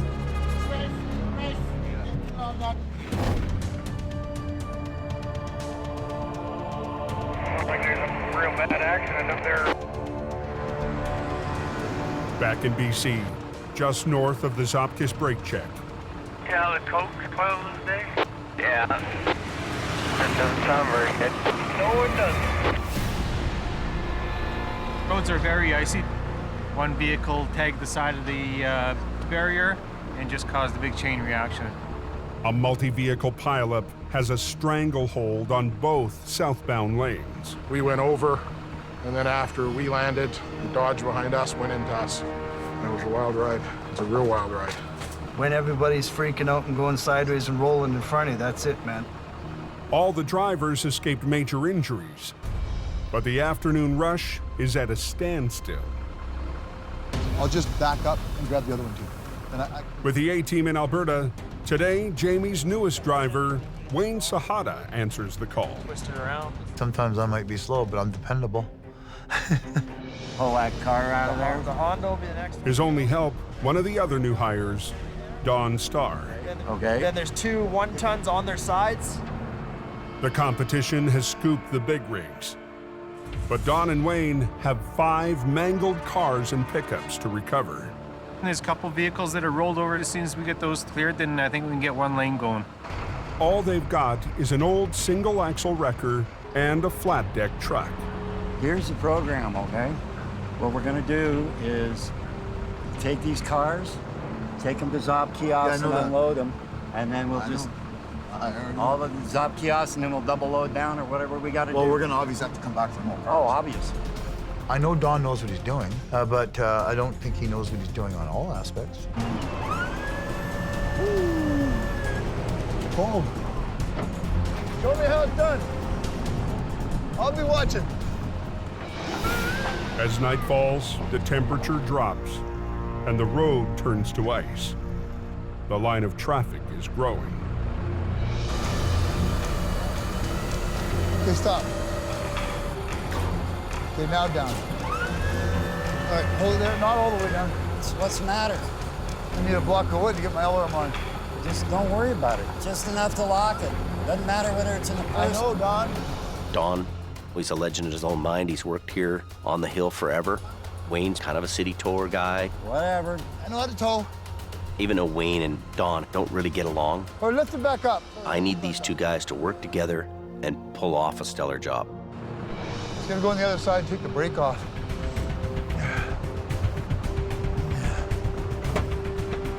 Brakes off. Take it down there like this. In less than an hour, they've got the first 2 wrecks off the road. Holy, just go. It's the wrecks off their wheels that'll be the real test for the new team. Wayne's at Zop kiosk. Let me go to work. But Don's not waiting for his partner. It should be interesting. Stand back.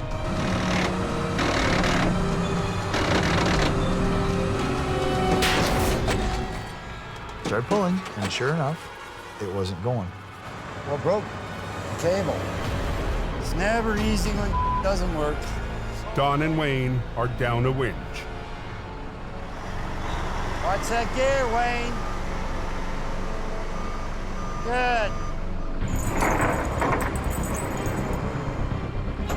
All I'm gonna do is pull it the wrong way, Don. You gotta pull. Just pull it. All right.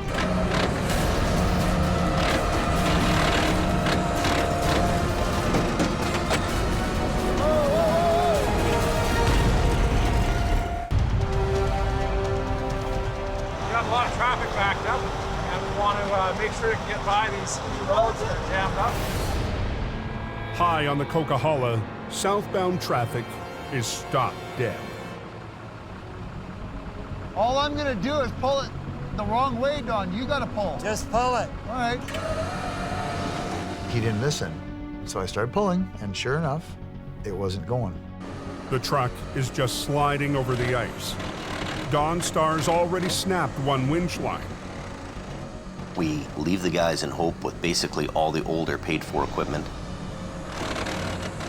It becomes really a struggle for these guys to try to work with the equipment. The only answer is to improvise. Want me to trip it? All I gotta do is back up, put my deck down, push the bottom out, and pull the top. Go for it. Hopefully this works. Ho! Ho! You're gonna have to help me, though. You're gonna have to pull. Yeah, I know. Wayne braces his flat deck against the truck. Okay.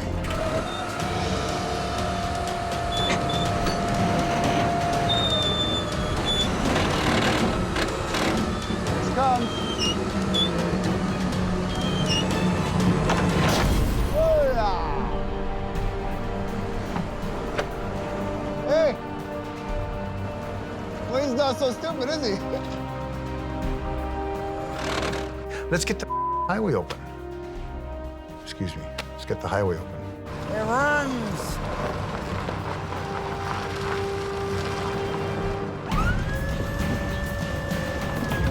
Okay, here we go.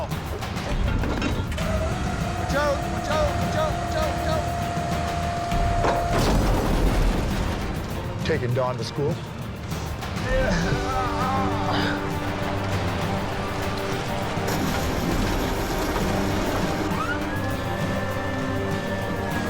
Flip right over. Miracles never cease. Now back, back. There you go, mama. Damn, if we knew what we were doing, we'd be dangerous. Come this way, this way. He does things a little differently than I do, but that's okay. It worked. There's different ways of doing things, and I'm never afraid to learn.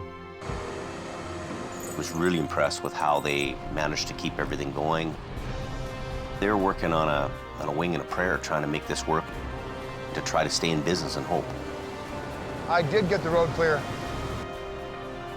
I opened it. The road's open. As soon as this guy gets out of here. As soon as this guy goes? Wasn't perfect, wasn't pretty, but they made it happen. Looks like they must have opened that Coke southbound, eh? Next time on Highway Through Hell. Now put some damn chains on. The heaviest snowfall Pretty scary out there. in the history of the highway Don't spin.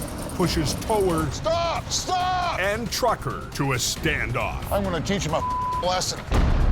A monster wreck hits Unbelievable.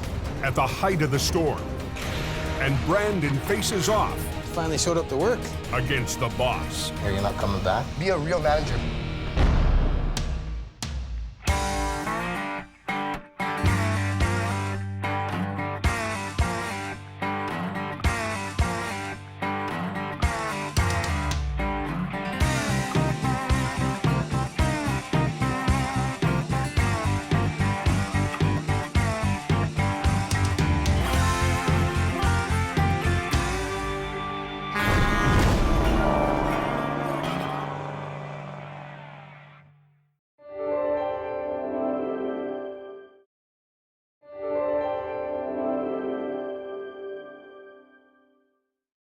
This time on Highway Through Hell.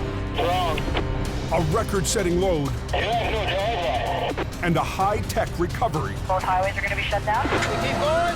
choke off the route to the north. It's gotta be enough there. What do we got here? A simple job for Colin Release all your brakes. turns into a marathon, Okay, go ahead. and a loaded semi It's coming. It's gonna go here. on a narrow curve Watch yourself. cuts it close for Jamie. On the Highway Through Hell,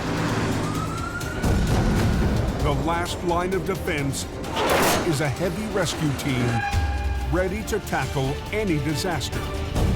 Because closure is not an option.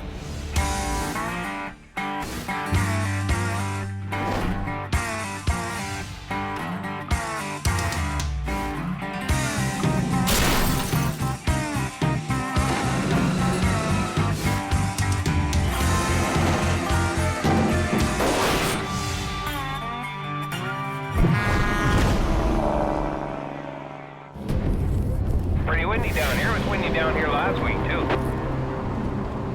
It's 11:10 p.m. and truckers in northern Alberta are facing another night of brutal conditions. Yeah, looks like they got a lot of snow down here. Yeah, they're calling for like 20 centimeters or something tonight. Minus 40 winds and heavy snow are blasting the oil patch. We got snow squalls in with that wind. It's chaos out here. Turning the roads into an ugly mix of snow and ice. All the driving lanes are totally covered in snow there. I'm driving between 70 and 80 kilometers an hour because it's just that slick out here. You know, the road is just shining with ice. North of Lac La Biche, Peace Officer Larry Baker is on the lookout for trouble on the highways. In the wintertime, we can go from sheer black ice to complete whiteout conditions.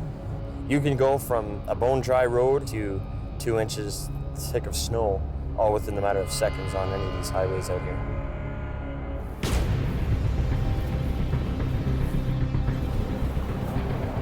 How's it going? Good. You know I'm stopping you? I'm guessing my brake lights. Proceeded unsafely. You flew right out of that parking lot.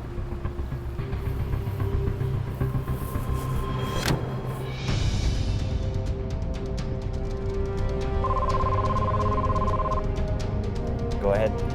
Just after midnight, Officer Baker gets a call. Roll over on Highway 881. 10-4. Caller stated that they're hauling radioactive material. Yeah, just to confirm, you guys are just past Golden Sands turnoff? Just as you're going to turn right, you won't miss it. Copy that.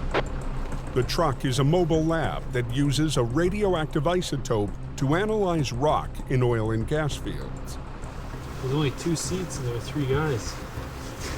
Whoever was in the back really would have gone for a ride. Fortunately, the driver and passengers walked away. But everyone is on edge. There's still a small amount of radioactive material on board. We're not too keen on that, but we'll approach cautiously and see what we got. Heavy rescue swampers Kevin Ritchie and Jamie McKelsey have never faced this kind of wreck. How close is it, Kevin? I'm not sure, but it ain't gonna turn my hair green because I ain't gonna get that close if I don't need to be. Not a boring business by no means. We're at the junction then? Yeah, 10-4. There's always something going on and the challenges it brings. It was a heavy piece of iron that rolled 5 times. Like, holy, I'm lucky the guy didn't kill himself. Yeah. Where did he go through? Right there. So it was definitely mangled. There was parts all over the place. Just like a battle zone there. The truck missed a stop sign, made a hard left, ran off the road and slammed into the ditch, rolling 5 times. Just heads up, tows here, and the Geiger counters arrived as well. Within minutes of the crash, a safety team is on scene to confirm there are no leaks. Big companies in Alberta take emergency response training and safety very seriously. Dave, do you get those details about radioactive material on that vehicle? It sounds like it's still intact. There's no screwing around when it comes to a big wreck. What they're doing is just to make sure that the radiation levels that are acceptable that come out of the vehicle on a normal basis are still there. The truck is built to contain the small amount of isotope in a secure compartment. It did the job. There are no leaks. They do have a reading outside the vehicle, but it's within acceptable level. With no risk from exposure, heavy rescue gets to work. Deep, eh? You're gonna try and flip it over, then bring it up with a bit. So, chain goes through again, as usual.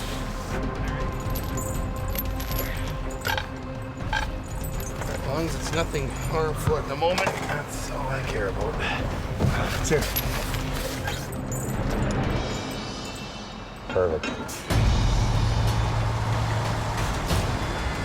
Adam needs to position at a right angle to the wreck, closing down both lanes of the highway. Did the tow company give you an idea? 1 hour, 2 hours, 8 hours? Got the vehicle out, cables are off the truck now, get ready to put the tension on. Just pulling them lines now. The timing couldn't be worse to close 881. Okay, 10-4. So as of like right now, then both highways are going to be shut down? Yeah, let's say right now it's officially closed. There's another major roadblock on the route to the oil and gas fields. Come on, get on that cable pull till it gets all bound up. On Highway 63, 12 miles south of Fort McMurray, a huge transport is about to get underway. 2 solvent tanks, each 4 stories high and weighing almost as much as a 747. Jelly, eh? Dan Kosowan is the field supervisor for tonight's record-setting move. To move everything steady, you're going to use about 1,600 horsepower. So that's about 3 trucks per unit. So you got 1 pull truck and 2 pushing from the rear. There we go. The convoy will travel up 63, all the way through Fort Mac and continue on to a site 40 miles north. We're going to start our entry onto this highway here fairly shortly. Yeah, you brakes off. You ready to roll ahead? Everybody's clear. Okay, here we go. Okay, here we go, Kevin. The tanks will create new jobs, and the transport company is ready for this challenge. If they have a mechanical breakdown or any kind of incident, you know, that's serious traffic concerns. You're not moving that kind of weight in a hurry. This has never been done this size of diameter. Good on the drive side light. Clear the drive side. Excellent. Coming around nice on the swamper side there. You'll be clear right now. Listen. Shutting all northbound traffic right through town, all side roads, all intersections are going to be a complete shutdown with the RCMP and our pilot cars. You can start bringing it over. You're there now. Everything's reacting smoothly there, Kev? Everything's looking good, reacting good. Keep pushing a little bit, Pierre, just a little bit, come on. Okay, you mean you can't? Stop. Wrong.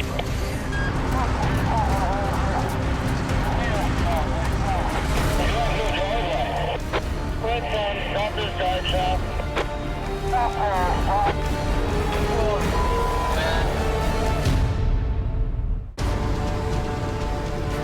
You can start bringing it over, you're there now. Keep pushing a little bit, Pierre, just a little bit, come on. On Highway 63 in Fort McMurray, the route north to the oil and gas fields. Stop. Wrong. The biggest wide load to ever travel this highway has ground to a halt. You have no driveway. Right down, stop this drive shaft. The lead push truck on the first tank has lost its drive shaft. If they can't get it moving, even heavy rescue won't be able to help. You're looking for more than a guy like me to come and help. That's big issues, you know. They're in a league of their own, these guys. Pull that drive shaft out already? There's a hill just ahead. If the crew can't move the 320,000-pound load, 63 could be shut down for hours. So that fell right on the ground, so now he's got no drive support at all, so he can't do nothing.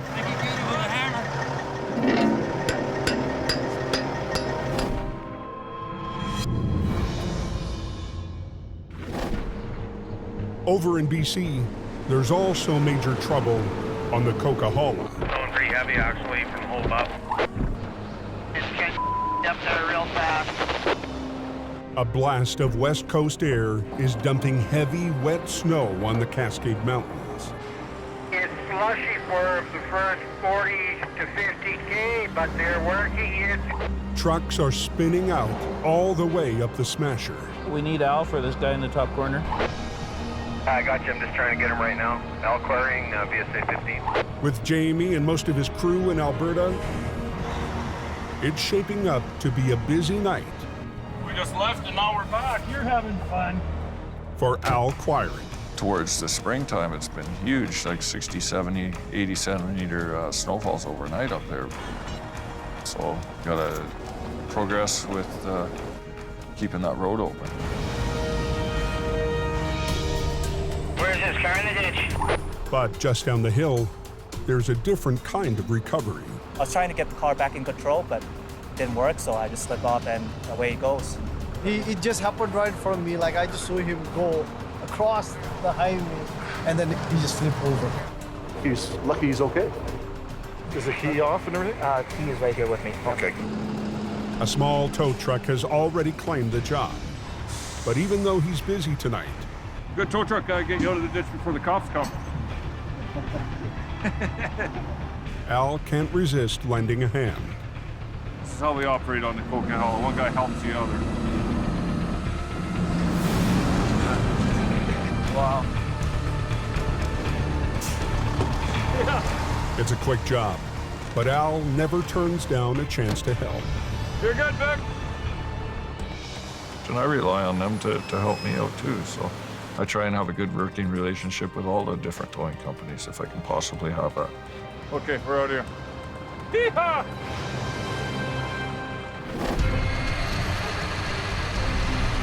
Let's go, hey! Back on Highway 881 in Alberta. I'm gonna try and flip it over and bring it up, but it's gonna be a bit. Heavy Rescue has shut down both lanes to get a mobile lab back on its wheels. Yeah, somebody was saying it's gonna be another couple hours and the highway's completely closed. We gotta go back. Or, okay. Come on, get on that cable pull because it gets all bound up. The race is on to reopen the road to traffic. Keep going. But hauling heavy lines through deep snow is slow work. Just wait till you get a bit, Jamie, and then it'll be easier to walk with it. Somebody still can't go anywhere because the road's blocked. You're not alone, man. We're frustrated. Good to go? Yep. Even under pressure to open the road, Adam wants to bring the truck over as gently as he can. That's gotta be enough there.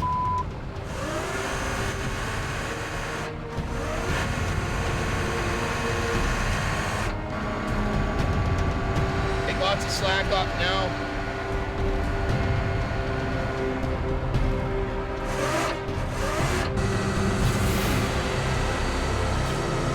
Is it coming or not? I can't even see.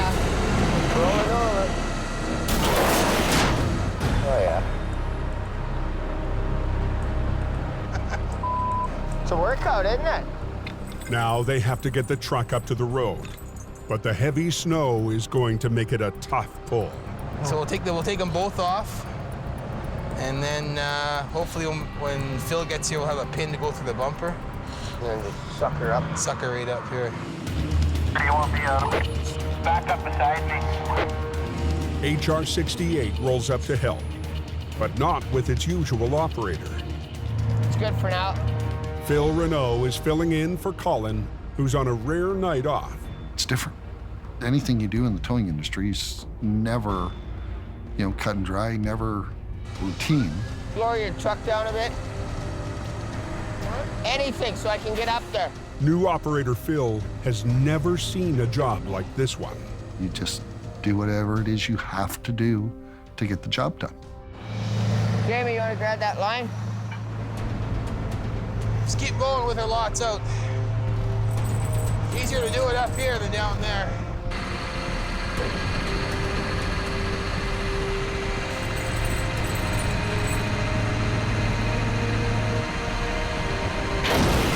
Hang on, Phil. Stop. Okay, I'm stopping. That pin fit okay in that bumper? Oh yeah, the pin's in good. It's all safe. Kevin, we're good to go. 10-4. Go!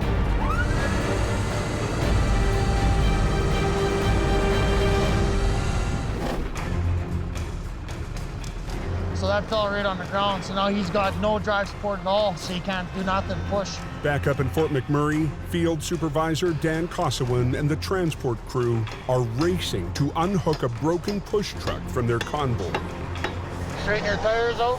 Every minute they're stuck here is a minute closer to the morning rush. Okay, Elvis, you can back up. So now what we're gonna have to do is just rearrange a couple trucks and then have a secondary pull truck out front of the first load now. The convoy is facing a steep incline up ahead. There's no way the first load will make it over without full power. Cameron, unhook your rear push truck and then send them around. Dan's only solution, move one of the push trucks from the second load. He's gonna back up, tie on to Linden. Yeah. Once we get over top, then Elvis can go out in front.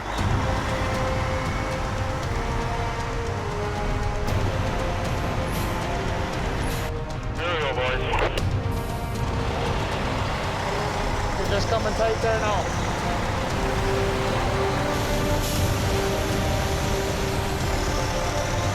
Okay, here we go. We have clean harbors and one more coming here, and that should be it. Copy there, Tanner. But the breakdown has cost the crew too much time. The tanks won't reach the refinery tonight. Tomorrow night? Yeah, tomorrow night we're gonna do it again. So we're just gonna get through town and park, and then carry on tomorrow. They'll park in a pullout north of town and make their delivery tomorrow night.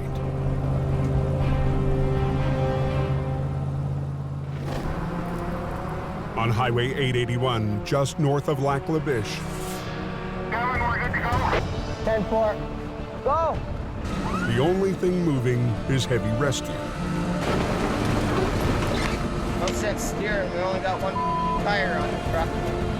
Phil works with Adam to pull the high-tech rig straight up the slope. He's pulling this direction, and I'm pulling this direction, which is keeping the truck into a center line coming up to us.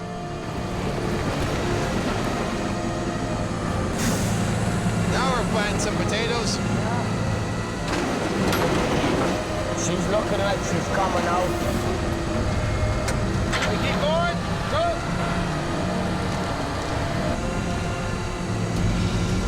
Hold her, hold her, hold her. Too much. Yeah. But once they get the truck up the hill, The whole rear end's on that thing. The back axles on the truck were damaged. The front axles on the truck were damaged. The truck was not towable. This thing is.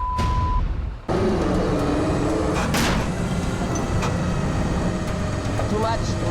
on Highway 881, north of Lac La Biche, Alberta, This thing is. traffic to the oil fields is shut down. Well, The axles on the truck were damaged. The truck was not towable. Adam has to find another way to move the truck out fast.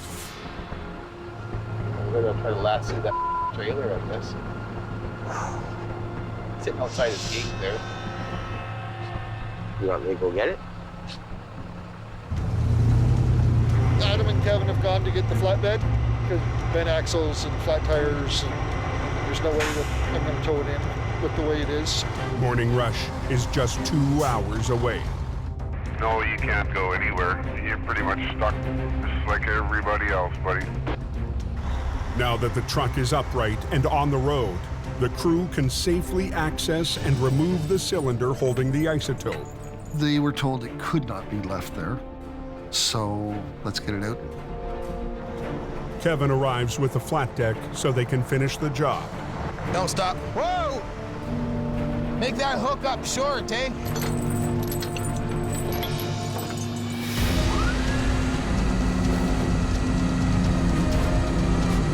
This way some? A unique recovery for heavy rescue More if you can. There you are. comes to an end. Yes, good job.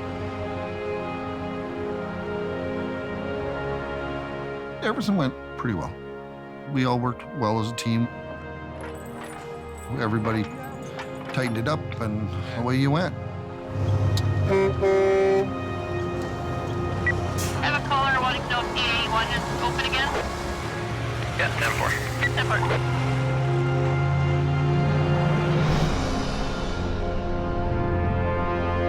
The next morning, 800 miles away in BC, Jamie gets set for a comeback 3 months in the making. They've got it ready for me to go. Bruce's old truck has been out of commission since Howie ran it into a ditch on his first job. That's bad there. That's hard to fix.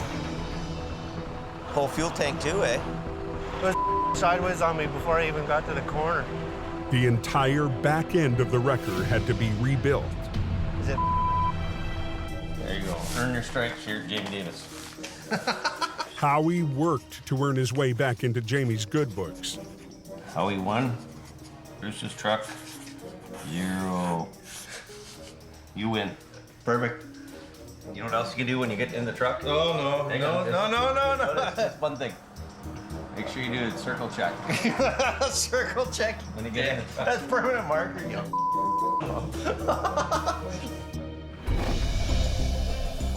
And today, Oh, you put a new window on it too? Cool. the truck will finally get back on the road. We need the thing to work. It works, and it's all fixed up now. You know, I'm really just happy to get the truck back into service. We really need this truck on the road, and I've missed it all winter long, so I've lost revenue for the whole winter. You know, we need it to pull a trip for us right now. Thanks a lot. Take her easy.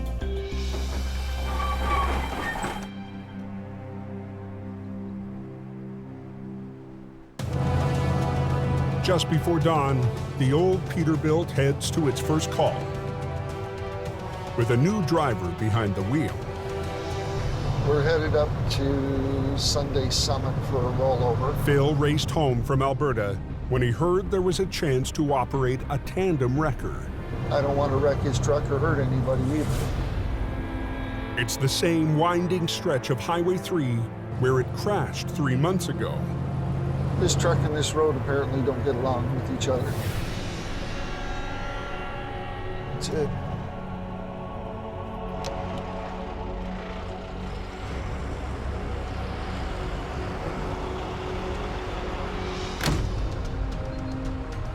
Well, it's just a crushed cab. He just came around the corner a little too quick.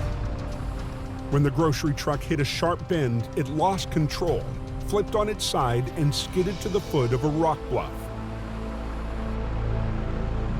Just see a little bit of freight, and then there's a bulkhead for the cold. A recovery on this blind corner will be too dangerous without backup. I'm definitely gonna need help.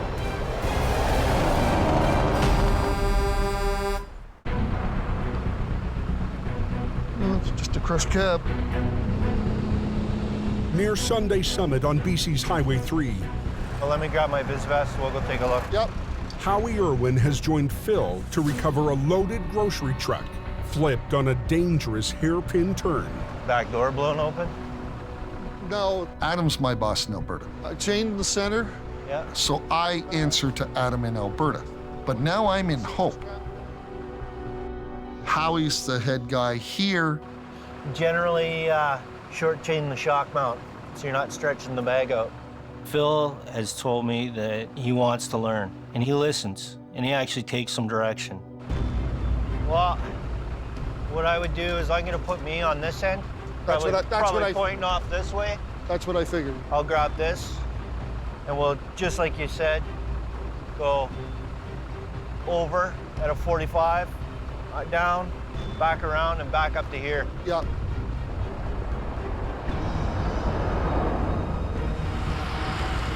At 7 a.m., It's got some issues. I'll walk you through it. Jamie joins the crew. I think you We'll should go see. where the weight is. We'll see. Here, we'll start Have at a the quick back. look. Okay. I would just chain that to here, Yep. and then power buckle it like you're doing. Chain up the axle, Yep. and then let's just give it a try. The load inside the trailer is the wild card. You've got a load in this trailer too, and 225-ton trucks, you're really pushing the envelope of their capacity and their gross weight in order to roll that tractor trailer over. The basic idea behind rigging it is to exert the same force against it that caused it to fall over in the first place. So all that energy that it took to slam it onto its side, we have to do the same thing in reverse to stand it back up. Under the force of the pull, the loose cargo could shift and overroll the trailer. I don't think they're gonna have an easy job of this.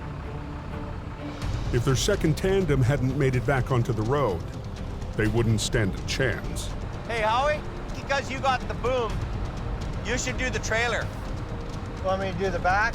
Yeah, you know, you could use a high line on the strap and a low line on the bottom. And we'll put him on the tractor. Okay. Okay?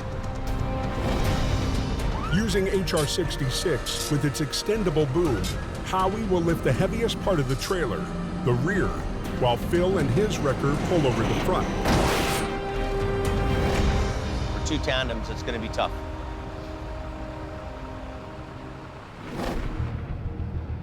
Anybody know if they got any white stuff up on the Coachella? A 2-hour drive to the northwest. It could be a bit snotty. I mean, you know, every couple of miles, I mean, the temperature could change 10 degrees. Right now, there's not a lot of snow up here. It's just enough to make it dangerous. Constable Steve Martin is patrolling the Coquihalla on the lookout for stranded motorists. It gets cold fast as you're going up the hill. People don't expect the change in temperature as they're going up the mountain. Just the conditions to trigger an accident. Haven't seen any yet today.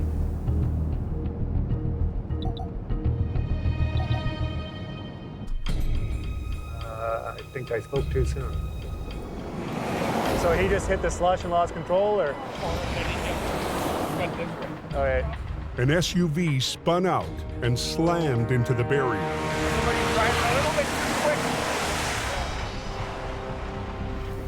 Where are you coming from today? Coming from Kelowna? The driver's in a rush to get towed away. He might have a reason. How come it smells like marijuana in here?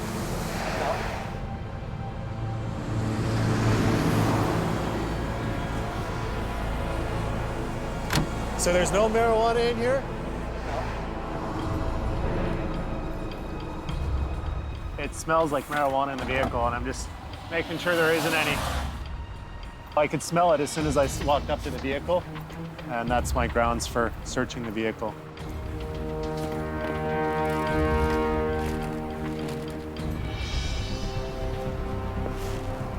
This your suitcase? I got license. You got license. You told me there was no marijuana in here. Maybe I do know. Maybe you don't know. You lied to me. No, sir, because the guy maybe he put it here, but license. You knew it was here because you brought the license up to me as soon as I opened up that bag. You're lying to me. Right now, you're under arrest for possession of marijuana. Do you understand that? Come with me.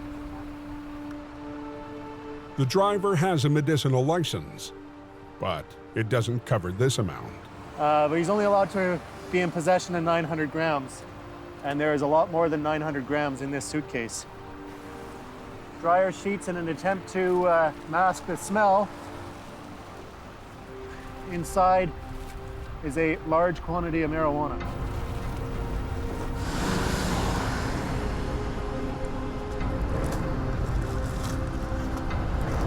$10, $11, $12, $13, $22. One of Jamie's competitors will haul away the car, but the driver's travel plans just went up in smoke. We will be putting forward charges for possession of marijuana for the purpose of trafficking. Typical for this job. It goes from not a lot going on to everything going on.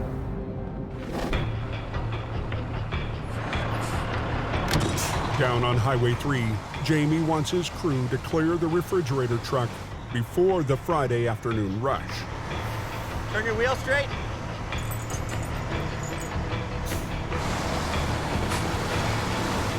Try to get some lift on that boom, eh? Yeah.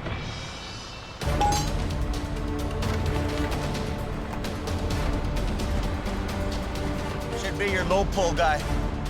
Okay. Look at these junk little hooks. Put this low to your rear end. Howie and Phil really have never been together on jobs. And when you're doing these big jobs with these big trucks, Can't get her? Got it. you need guys to be able to read each other on the side of the road. They need to know the other guy's move ahead of him. He needs to anticipate what the other guy's like. Just because we're not going to get a second chance, you know what I mean? Yeah, It just went back into gear. Got it. Yeah. Anyway, we're just about ready. We're all rigged up and we're going to go.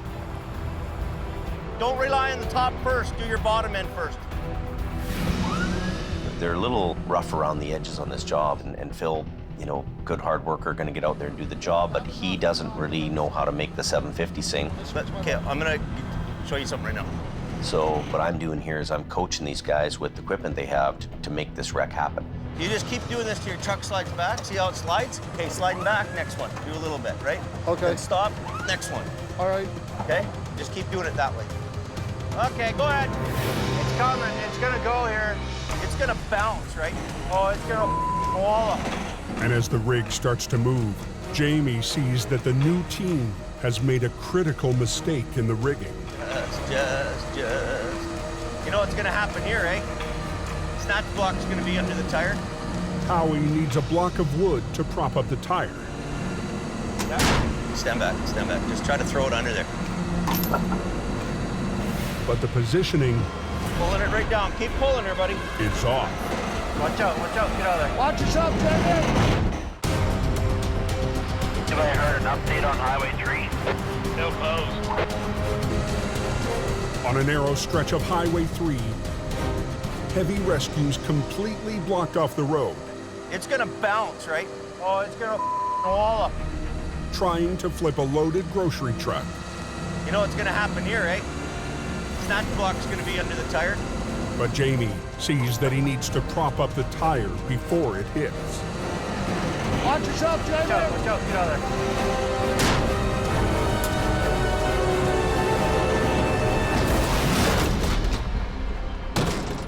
Perfect. Oh, yeah, baby. That's how they do it at Jamie. Look at that. You did her. Success. By the seat of their pants, they pull that off. It's as much as those two trucks can do to do that job.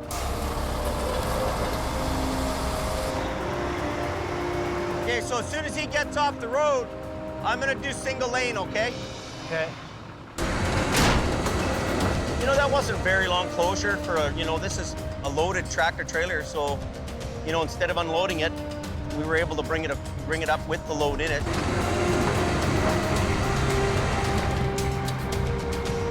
By the end of the morning, Got a pair of ice grips and I can crimp that off. the new team has the wreck out of the ditch and on the way to the yard. You know what, Howie? What? That didn't go so bad. No. Oh, I'd be more than happy to work with Phil again. He's all right. Everybody's got a different way of doing things. But if I take a little bit of Adam, a little bit of Howie, a little bit of Jamie, it's learning how to do the wrecks. And that's what I'm learning to do.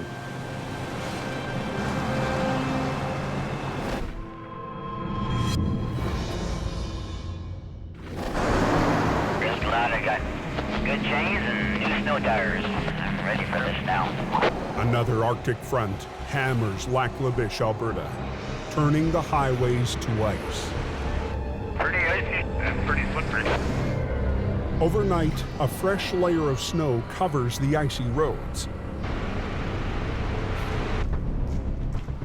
At 7:30 a.m., it's Colin McLean's turn to be put to the test.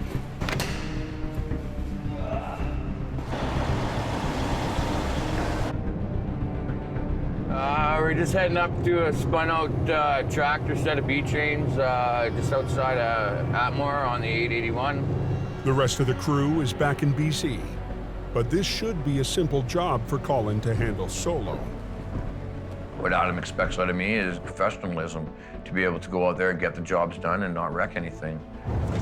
Okay, where is this guy?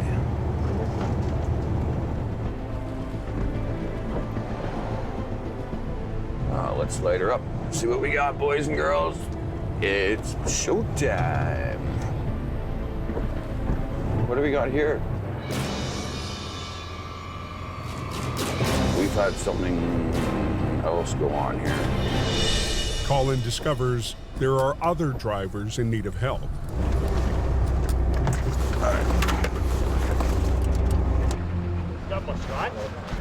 Well, I had an original complaint down here of a B-train stuck, so. A flat deck has plowed into a pipe truck. There's a driver coming down the road here who's headed north, another driver behind him, rear-ended that trailer pulling the pipe there. And then it just domino effect from there, right? The chain reaction has created a mile-long stretch of 9 stuck and spun-out vehicles. The highway was shut down. No traffic was getting through. You know, you had trucks that were northbound, you had trucks that were southbound. Yeah, it was pretty crazy. Wow, just wow. Chaining up is definitely going to give us the advantage over most of the other trucks here in the area right now.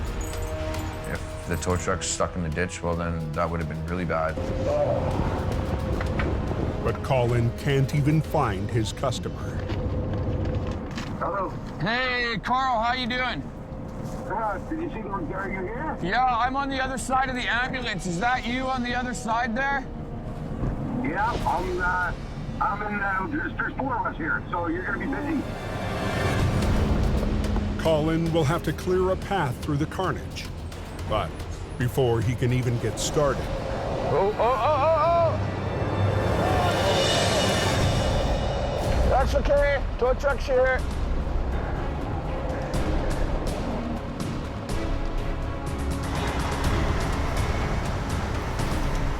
It's usually the firemen that come to our rescue. Now we get to go to theirs.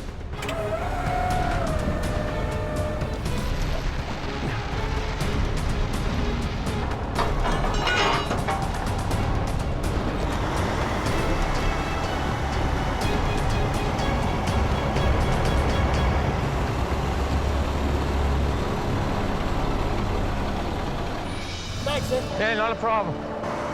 With a fire truck back on the road, Colin can start to clear the highway.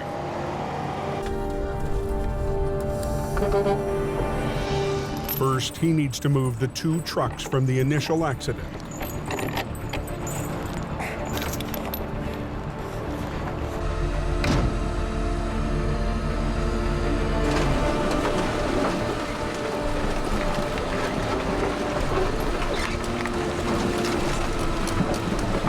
Did I get a truck through there now?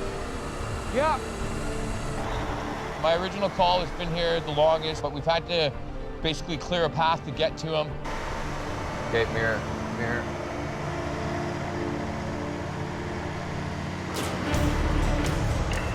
The tanker swerved to avoid the accident and ran into the ditch. It's not looking good. It's not looking good at all. All right, Carl, let's get you the in a Dodge. No, there's no pins on my front bumper. Colin has to find a secure rigging point to hook on to the 70-ton B-train. You still can't go anywhere because the road's blocked. The moose bumper, I don't know. Wouldn't hook onto the moose bumper. That front axle run a low line. Okay. Yeah, I got this.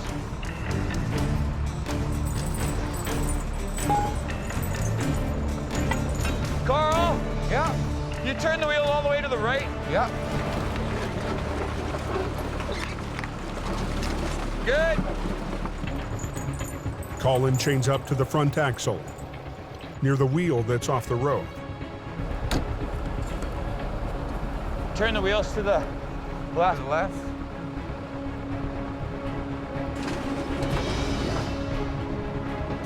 Here we back up.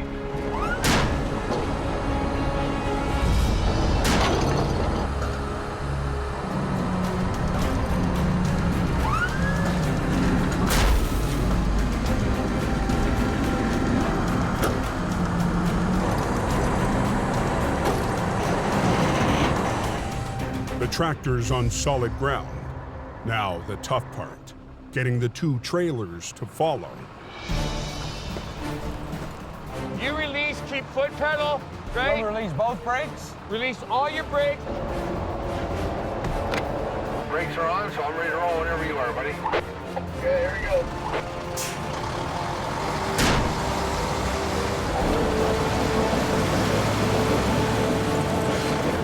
Colin needs the driver to help out with some extra power.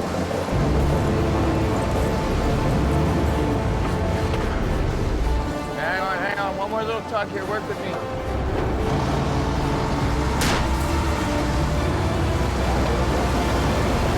Carl, hang on, you're just spinning.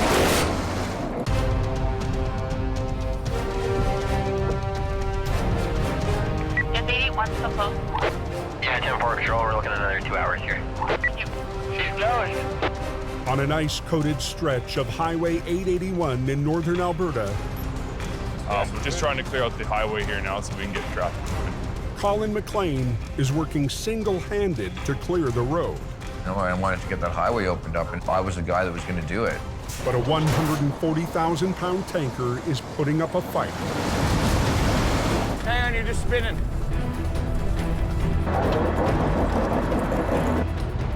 I'm just worried about that bridge going down into the shoulder there, because that's a lot of weight. If the tanker slides back down, it could drag Colin's record down with it.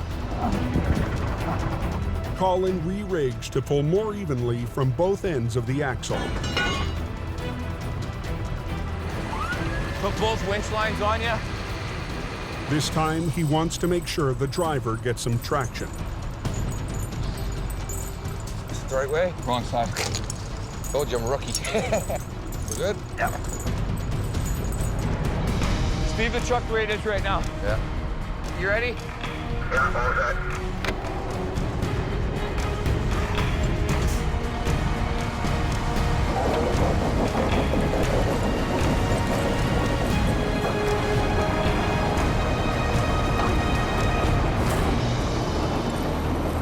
But you should be pretty good here by yourself, eh? I'm gonna try, yeah.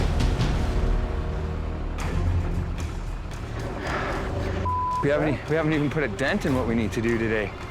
So Colin has to get right back to work. Hey. My name's Troy. Troy, Colin. Nice to meet you, man. Yeah, we'll get you off that tire.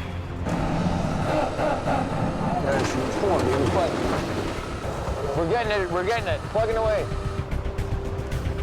After 8 hours on the scene, You're up again. Colin will make 9 recoveries In neutral, off the brake. Don't touch anything. and open the highway. It was a good test for me knowing that I could do it. You know, that I accomplished that in that day by myself. There's a few new guys to heavy rescue this year. They're new to the trade. There's no better way to learn this job than actually doing it. 1 year from now, he'll be a totally different guy. I'm just one man.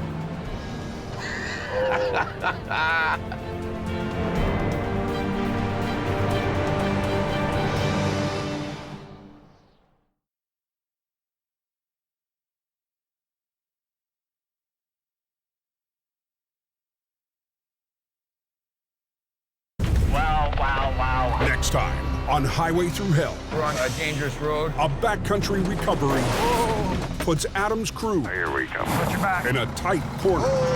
Was it just like black ice? Police take to the sky Get the highways open quicker. to solve a deadly mystery. He's gonna lose the truck. And Jamie's lone wolf Now what? Hey! runs into Heavy Rescue's top dog. We got 15 minutes to get the road open because the highway guy is bitching. Are you kidding me?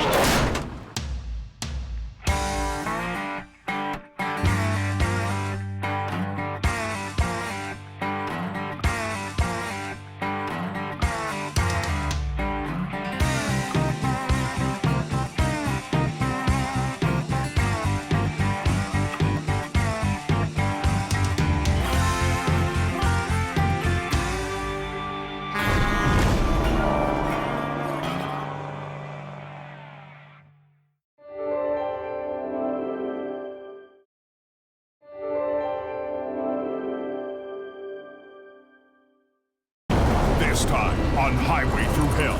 Yeah, put some damn chains on. The heaviest snowfall Pretty scary out there. in the history of the highway. Don't spin! Pushes tower Stop! and trucker to a standoff. I'm gonna teach him a lesson.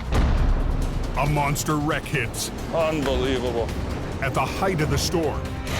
And Brandon faces off Finally showed up to work. against the boss. Are you not coming back? Be a real manager. On the highway through hell. The last line of defense is a heavy rescue team ready to tackle any disaster. Because closure is not an option.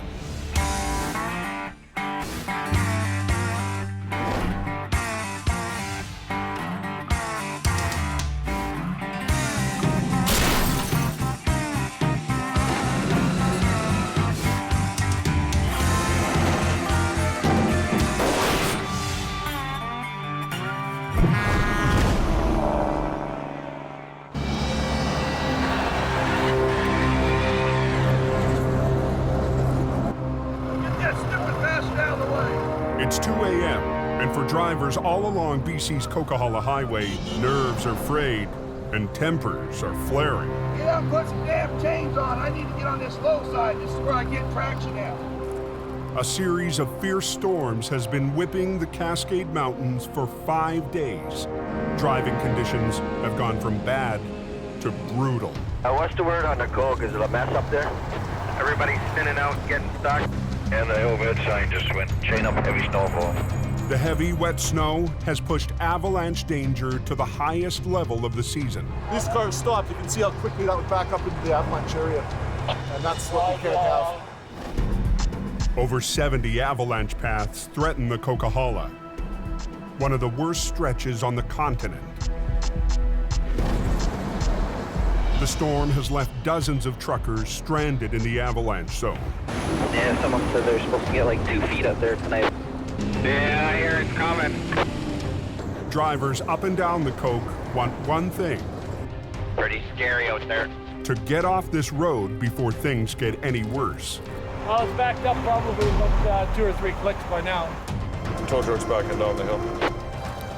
With the bulk of Heavy Rescue's fleet in Alberta, Jamie's competitor, Al Quiring, has the run of the Coke. Hang on to your hat. We got absolutely zero visibility going backwards here, but we got to hustle down there and get the jammers out of the way. Tonight, Al's working along with his partner, Gord Boyd, I love mayhem. to keep the Coke open. They get stressed out when they're holding traffic up in the avalanche zone, so it's important we get down there quick. Al's son, Kerry, is riding shotgun. I got a student with me here tonight. Father-son bonding moment. We're gonna grab hold of this guy. Kerry's getting his first taste of tow-ups on the Coke. Learning how to pull trucks up the hill and learn from the best.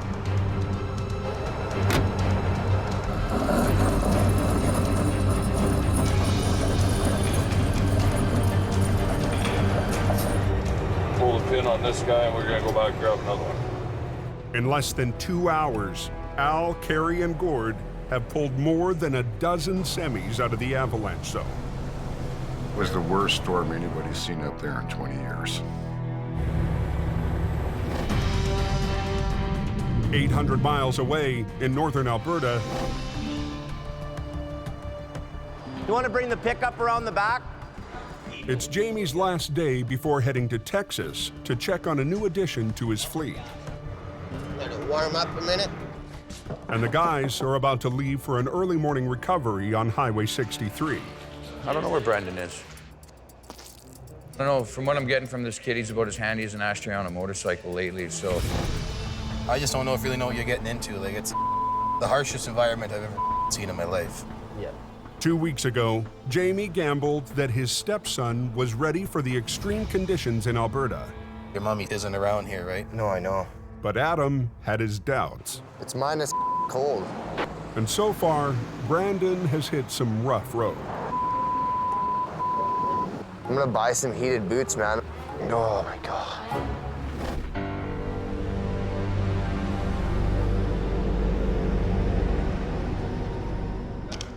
Still sleeping. Figures he doesn't have to come in today.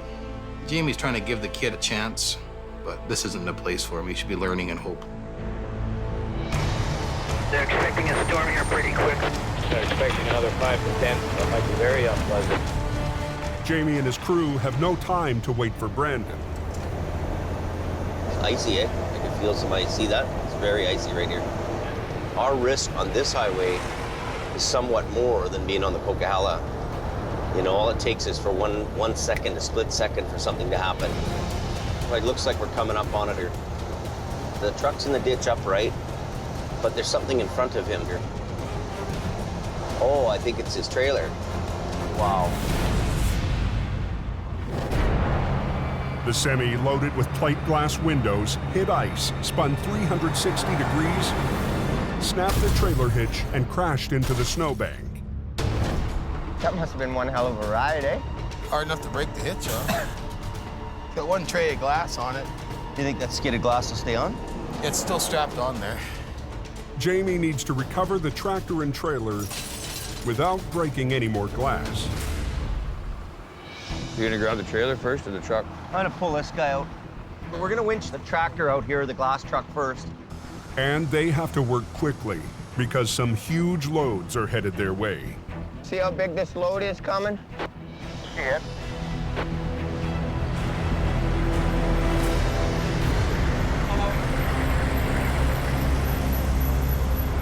Look at that. That's like having an apartment building drive by you. Just blows my mind every time. Makes a rotator look small, eh? Yeah. There's 4 wide loads altogether. 2 more are coming out of Boyle. And they're as wide as both lanes, so we told them we'll just not be in their way. Wide loads are very, very expensive. The equipment that's being hauled is going to huge job sites. Basically, they take priority over everything. The crew only has a narrow window before the next wide load. We're under huge pressure to get the vehicle out of the ditch and get off the highway. We want to get that in the forehead. So I'm just gonna put these in a big long loop, put the big hook in the middle of the both the loops. Okay. So I'll back up and I'll get in here and we'll get hooked up to it. How's we do that? Yeah, first? then at least he can drive up to the service road right there. Yeah, okay. Then you can call a tire guy. Yes, sir. I like it when you're the boss and I'm not. Working out. Brandon down here now? Coming right here. Okay, let's go. Grab your sign, let's go. Got the traffic block? Yeah.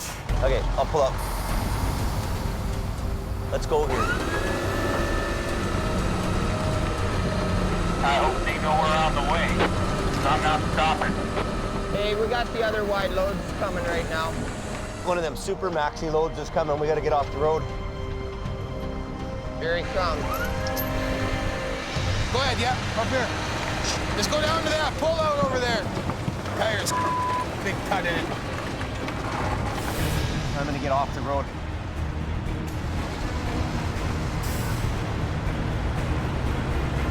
They're huge, eh?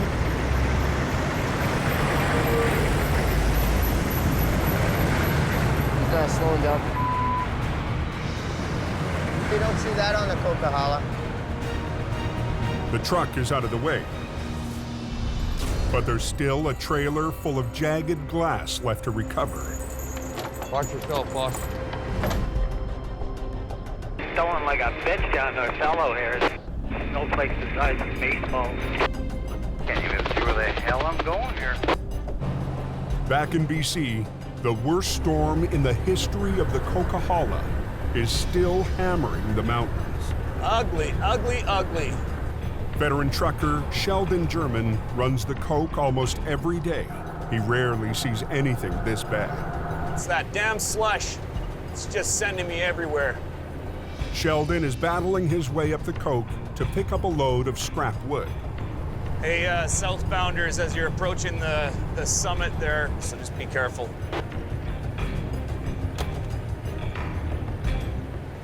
The four-wheelers are doing the Indy 500 southbound.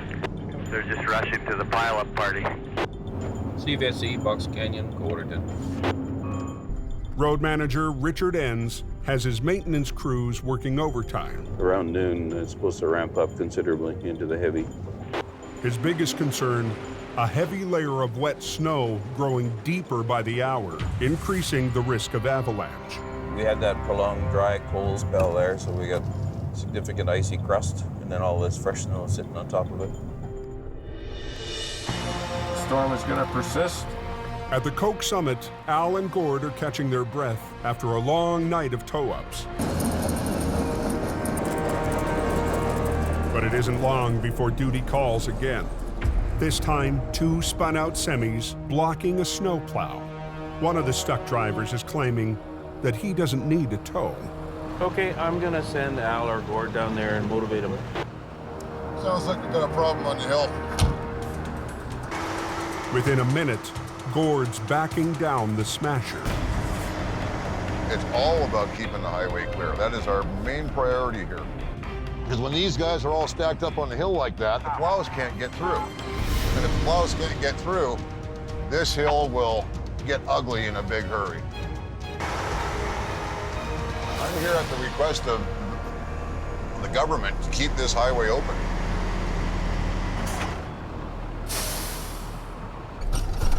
We are not going to be long.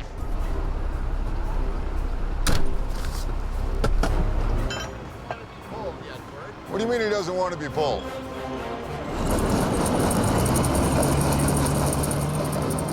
Oh, buddy, you're going to tear it apart. Easy. What are you doing? Don't! Stop! Stop! Stop! It's not working, buddy. All you're doing is digging holes. Don't spin. You should know. What are you doing? You're gonna tear a driveway and wind up right on top of this guy. And you're blocking a highway. You want to be a hero, pal? You. You're going up the hill whether you like it or not. Not only are you getting pulled up the hill, what? You. I have the authority. I got the government giving me the authority to move you off the hill. Stop. It's not working, buddy. On the Coke, a trucker is refusing a tow. Drag him up the hill. Gord is authorized by the government to move anything that's blocking the road. Not only are you getting pulled up the hill, what? You. I have the authority. I got the government giving me the authority to move you off the hill. Hey, you, get in the truck. I'm dragging you up the hill. Wanna bet? Wanna bet?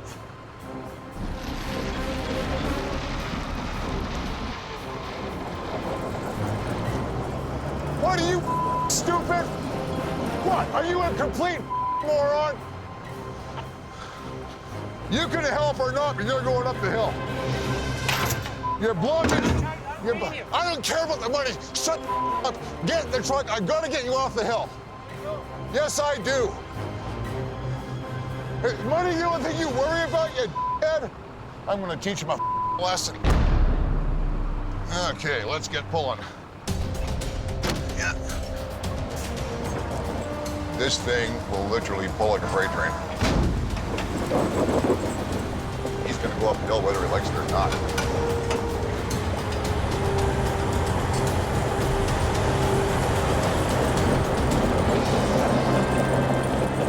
Got this guy lifted out. Welcome to the party, Gord. You just wrapped the frame? In Alberta, with a storm on the way, Jamie and his crew rush to flip a trailer loaded with glass. Last one is the loaded Freightliner with stuck in the back. The big loads are past, but the danger isn't. Roads are icy and it catches people off guard because they're clear. You know, we've had more near misses on 881 and 63 than we've ever had in BC. And then Brandon, after that truck goes by around the corner there, hold yours, okay? This is a whole new world for Brandon. I'm just scared of the potential of him getting hit by a semi. I don't want him getting killed on this highway.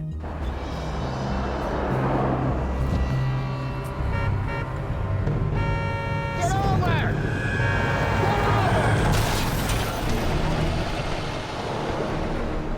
pickup.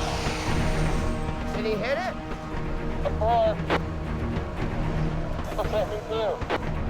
Well, I was standing here, and this girl comes in sideways towards me and hits her truck. You look at these drivers, and you think, what the goes through your mind sometimes? People. I just about lost it. Scared the absolute bejesus out of me. You gotta be extra hyper cautious here. The towing gods aren't always there to look after you. That was crazy. Can we run some line out here? We're gonna pull this over with the glass on it, and hopefully the glass will stay. Maybe. Any issues with the glass actually coming off, do you think? Oh, yeah. Really, eh? Heavy rescue needs to ease the load over. Shattering more of the glass could be costly for the customer and dangerous for the crew. Watch yourself. If that falls, you're gonna be wearing it.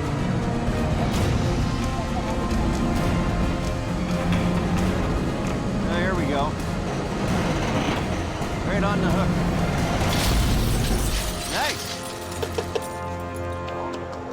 That's unbroken. Not very much. By the time they get the trailer back on the road, the storm front hits. Visibility's bad. It's turned into a whiteout conditions here. There's blowing snow and you have ice on the road. You could have a nice sunny day. The next thing you know, you could have hail or snow coming in. If you don't like the weather, just wait 5 minutes. It'll change. And there's one pallet of glass still in the ditch. You know, all this is going to add up to a big problem if we stay on this highway much longer. And this is attached with a banding, eh? Yeah. What I'm worried about is when this comes up, will this glass come off? If anything falls off the pallet, it's going to injure somebody. Stay out of there. Are we good? Yeah, we're good. It's all yours, Jamie. Oh, that's making a mess.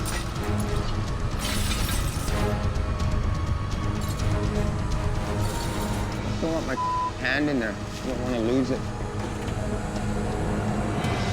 Just stand back in case.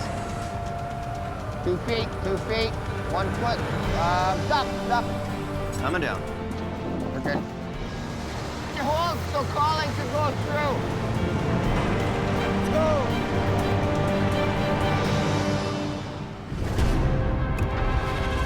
Yeah, sometime tonight is supposed to get another 25, I heard. Back in BC, snow is still slamming the coast. Snowing pretty heavy. You just can't see the roof. It doesn't take long in the mountains to accumulate a couple of feet of snow. After a nerve-wracking day on the roads, Sheldon is faced with a white-knuckle return trip home. We're starting to get into the avalanche areas here. And look at where the plows have been piling it up. It's almost as high as my truck.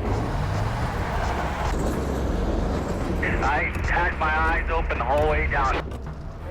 For the past 5 days, Al's been running flat out to keep the avalanche areas clear of spun-out semis. Running into some reduced visibility down to nothing with the blowing snow. The last thing he or anyone needs is a major wreck. It compounds, and once things start compounding, boy, woo, this place becomes trouble. Just before midnight. Yeah, there's a bad accident just seen here westbound on the Coquihalla. For a rough night. Unbelievable. In the middle of record-breaking snow on the Coke, Unbelievable. Al Quiring is first on scene at a massive wreck. Coming out here, it was down to like 30 feet visibility, and then right down to 0 visibility. In blinding conditions, the loaded reefer truck slid down the bank of the center median. With the weather getting even worse, Al makes a decision. Yeah, no good visibility tonight. Unsafe to recover. This guy is, like we say, he's on ice. Whether we tow it or not, doesn't matter. The truck is safe. further, the snow. How are the roads this morning? Oh, a little slimy. And did they ever get a dump of snow there? That's unreal. The next morning, there's finally a break in the string of snowstorms that have been pounding the coke.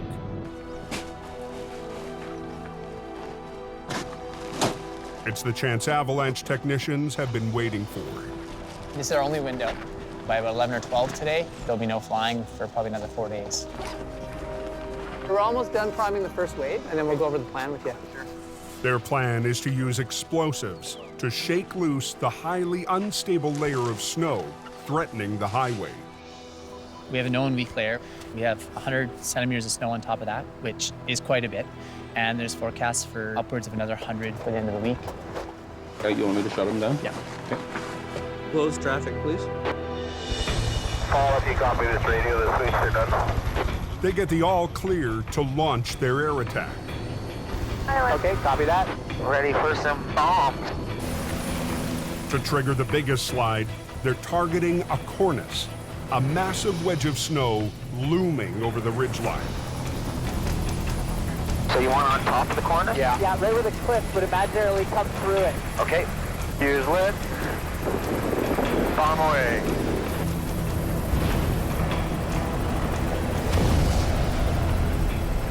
Bomb away. Bomb away.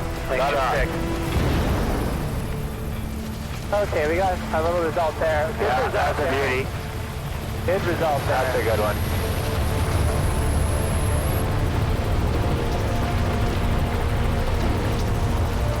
That whole side came off, eh? Yeah.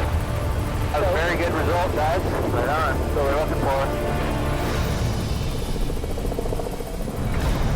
With only a few minutes of road closure left, the heli bombers head for the summit. This is a pretty big corner. This is a big corner, too. Use lift. Bump away. Oh, this goes good. Oh, but the bump's stuck. Go away. Oh, come on. I don't think we're going to be moving now with these little shots, Paul.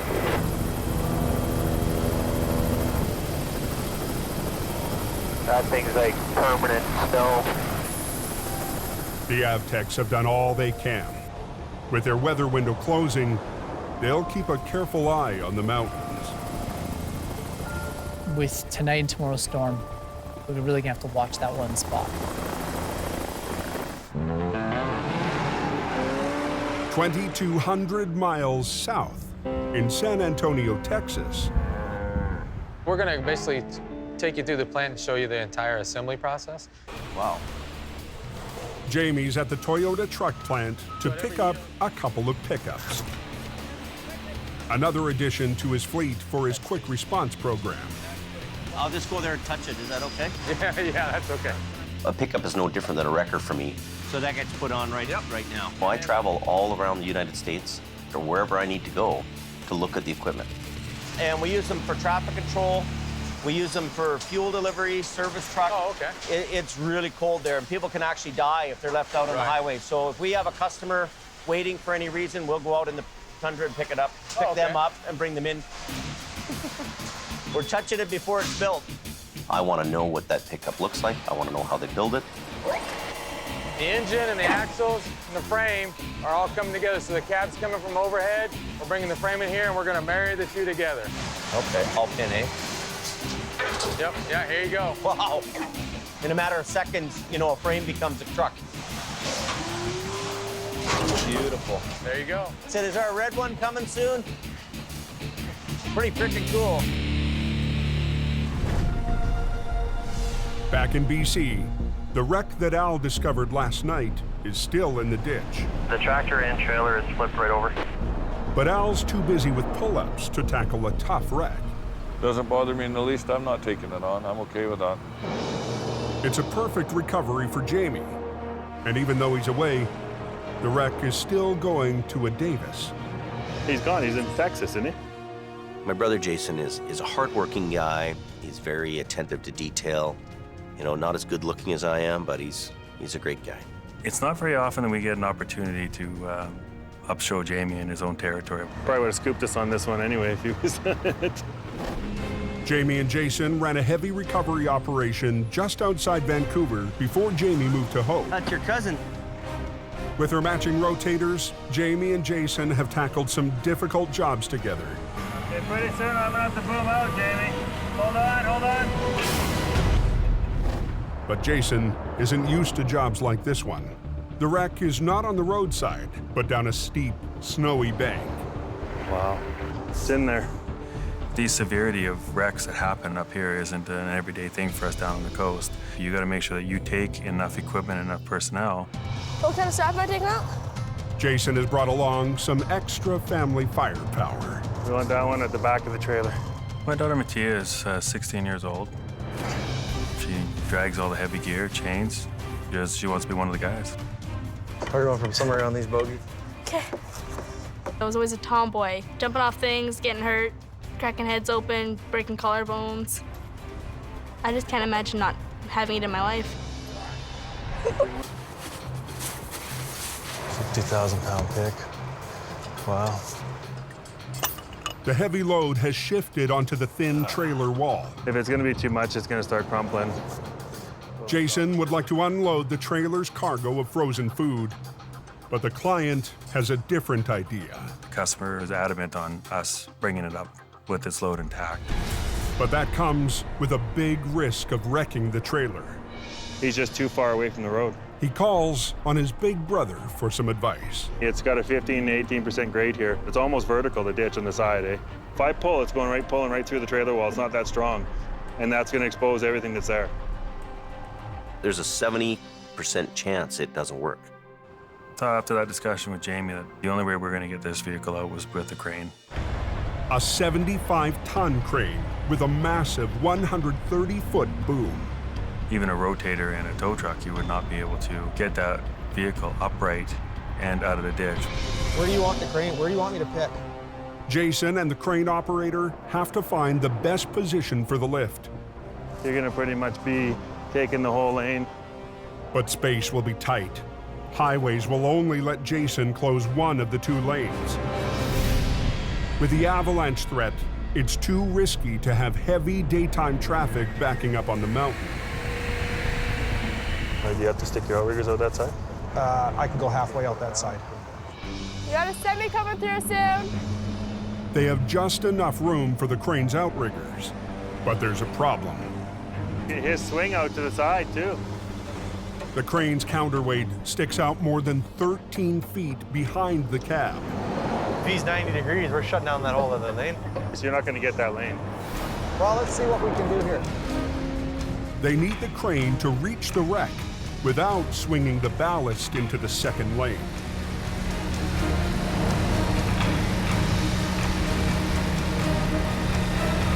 Not enough room. Not enough room for the crane. Not enough room. Not enough room for the crane. Jamie's brother, Jason, needs a crane for one of his most challenging recoveries. Well, if they can't give us a lane close, No, they won't close down this now. There's no way. Without enough room to operate, he has to pull the plug before he can even get started. Pack it down for now, please. Yeah. To be leaving without any success was a real disappointment for the crew. If they can close down the road and I can get sideways to it, I can pick it, right? Kind of ruins your day right quick. Jason doesn't want to accept failure on his brother's turf. He needs a new plan. Never go home empty-handed. Even though Jamie's older and he's got the big stuff, he likes to prove, just like any siblings, that he can do it too. Nowhere to be found, as usual. In Alberta, Jamie's only been gone a few days, and tensions between Brandon and Adam are already escalating. Brandon and Sammy are supposed to be here for some training today, but they've disappeared. Brandon, he runs on his own time. Joys of being the boss's son, I guess.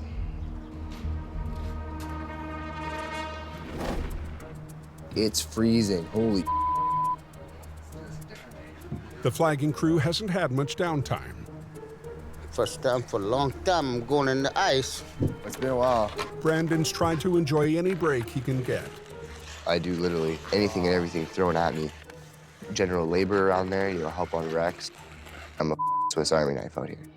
Okay, but go easy. I'm really serious about this company. I want to be a type of an owner in this business, not just an employee, but maybe an employer one day, right? Oh, he gets it. I score! Get that truck out of the ditch yet up there? Back in BC, plans to recover a reefer trailer are on hold Mountains of snow up there. as a new storm moves in on the mountains. Up on top, it's all compact. Larson is starting to get messed up. Common sense goes a long, long way on a mountain like this. Once again, Sheldon is headed back up the Smasher, and he's just heard there's a travel advisory. They're telling people to not go up. It's too risky. If you don't have to go, don't go. Take another route. The flaggers are out of their truck in Sawaka, so they must be staging. They're pulling us into one of the chain-up areas. Conditions are so bad, flaggers are limiting traffic on the hill. So we're just gonna let them go two at a time and spacing them out just for their safety. Without staging, a traffic tie-up behind an accident could leave hundreds of drivers exposed in high-risk areas. Turns into a gong show pretty quick otherwise, eh? Phone call was made at 9.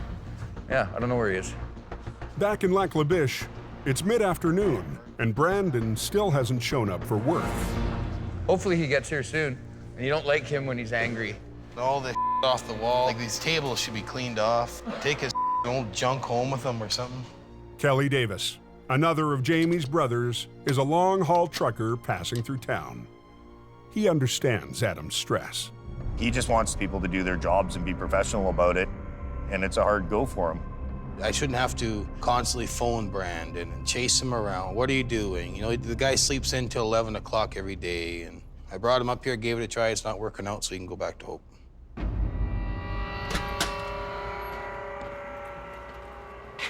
Oh, you guys finally showed up to work.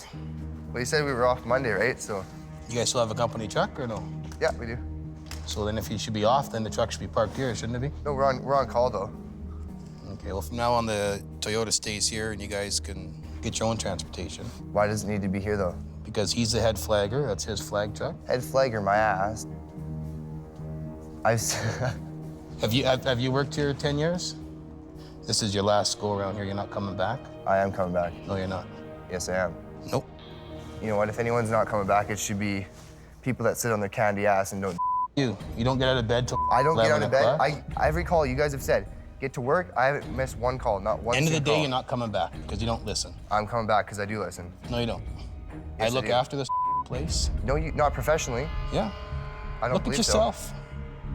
Right? You don't get out of bed till 11 o'clock in the afternoon. You how don't am I not- listen. I listen you all don't the time. want to come here and learn how to tow or do anything else.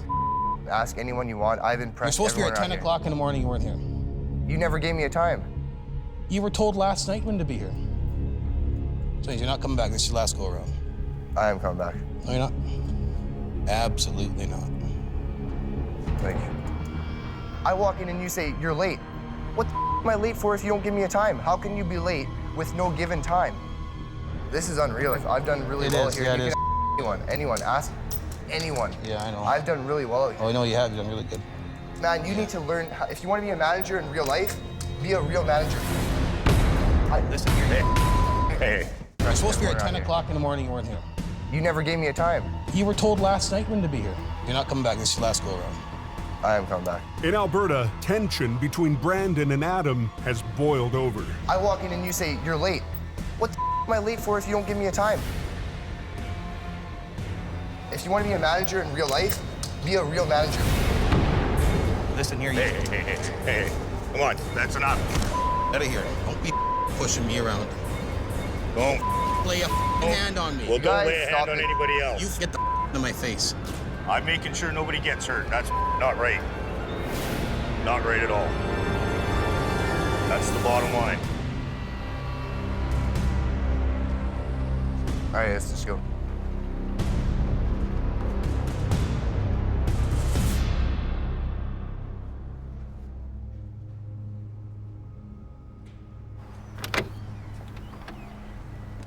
A real manager. A real manager would have fired his ass the first day.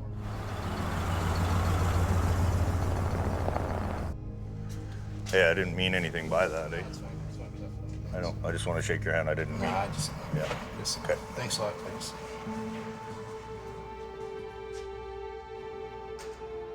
He got pissed off Brandon because he called me a manager. For that little say something like that. He doesn't even understand the meaning of hard work or hard times. You try and help the little and he just disses you at every turn. I surrender. I wave the white flag, man. I'll go to work for somebody else.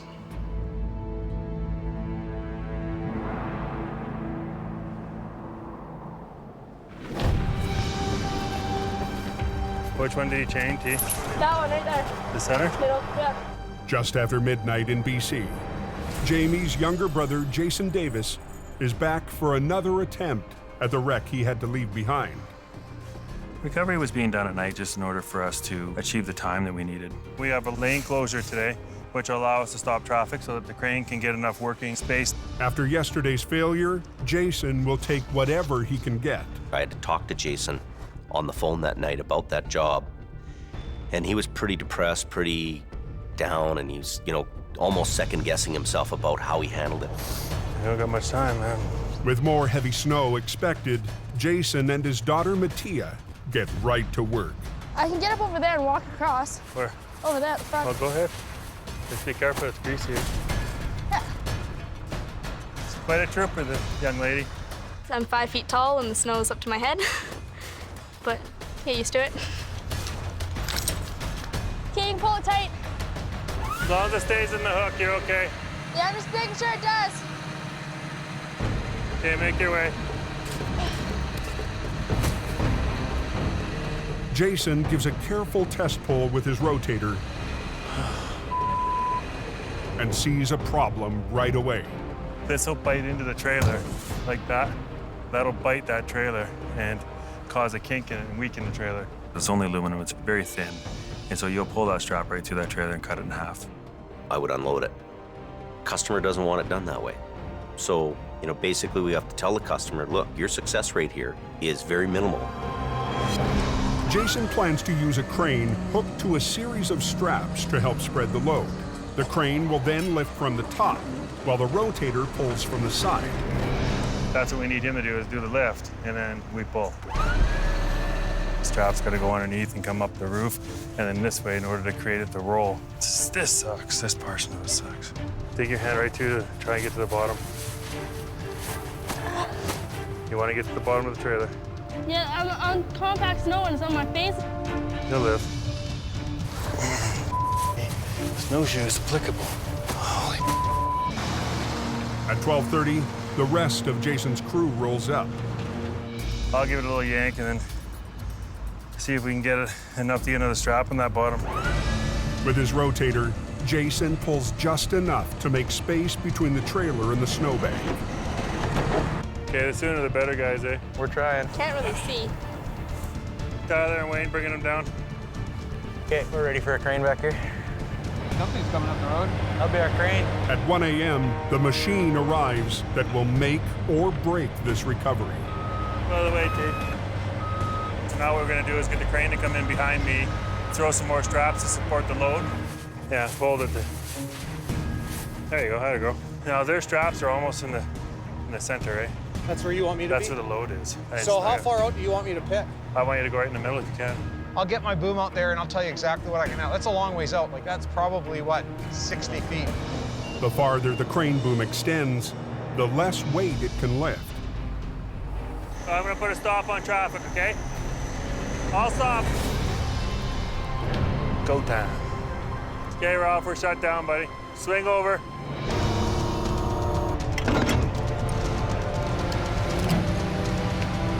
Take as much as you can. Slowly. The loaded truck weighs in at 40 tons. Overloading a crane perched on the edge of a drop-off can be disastrous.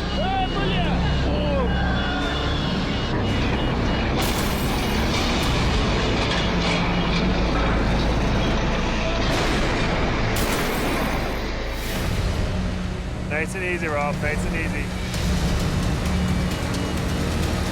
Gone. Hold it! If I create too much of a horizontal pull on the crane, it's going to skid. In BC, it's 1:30 a.m. For Jamie Davis's brother Jason, time is running out to recover a fully loaded semi. Nice and easy, Ralph, nice and easy. Hold it, hold it, hold it. So are you loaded out right now? That's 27, I'm good for 22. The crane operator has extended his boom so far, he can only use a fraction of his lifting power. Hold it! Or risk pulling himself over the bank. It's his job. It has all the ingredients to go sideways. You've got a loaded trailer, a customer wants it uploaded, but the Davis boys don't give up. With a crane maxed out, Jason has to come up with a new plan. Stand back, guys. Using his rotator, he inches the wreck closer to the crane. We had to be over top of it in order to create the lift. With the boom shorter, the crane can lift more. We good? All right, all stop. What do you see? Starting to buckle the top. Where I am? Yeah, both. Front and back? Yeah. If those straps were used in the wrong place and pulled on the wrong angle, that trailer could easily just break in half. That one's pulling down. That's where all the weight is. There's so much pressure building on it. The trailer wall is buckling around the straps. Jason needs to redistribute the weight. I'll send somebody with an angle iron for me.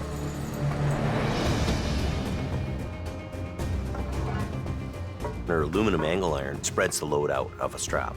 So instead of the strap focusing on one little 6-inch area, it spreads the pressure over a 4-foot area. I think you guys probably don't want to be on the other side of that too much. Not right now, no. Anytime that you got that vehicle up in the air, but then you have to go underneath it to re-rig, I think it's always the hairiest and most dangerous part of the wreck. Are you tight with the angle irons? I guess he is. Okay, slow on the cable. Slow on the cable. Or? Okay, you got her. We're gonna crawl out of here before you lift too much more. Okay, let's do it. That's coming over a long way. Yeah.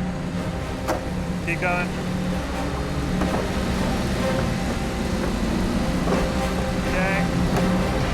The wreck is almost upright, but now they need to winch the truck up the bank before the trailer wall collapses. Getting it up and out of the ditch and on the roadway, that's another whole job in itself. Pick up from this far side now and just drag over as hard as you can. Pull it right into the bank, and then we'll use the other one to pull it around. Jason's crew rigs a 50-ton wrecker to the front axle to help muscle the semi up the bank. We need to make sure that we hold it until the tractor comes up.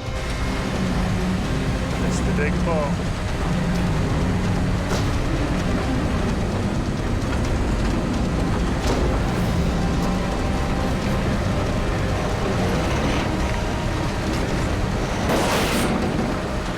They probably want us out of here soon too, eh? Let's go tell the traffic control people we're at a point of no return. They gotta be patient with us, okay? Yeah. 34,000 pounds right here in this corner.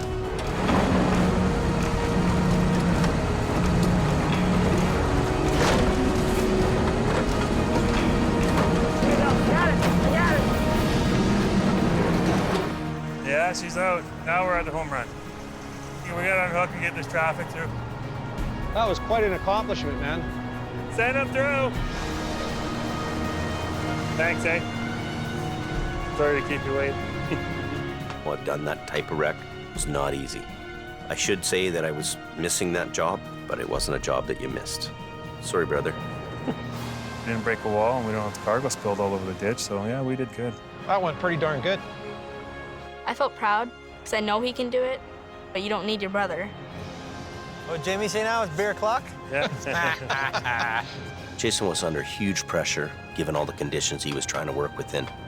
And Davis boys, we don't quit. We hunker down, we get her done.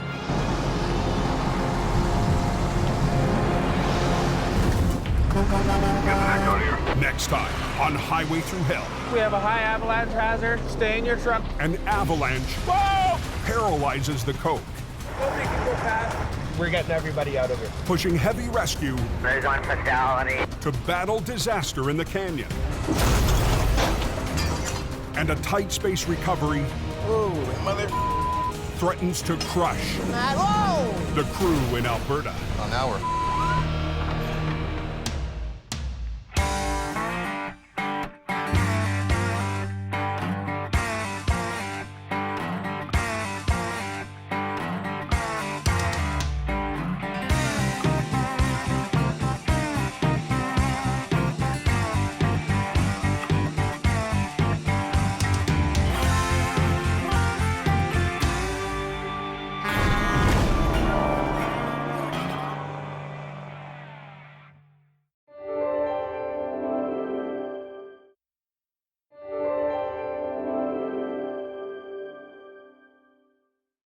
This time on Highway Through Hell. It's a real gong show. Weather chaos paralyzes the coach. Wow, backed up for miles. A mountain vet. How the do we get out of here? And a city boy. How's my front wheels? They're good. Battle an icy hill. Get out of there! Get out of it! And the Alberta crew faces a recovery big enough Don't roll back, whatever you do. to beat their biggest record. Oh! And Adam. I don't think we're gonna get him. On the Highway Through Hell. The last line of defense is a heavy rescue team ready to tackle any disaster. Because closure is not an option.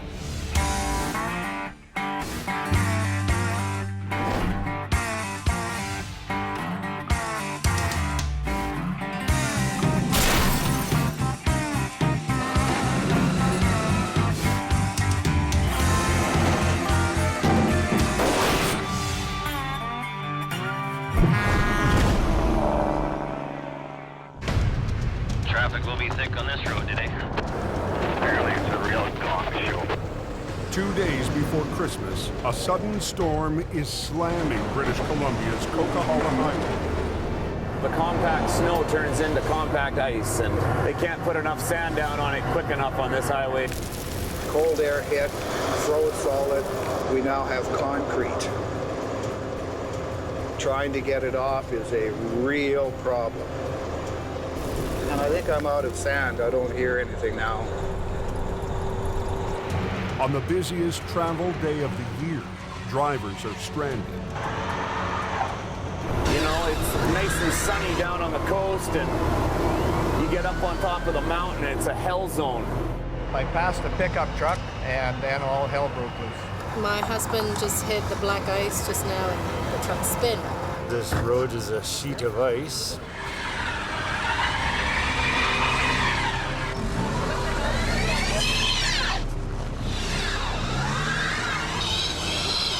At 2:30, just south of the Great Bear Snowshed, There's an ambulance upside down. the icy road claims its first casualties. They can't even get out the accident. Blocked up so bad. Just down the hill from the ambulance, 2 semis have tangled up in the slow lane. Nobody's gonna make it up this hill. This hill's just way too slippery. Traffic is at a full stop. What, you're not even plowing it or sanding it, doing anything? They can't get by all the trucks. So is the road closed? Yeah, it's gonna be a while. But down at Jamie Davis Heavy Rescue, the Rotator is sitting idle. We're not on rotation right now, and the trucks are all parked at the yard, lined up. Jamie's competition is on exclusive police call for 2 weeks. So he's just another driver trying to get through the mountains. It tears me up to be in a situation where I can't provide a service to the public that the public deserves. Bugs me. Bugs me a lot. Since he can't work for the highways today, Jamie's heading to Merritt to pick up his stepson Brandon and get him home for the holidays. I'm being Joe Citizen today, and I'm just driving. Oh, Highway 5's closed, it's saying. Oh, well. No, they've got it closed right down here.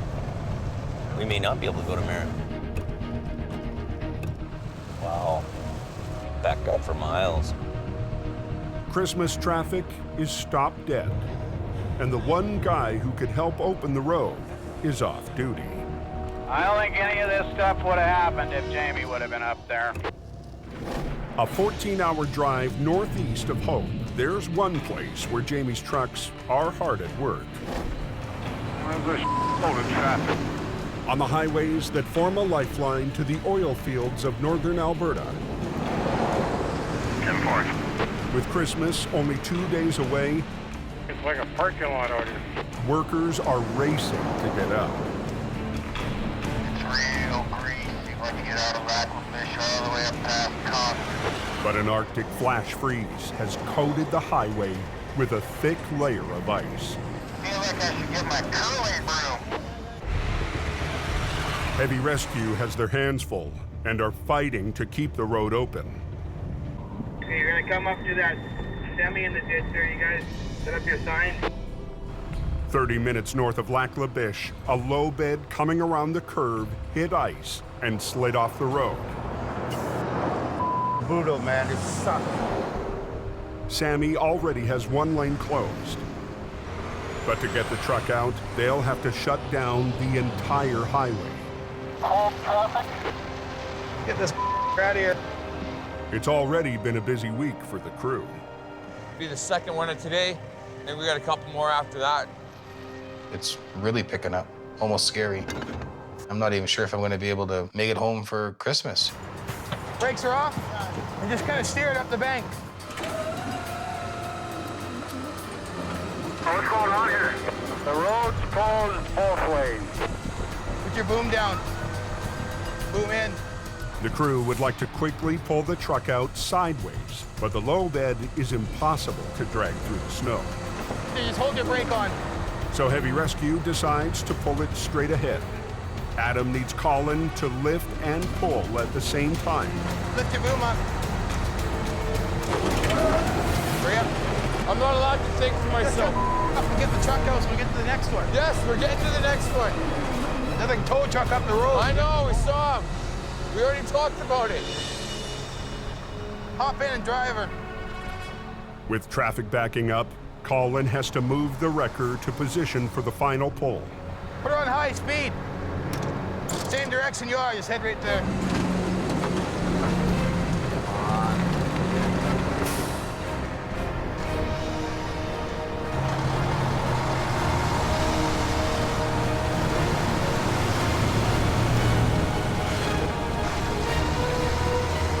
That's how you do it. In just 15 minutes, Adam and Colin have cleared the wreck. Okay, Sammy, send your traffic. So we either need Visa or MasterCard or American Express. But they can't head to their next recovery until they collect payment. Okay, it's 4520. Hold on one sec. Yeah, hold on. Now they want me to wait a minute. Okay, that one's declined too. Come on. With wrecks in the ditch all the way up 881, Adam needs to get moving. We're missing one number. Right? Is there another number after that? 4. 2 4s? 4304. So they're good to go. Thanks. Get back. You're good to go. All right, we got payment right here. Okay, so what's the next one you got on hold for us?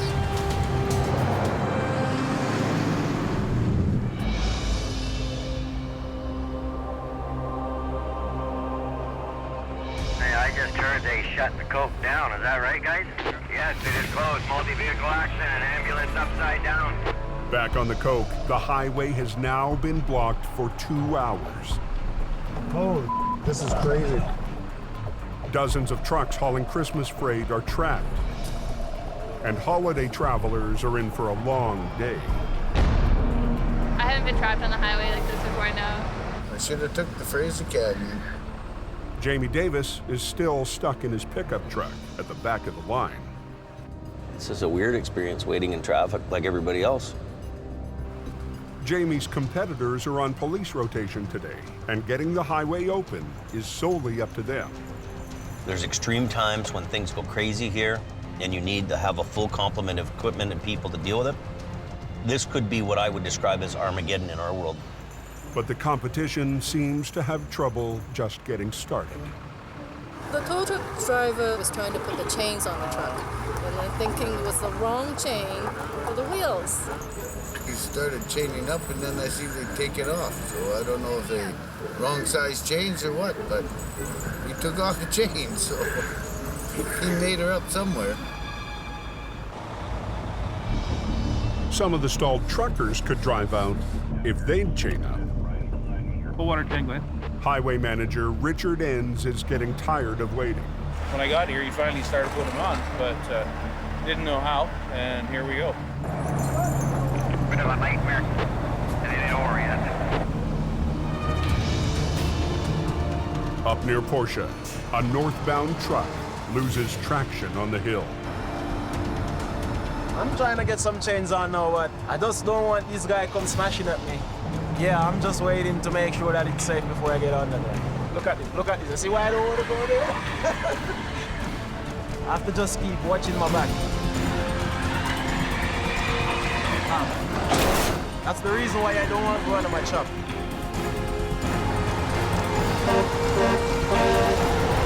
Watch out! Holy! Watch out! 5 minutes south of Box Canyon in BC, 3 separate accidents have shut down the Coquihalla Highway. All of a sudden, over I went. Good thing he was here, or I would have slid up against this. The trucks will have to chain up to get moving again. Not good. There was at least half a dozen that really had no idea how to put their chains on. First time I had to put them super singles on since I bought them new 5 years ago. Hey, he's gonna go. Oh, he's going. God, I love BC. I can't wait to see it in my rear view mirror. Come on. The last 2 stalled trucks are finally chained up and ready to go. 10-4, he's gonna start moving, so I need him to move up to where that yellow sign is. He's getting up right now. The sand truck gets through. Lunch is when the roads are safe. 106 to base. And at the back of the lineup, Jamie finally starts to move. Traffic's moving a little bit now, so get through a little bit, so you know that. In my mind, I'm thinking to myself that one day somebody's gonna figure out, hey, look, we need a guy like you to make sure this road's open. I'm having a real hard time to just say, hey, we're moving everything to Alberta.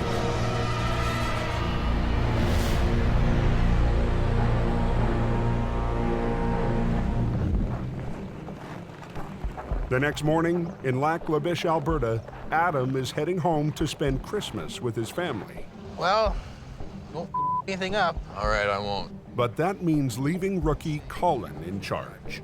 Sooner or later, there has to be a time where the young'un grows up and then goes on his own. Think before you do. Get going. Jamie held my hand for a little while, and I grew up and I went on my own. All right, okay, well, take it easy. Have a safe drive. Take care. See you guys later. Drive safe, eh? It feels good that Adam feels comfortable enough to leave me in charge. And it's good that those guys get out of here, too. Ah, peace and quiet.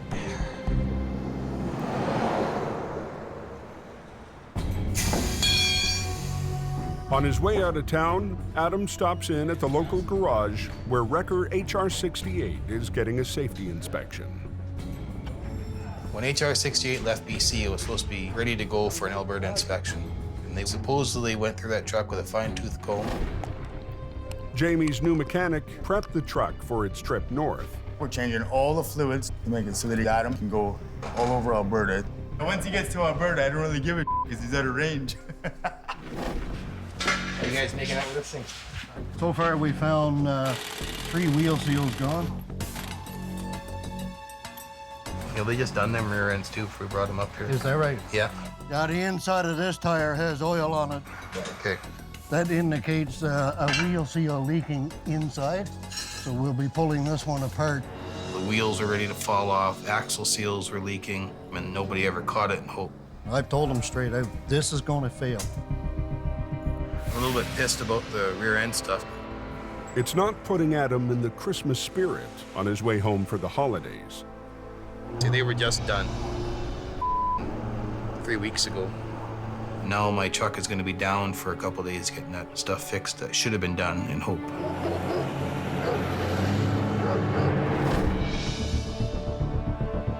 Back in BC, we'll get her done.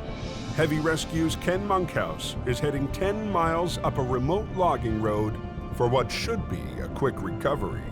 Just a pickup truck with a trailer over the embankment. Shouldn't be that hard. With Jamie off of police rotation, every non-highway job helps. Even a small one. Don Starr's been waiting an hour for backup after his own truck failed to make it up the mountain. I just couldn't climb it, that's all. The truck's a little light in the back end. It's made for hauling trucks, not for climbing hills like this. And Don knows these hills. With more of his crew in Alberta, Jamie hired the 20-year mountain veteran to help keep the BC operation running. I've seen pretty much all of it.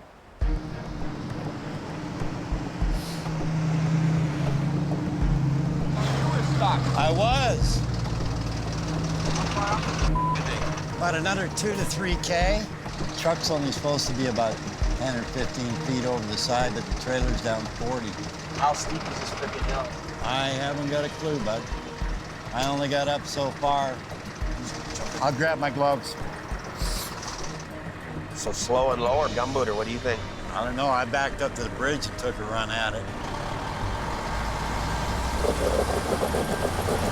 The first challenge is just getting to the site of the recovery. 2 miles up a hill of sheer ice. Right where I spun. Oh, you got more weight on the back. Way more. That's the difference. The road to go in was just solid ice all the way there, and we got up to the top of the hill and we had to stop to where we were going to do the recovery.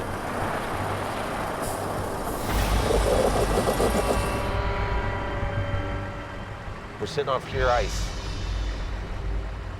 Can't go backwards, can't go forwards. We can't do anything. Helping this guy is not really an option now, because I won't be able to back up that hill. No, that's out of the question. We could never get a bigger tow truck in there to do the recovery on it, and you're not going to get a bigger truck in there anyways because the road's so bad, it's so narrow, and it's so covered in ice. But Ken and Don realize their problem is a lot bigger than not being able to recover the pickup. It's got a layer of ice right underneath. You can see where your chains were digging. How the f do we get out of here? I don't know what to do here, Don. I really don't. This is sheer ice. There's a big steep embankment over here. There's a nice big ditch over here. We can't get nothing in front of it. If I try to come back down backwards, you need to end up in the ditch or over the embankment and die.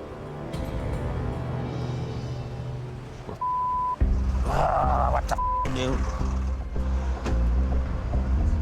But Don's 20 years of towing has taught him a few tricks. How about lowering your wheel lift and putting your frame forks in upside down? Would that help?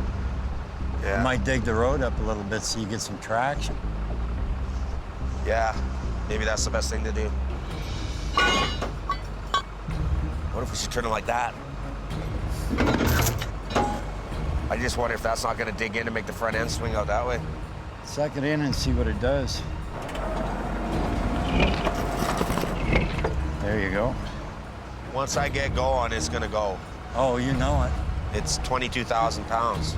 There's not enough room to turn around, so Ken will have to go down the icy hill backwards. I'm thinking it's gonna go over the edge. If the truck starts to slide, Ken could drop straight over the cliff.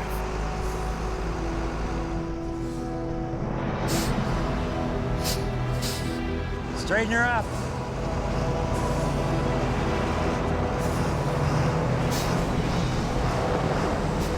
Shouldn't be up here doing this.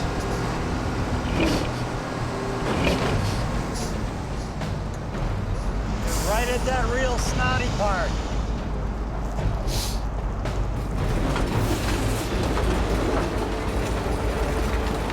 There it goes. Without Don! Get up, get up, get up! Open the door. Get out of the way! Look out! You're right at that real snotty part. An hour and a half east of Hope, Ken Monkhouse is inching down an icy logging road backwards. How's my front wheels, Don? They're good. Veteran mountain driver Don Starr is trying to guide Ken safely to the bottom. But even tire chains are no match for ice this bad. Look out, Don! Look out! There it goes. Look out, look out, look out, look out, look out, Don, look out!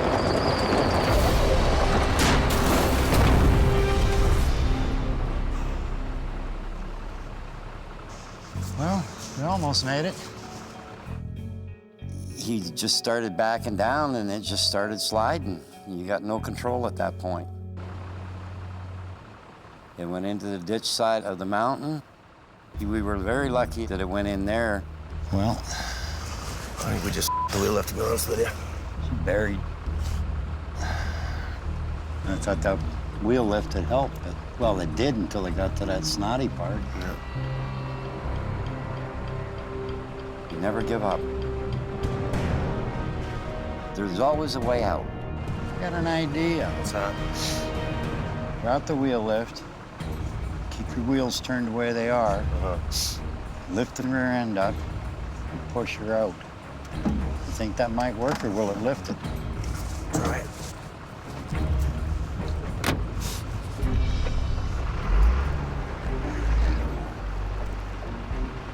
Hey, you ready?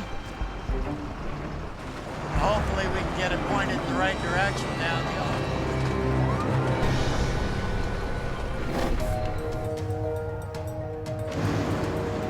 Just east of Hope, Adam's on the final leg of his trip from Lac La Biche. I'm heading home to see my wife and kids. 30 days of being away from home. But the faulty wheel seals on his Alberta wrecker are still on his mind. Front wheel was ready to fall off because the bearing was like, imagine them wheels coming off at 100 kilometers an hour. Jamie's mechanic in Hope checked out the truck before it left BC. And he was supposed to go through the whole thing. You know, you expect to find a few little things, maybe, different standards in Alberta, but to find out there was major things wrong that were no-brainers, that pissed me off. What's the matter? It cost $6,000. If you were the one that done the pre-trip on the truck before it left, The brakes, I look at this stuff, right? you would have noticed that everything was leaking. How could I notice? Because the oil was pulling out of all four wheels. Didn't it go through a motor vehicle inspection? Well, yeah, it did up there. That's why it failed and cost $8,000. You were told to pre-trip the truck before it left. I don't have control of this. Yeah, so you're just a mechanic. You just walk around and, you know, you take the door handle. Oh, yeah, it works, yeah. I checked the brakes. You should have checked the front hub before it left here. The front wheel almost came off. Would have killed somebody. No, I tightened one side up. Did you check the other? Obviously not. They were tight when they left here. Oh, yeah, it was tight, all right. Well, I didn't know that there was work done on the front hubs. Weren't you told to do an inspection on the truck before it left to make sure everything was good? I did Simple question. Were you told to do an inspection? I did not do a motor inspection? vehicle inspection, no. Were you told to do an inspection on the truck before it left? Yes, and I did that. No, you didn't. Like, if it was up to me, you'd be packing your tools and going home. pack them. Give me a ride home, I'll go. You're not even worth a ride home, you. Hey, you find something real funny about wheels coming off and almost killing somebody? I don't. Well, then don't chuckle when I tell you something. You're supposed to check the truck before it leaves here. Oh. Because of you almost killed somebody because you didn't check the truck out.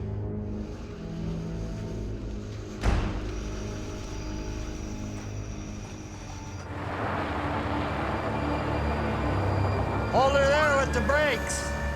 Back up at Whipsaw Creek, Ken and Don are still trying to get Jamie's truck out of the ditch. Try giving her a little bit. With night falling and the temperature dropping, they're running out of time.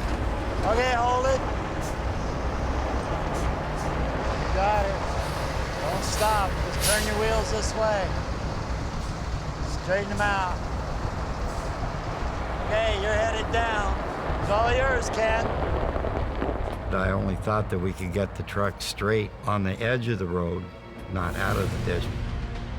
But when it came out of the ditch, we're going all the way. We're not stopping.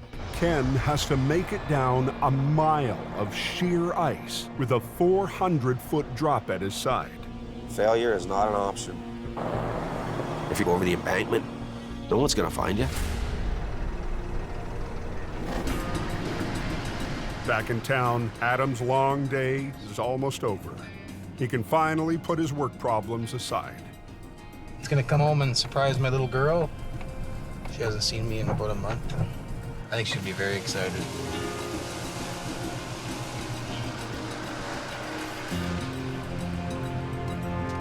Oh. Kayla. Come here. Hey, this is why I work these long hours in these god-awful conditions, is for little moments like this. I didn't see that one. You missed me? Yes. Love you. Got you something? Yes. What it is? Yes, here for the toys.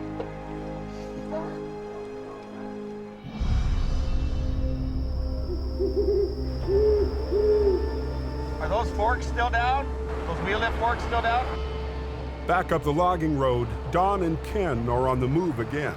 How's it feel? He wants to take off, but you know what? They've reached the top of the steepest stretch of the icy hill. I'm thinking I'm not gonna let this truck over the embankment after all we did to get it down to where it was. I don't like to fail, and I don't like looking stupid. Take her in low, low, and idle down. What I'm doing. City drivers, not saying that they're not good operators. You just have to watch out for them, because if you don't, somebody can get hurt or even killed. How's my front wheels, Don? They're good. Don watches for any signs of slippage. The road's so bad, it's so narrow, and it's so covered in ice. I was just thinking we're gonna die. It's pretty weird. Real slick. As Ken inches down the hill, No. momentum takes over. Get out! Look out! Look out! Get out of the... How's it feel? He wants to take off. At Whipsaw Creek, Ken Monkhouse is inching down a steep stretch of an icy logging road. Take her in low, low, and idle down. I'm doing. Just steps away from a 400-foot drop. Get out! Once again, his 5-ton starts to slide out of control. Get out of the... But this time, Ken stays behind the wheel. Ken!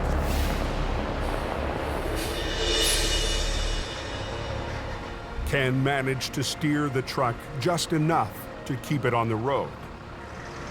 Buddy, I wouldn't have rode her that far. You done a hell of a job. I'll feel a lot better when we're back on pavement. I thought she was gone. I thought so too. Death-defying, let me tell you that right now. If Ken hadn't pulled that out, that truck would have been gone over the side. That was crazy, man. What a ride. Brave man, I wouldn't have rode her down. But he did. And he kept it under control, too. Want to get out of here, get back on the road. 7 hours after arriving on the mountain, Ken and Don are back where they started. Nightmare. Yep. Why am I doing this? Why am I risking my life? For nothing, for no pay, not a dime. Doesn't make any sense to me. I understand, Ken, what was going through. Towers have a different perspective on mortality than other people do. We see it so much. Maybe this isn't meant to be. They didn't get the wreck, but they got away with their lives. If I wouldn't have got out there if it wasn't for you, my friend, so I really respect you. I don't respect hardly anybody, but I respect you a lot. So thank you, I appreciate it. Let's get the out of here.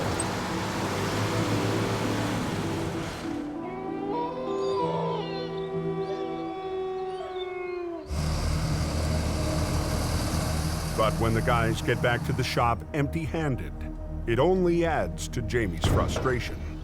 You know, the first thing I want to do when I hear all this stuff is just yell and scream. I know. Yeah, it's hard for me to be... Jamie thinks Ken and Don should have used heavier-duty chains. I don't think that putting doubles or triples on there would have made a difference, Jamie, because it was just that frickin' icy. I'm honestly thinking I got two guys up there that should know what they're doing and should be able to pull us off. Another no-money day. Yeah, there was an accident I heard on the southbound side. Yeah, it's a super beat gravel truck. At 11 p.m., 2 hours up Alberta's Highway 881, Colin heads to his first solo recovery. 40 kilometers north of Conklin, we have a gravel truck in the ditch. All by myself right now. With Adam on days off, heavy rescue needs Colin to deliver and keep the roads open over the holidays. I should be able to do it all by myself. I'm pretty confident in my abilities. I don't want to be too cocky, but I pretty much, mastered it. Don't need guys like Adam barking at me that I'm doing it wrong. Oh, yeah, he is out there, isn't he? Nice. Well, let's go take a poop. So you came in that way? Spun it around? The gravel truck, towing a loaded quad wagon, hit the brakes to avoid a passing sea can, hit ice, and spun off the road 100 feet down into the ditch. You're lucky you missed the pole. Holy cow. This power line, so I'm just pretty close. Yeah, well, I'd like to pull you forward, but we got the pole in the way, right? So I'm not going to be able to get lines on you because we won't clear the pole with your trailer. So the best thing for me to do is we just back the whole thing right out. You get it? Because there's so many articulating points on it, there's an articulating point on the trailer, and then there's an articulating point at the fifth wheel. It can be a little tricky. This would be good right here. Since Adam's away, Colin has to be his own boss. Suck it up, buttercup. That'll be there. Okay, where's that blocking tackle? Without any swampers, he'll need the driver to help steer. Just one guy in the truck driving, maybe you can sort of act as communication as well. It can be a big responsibility when you're pulling out a $100,000 truck, and these are guys that have never done what we're doing. All right, driver of the dump truck, you can release the brakes. Your trailer's gonna slide just a little bit down towards the hill. It's all good. I have a line on you. If Adam's there, then I'm following his orders and, my ass is covered. See if you can straighten out the dump truck and get it even with the trailer. But if Adam's not there, then I'm the one that's in charge. I'm the one that's responsible. Oh, what's she doing? Turn your wheels to the right, please. Dump truck driver, turn your wheels to the right, please. There we go. Come to me. After just 20 minutes, Colin's got the truck up to the edge of the ditch. Now he needs to freewheel the winch and reposition to pull the truck up onto the road. Can I get you to put all your brakes on? The driver has to keep his brakes locked, or the truck will roll right back to the bottom of the ditch. All your brakes are on, dump truck driver. Okay, 10-4, I'm just we're gonna do one more movement here. Whoa, brakes! Put your brakes on, apply your brakes, please. Thank you, I thought you said you did that.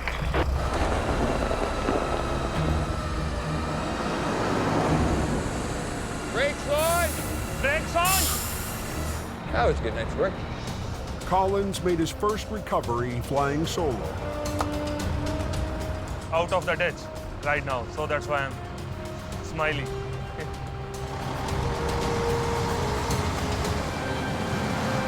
happy customer. That's important.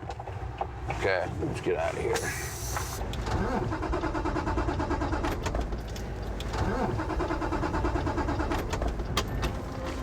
Son of a bitch. It's a 40-minute drive to the nearest settlement, and home is almost 2 hours away. Please, Mr. Towing God. Please, Mr. Towing God. I thought I had enough fuel, and I didn't. On a remote patch of Alberta's Highway 881, Colin has just made his first solo recovery. Son of a bitch. Me. But a careless mistake has ruined his victory. Out of fuel, Colin has to make the tower's walk of shame. I got service here. Hey! I ran out of diesel on the 881. Yeah, so, can you bring me some diesel? Yeah, right. No, I'm serious, dude. It'll take 2 hours for Colin's friend to make the trip with a jerry can, time that Colin can use to think about his mistake. This is what we'll get remembered for.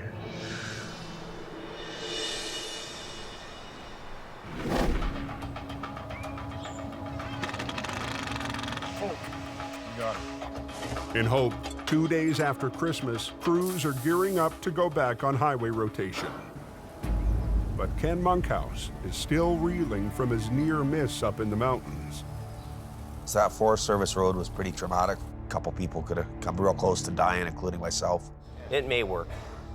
Can you and me go have a chat? Private? Just had nightmares about it every night. Wake up in the middle of the night, just freak right out. Go for a walk around the block, go back to bed, push play, the nightmare starts all over again. Are you gonna wanna kill me if I go and work for a month in the city to help Buddy out? And I can go down there and pound a bunch of cash. If you're getting mad, and don't worry, I won't do it. Well, no, I mean, it seems like we got lots of guys and a few trucks. I tell you, this is the worst time of the day to do it. But I'm so out of sorts with myself.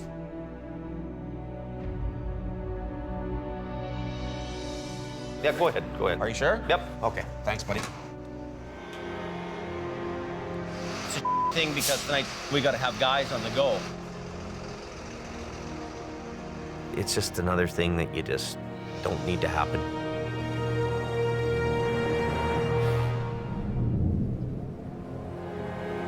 A slippery loose this morning. Just a traffic jam. In northern Alberta, Highway 881 is jammed with crews heading back to the oil fields. It's so bad you can't even pass a guy. And whereabouts exactly is this accident? Extremely slippery. 30 miles north of Lac La Biche, heavy rescue arrives at the scene of a complex wreck. A bucket truck for stringing power lines is down. Yeah, he ain't gonna be driving that home. The top-heavy truck caught a wheel in the soft snow, veered down the steep embankment, and flipped over on its side in 3 feet of snow. Holy buddy, she's deep. Adam arrived back from BC early this morning. The clients want him to recover the truck without damaging the fiberglass boom arm, worth $250,000. Thanks, Bill, Adam. Nice to meet you, Bill. You too, man. You're dealing with big dollar equipment, huge companies. You can't hold customers up. You got to get their out of the ditch, you get them moving. People want it now and now and now. But the work can't start until Colin arrives with the wrecker. Colin's probably ran out of fuel somewhere between here and there. I don't know what it is with fuel in that man. All right, well, we're here on the scene. Put together a little plan of action and get this thing out of the ditch. But Adam's not letting Colin live down last night's mistake. Why didn't you fill it up when you went to Edmonton and back? I did fill it up when I went to Edmonton. So you fill it up when you come back from Edmonton? No. Why not? Don't I always harp at you about fuel? Yeah, you harp at me about everything. At the end of the day, I really like the guy. I like working with him. I just kind of wish he would progress a little more. We're probably lucky to have him because he takes all the constructive criticism I give him. There you are, see? There, pumpkin. He can call me all the nicknames he wants to call me. If Adam's picking on you and being a bully, it's because he loves you. It's a big dirty, this one. We're not gonna hurt nothing going around that. That'll give us a bit more lift too, right? The thing is with a bucket truck, they're a lot heavier, they're a lot taller. Once they flop onto their side, they're a lot harder to get back onto their wheels. It's a hard pull, just because the angle we're on and... Yeah, you've got the tandem and the medium-duty wrecker when you should have 2 tandem wreckers up there. Phil will get on the front end when he gets here, front end Phil. Flipping the top-heavy boom truck would be the perfect job for the Rotator, but all Adam has is Colin's wrecker and Phil's 5-ton, nicknamed the Army truck. Technically, we don't have the equipment to do this job properly. All we can do is work with the stuff we have. Here's what it is. It's Adam's call. It's Adam's show. And what if I look like an idiot or I can't do it? That's what I worry about. To even make the attempt, Adam has to shut down one of the most important economic lifelines in the country. When you get backed up, then we'll shut the road down and we'll both get into place. Copy that. Hey, hold all traffic. They wanted to have a picnic in the center line, so they closed it. Adam, you want to start bringing that in now? Bring her in, yeah. Adam's first step, pull the 50,000-pound truck onto its wheel. Then Colin will pull it gradually upward along the length of the ditch and onto the highway. Pulling. Let it go on your right one.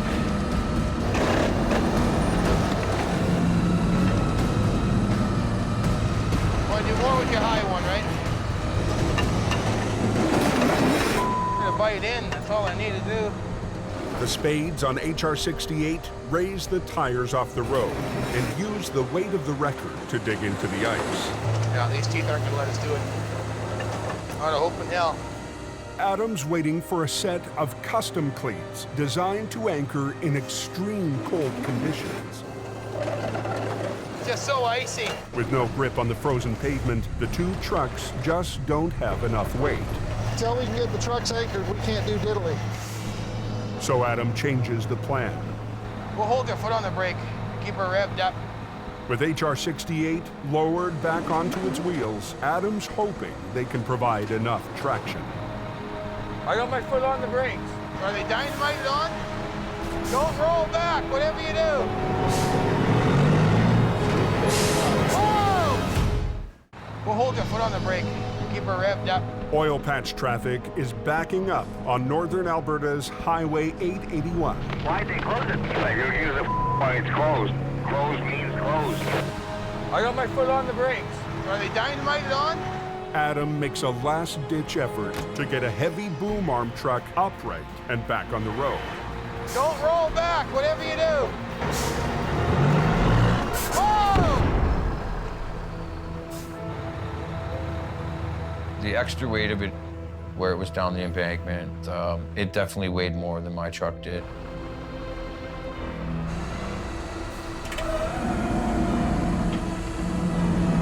I don't think we're gonna get her. Get back your lines off, we're done. Get off the road. Completely on the hook? Yeah. For the first time in years, Adam has to abandon a job. What?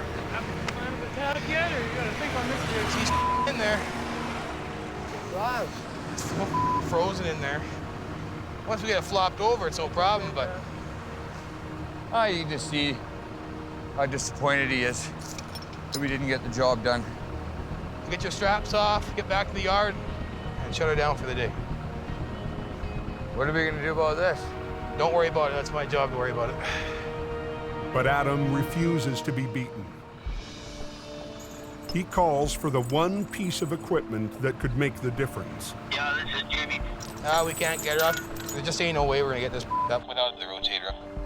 Yeah, I think the rotator would be a handy piece of equipment to have on this bucket truck. It's definitely got the power to suck it up onto the road. After a slow start to the winter for Jamie and Hope, the Rotator hasn't turned a wheel in weeks.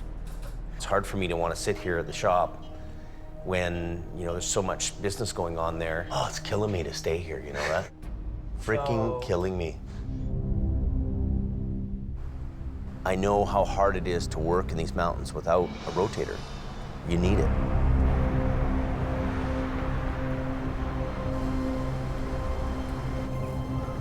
The next morning, Jamie makes a bold move. There's a job waiting for it. I have worked for this truck. We've come to realize the responsibility that we have to keep those highways open, keep that transportation flowing on those highways. But Jamie's responsibilities in Alberta could come with a big cost on the coke. The Rotator has always been our flagship vehicle here, our best, biggest, baddest recovery machine that separated us from everybody else. Moving our flagship Rotator to Alberta, it's a hard decision for me to make because I know that I may need it here at some point in time.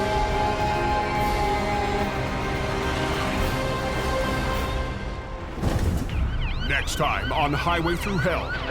Freight all over the road. The biggest wreck of the season It's a damn tangled mess. explodes on Jamie's doorstep. Yeah, Jamie and his Rotator must be all excited. But it's all up to Howie The fist of God came down on it. to get the highway open And I'm all by myself. without the one truck he really needs. No rotator. No backup.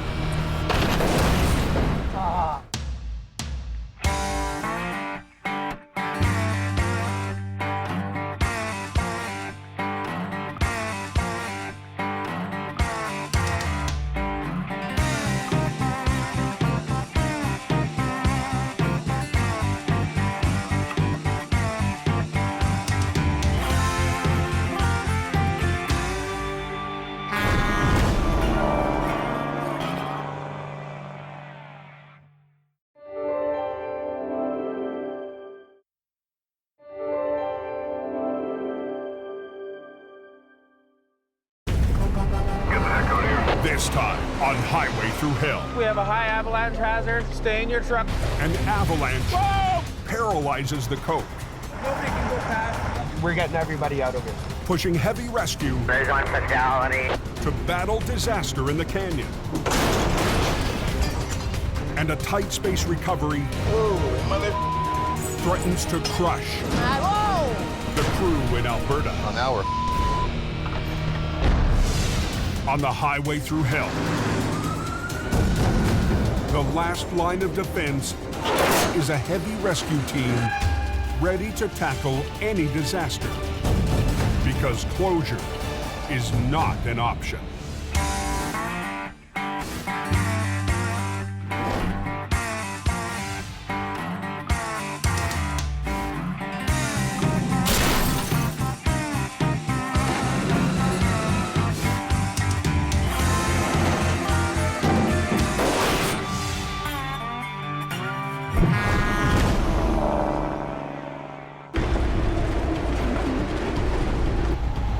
It's been a bad week all over, I think, eh? Poor highways here, they've been taking a beating. All through the mountains around Hope, BC, I don't think it matters what highway you take anymore. It's going to be ugly up all of them. drivers are struggling It's bad, guys. after record-breaking snowstorms buried everything in their path. Is it supposed to snow all that, or what's the deal? Yeah, it's just crazy. On the roads, the plow crews keep up by working every piece of equipment around the clock. Cab lights go on?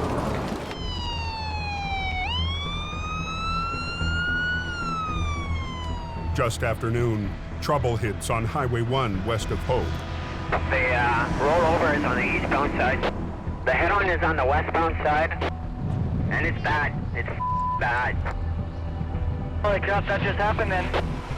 An SUV lost control, sending another vehicle into the ditch. It then swerved across the median and slammed head-on into a third vehicle. Tango 15, Jamie Davis has been advised. Highway 1 West is completely choked off. Heavy Rescue's Howie Irwin is on scene within 10 minutes, Oh, that's ugly. along with Wayne Sahada. But they can't get any lanes open just yet. One of the drivers has suffered a fatal heart attack. They don't know if he caused the accident by having the heart attack or if the accident caused the heart attack. They're leaving the scene the way it is. They're taking pictures. They're trying to preserve what evidence they do have on the ground. She's staying parked for a while. Not allowed to touch this stuff? No. No, they got an analyst coming. It's going to be a while now. You can't not think about it. You just try not to. Holy, well, look at all the traffic going eastbound. Yeah, guys, watch it coming up on that accident scene if you're eastbound, though. It is pretty slick here. I had a bitch of a time getting slowed down.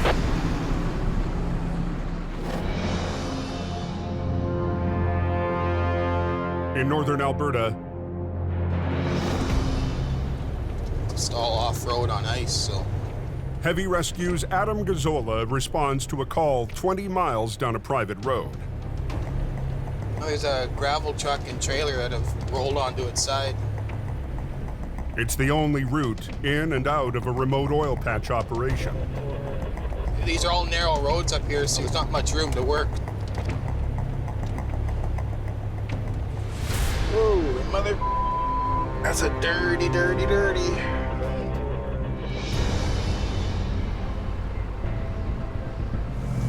Here for a short time. At, short time? 92. To pull that truck out of the It's gonna be a long time. Colin McLean will be pitting HR-68 against the heavy load of gravel. They're never really easy. You know, she's on a bit of a slope, still got a little bit of a load in it. We'll get our chains on it, and give it a little tug this way, give it a little tug that way, and eventually she'll come. Take it long, long, long, long, long. Make the chain long. 40,000 pounds of gravel. The first challenge is getting the rig back on its wheels. Airlines are okay on that one? Yeah. But on the narrow road, Adam can't go with his plan A. I'd pull up beside it and put my outriggers down, and I'd be able to get dead onto it and pull. But where we were, it was tight quarters. So instead, the two wreckers will position at opposite ends, with lines from HR-68 to the high side of the trailer and from the Rotator to the dump truck. I hope she'll flop right over and nice and easy. Probably won't. Get the on the road. You're all hooked up? Yeah. The loose gravel has shifted. All of its weight is pinning down the wall of the trailer. Oh, they're here. Watch what you're doing. Keep going. Adam! Whoa, whoa, whoa! Oh, now we're...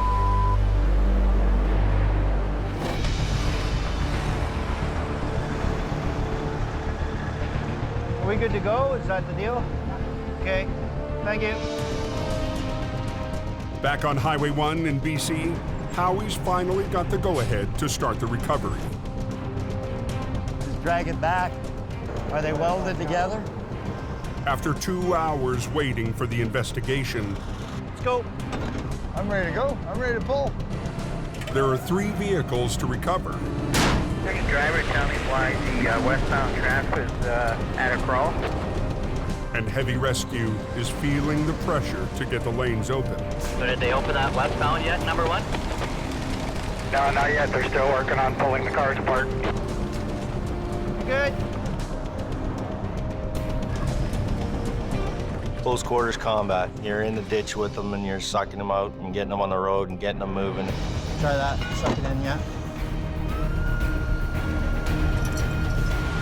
See you back at the yard. After 20 minutes, 2 wrecks are cleared.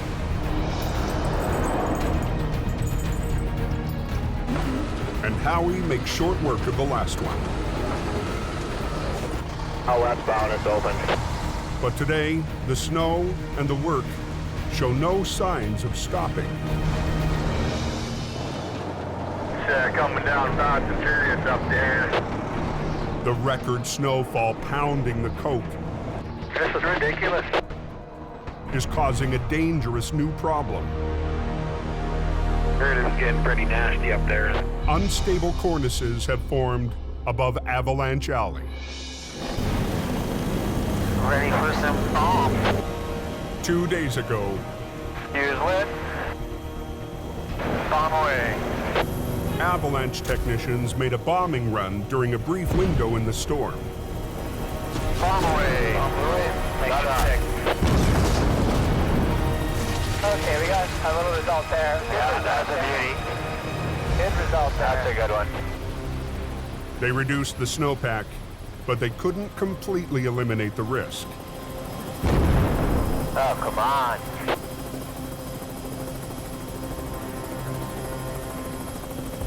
I don't think we're going to be moving now with these little shots, Paul. With tonight and tomorrow's storm, we're really gonna have to watch that one spot. With the added snow, the unstable layer could break loose at any time. Welcome to BC. This year has been the worst in 30 years. It's like Snowmageddon happened. And most of Heavy Rescue's fleet is 14 hours away. Bottom line is there's not enough gear here to handle what's going on. I mean, we were forced to move our stuff to Alberta because of competition. Nowhere is the snowpack more threatening than just below the summit. Within a very short period of days, we had 3 meters of snow. It's time to not fool with Mother Nature anymore. We've got an avalanche here between Falls Lake and Zoskin. It's shut right down. It's an emergency situation. You wouldn't believe how much snow is on that first hill out of Hope. After days of relentless snow on BC's Coquihalla Highway, Hope to get pulled up here before it snows anymore. the mountains have hit their breaking point. We've got an avalanche here. It's about 4 feet deep in the center lanes, and there is some tree branches in the mix. Highway Supervisor Richard Enns is first on the scene. Yeah, Highway 5 is closed. Avalanche up top. Don't come this way. Richard Enns has a huge weight of responsibility on his shoulders. He's the eyes and ears of what's going on around there. There's some tree branches in it. 10-4. Oh, that came from above. We're going to go to high hazard, and we're going to close the road down until we reassess. Copy that. We have an avalanche that has run further than it has in a long time. We have to expect some surprises. We need to recognize that maybe this won't be business as usual. Highway closed, or just nobody's going anywhere? It's closed for a while. At either end of the debris field, a long line of traffic sits trapped in the avalanche zone. When you have avalanches occurring, there's a high likelihood that there'll be more. Yeah, Pete, can you and AEL start turning around all traffic at Box Canyon and head them south? You guys in the plow trucks, you copy that? Widen out both north and southbound sides of the crossover there so that we can turn all vehicles around there? Yeah, you bet. But nobody can go past. Yeah. Obviously, we don't want anybody heading south into the zone. We're detouring everybody around and heading them back to Merritt. We're getting everybody out of here. Richard's priority? Turning around the traffic stuck on Snowshed Hill. We have a high avalanche hazard. We're at risk right here. Stay in your truck, close your window, and the tow truck's coming to get you. We will be U-turning everybody and sending them on their way.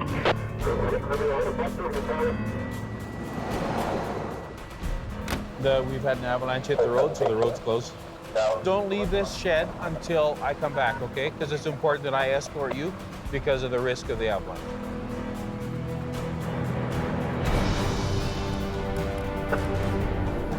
Now I'm turning the small ones around, and I'll get Gord to take these semis up to the top and turn them as upkeep.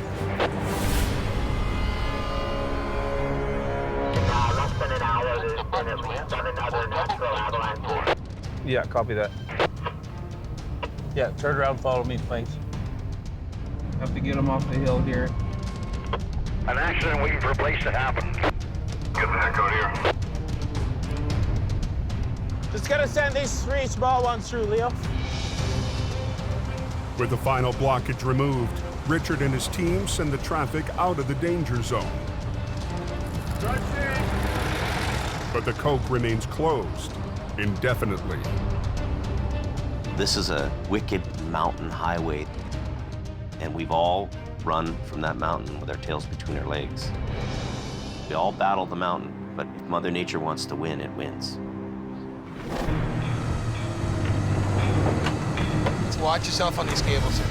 In northern Alberta, heavy rescue struggles to flip a gravel truck and trailer that ran off the road.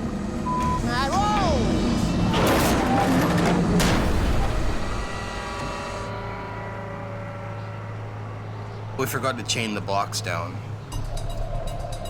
Hey, chain these boxes together. The box on the dump truck is pinned down and resisting the pull. As the truck is coming over, the box is staying here, so we gotta make sure we chain this down.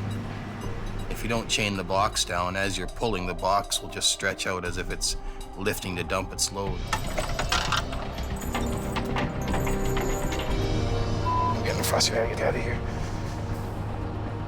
You're gonna lose your wrestling match, you're gonna possibly tear the box off or bend something. Watch out, hook, Mike.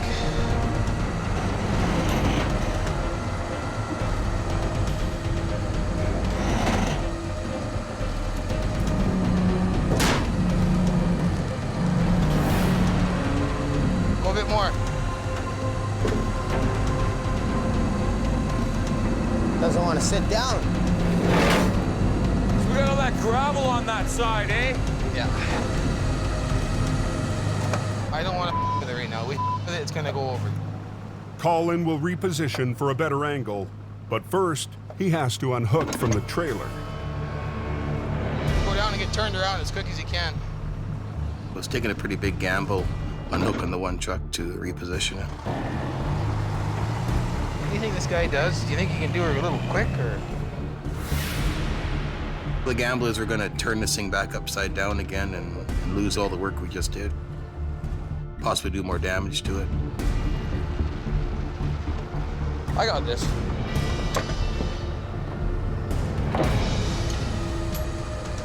No, boom down. Keep it down.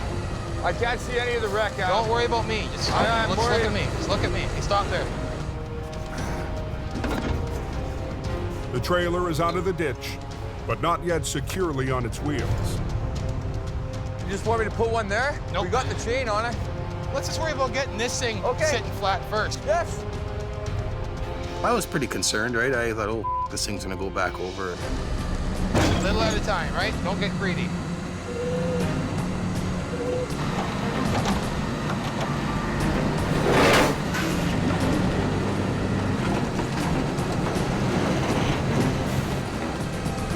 You got a line on that strap? I can't hear you through the Put your other line to that chain. Thank you.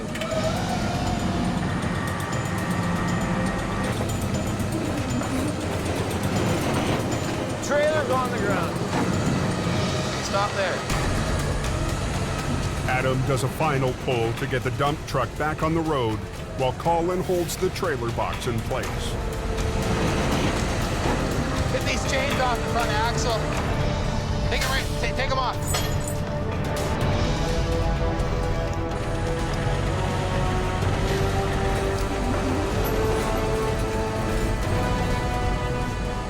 Yeah, take them all off.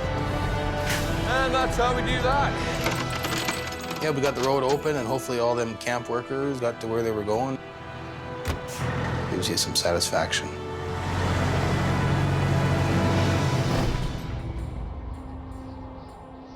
Back in BC, It's not open. It's closed, boys. avalanche danger has closed the coke for the last 9 hours. All traffic through the mountains diverts to highways 1 and 3. The minute coke shuts down, the accident risk almost doubles on these other two highways. At 11:25 p.m., They got a truck blocking both directions at Sunday Summit, so. Howie Irwin heads an hour east of Hope on Highway 3. I gotta go out there, straighten them out, and get them off the hill.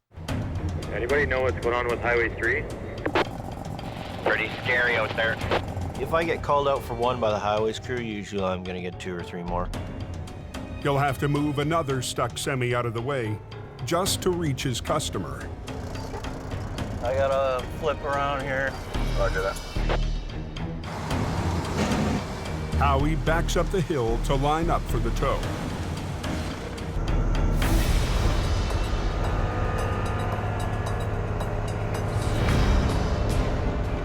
As soon as they can clear a lane to get by here, it'd be a good thing, because I'm slowly slipping down this damn hill. You got a tow pin on the front that I can access? That's You got a nice big chrome bumper, don't you? You need a winter bumper. The chrome bumper has no opening for a tow pin. That really sucks. Chrome don't get you home, but it sure helps you look cool on the side of the highway. Instead of towing the truck away, Howie hooks up to the back end. The only option is to swing the trailer over and get it out of the way.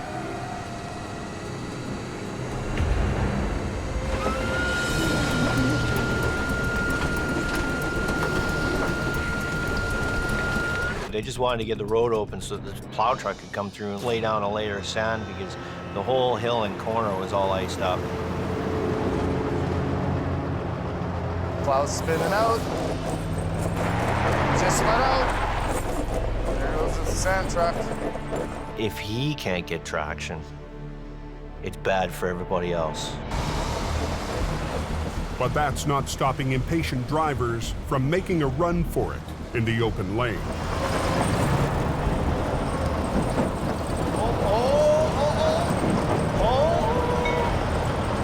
They're taking their own risk, right? I mean, it's ice. You guys are stopped. Look at how close he's got the trailer. Oh, he just him up with the trailer off the road. Look it. You guys are stopped. It's a bad night near Sunday Summit on BC's Highway 3. They always get impatient. Can't get the road open fast enough. Truckers aren't waiting for the snow plows to clear an icy hairpin turn. Look it. That guy stopped, the one around the corner stopped, and this guy's got to come to a stop. If drivers keep rolling around the blind corner, they could smash right into the stopped trucks. Don't let them anymore go. No one's going anywhere until the plows clear the road.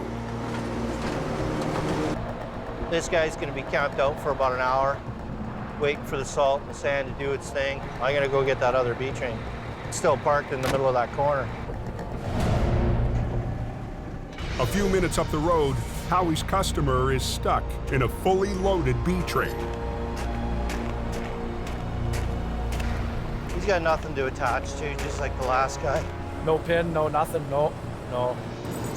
The grade isn't as steep here, so Howie gambles he'll be able to tow the B train up to the summit. I ran it under the steer axle so I can get some lift on it. You're gonna have a good ride. Taking the front end right up? Yeah, about 3-4 feet in the air. So once you get the wheels straight, Don't turn them. don't turn them. All right. It's not good. It's a roll of the dice and hope it works in your favor.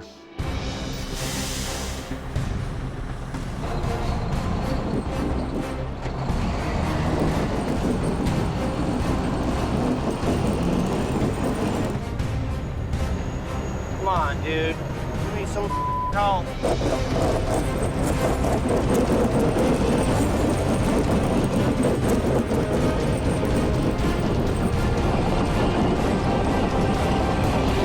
Come on.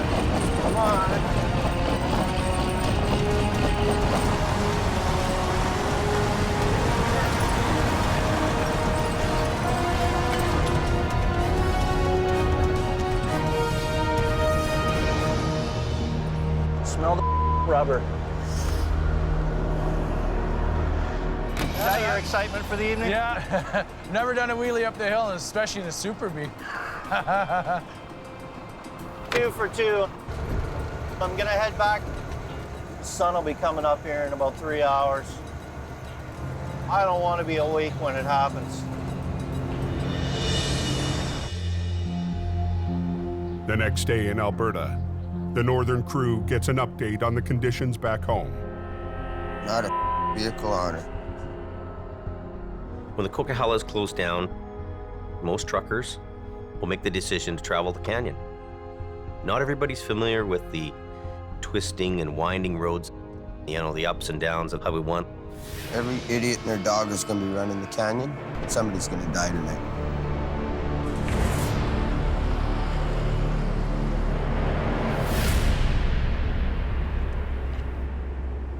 Now what happened, you know?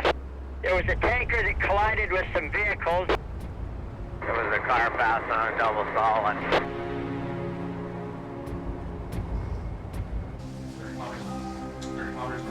Just before sunset, Heavy Rescue's BC Dispatch Center gets the call. A tanker has been involved with another vehicle, and big fire ensued. We're going in there with probably half the stuff we need to do that job. No other choice. My hands are tied on this one.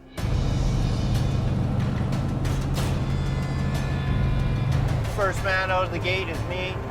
All I know is it's one up trailer and a bunch of carnage in the middle of the road. It's an hour and a half to 2 hour drive to where the crash is. It's gonna be a mess and it's gonna take some cleanup time, so we need to get up there as quick as possible. Should be right here somewhere. Got flashing lights up ahead, there's cops way up there.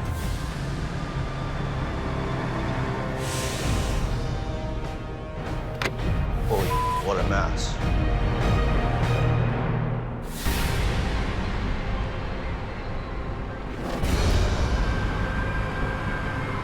An SUV lost control while trying to pass a camper on a bridge.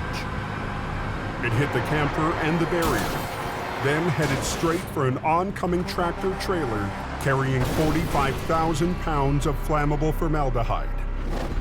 That tractor there's nothing left of it. The back tires, there is rubber on it still. Is there? Okay. The fuel tank is still smoking, it's hot. Any idea when it's going to be open? Yeah, it's closed for the next 12 to 24 hours. Highway 1 is closed in both directions. A big hit to the economy, but nothing compared to the human cost. There's one fatality. I'd heard that somebody had died, passed away, so. It was a young passenger traveling in the SUV. And then it just becomes mechanical. What do I gotta do to clean this up and open the road? For that, he's got help. Jamie's lead swamper, Sammy, and Brandon, back in BC after a flare-up with Adam. The trailer is towable, but not the burned-out tractor. So Howie will have to separate them. Both sides of the bumper are bent in. I can't get the pins through the side. The challenge is to be able to grab a hold of it. It's just a broil pain in the ass to move. That's good enough. Because I'm just gonna pick it up, and then I'm just gonna hang my chains under it and grab it and go. Just go straight in. The faster Howie gets the smoldering tractor away from the trailer, the better. The trailer is still containing a corrosive liquid. The last thing I want is more fire. Field burning. Wait, there's a fire under there now.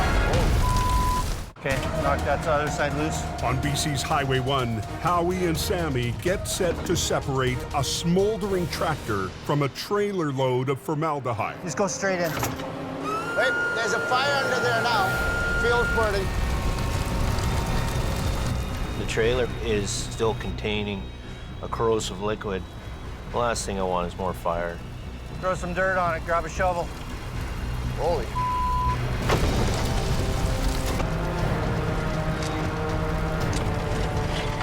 You gotta get the fire out, you gotta work harder, faster.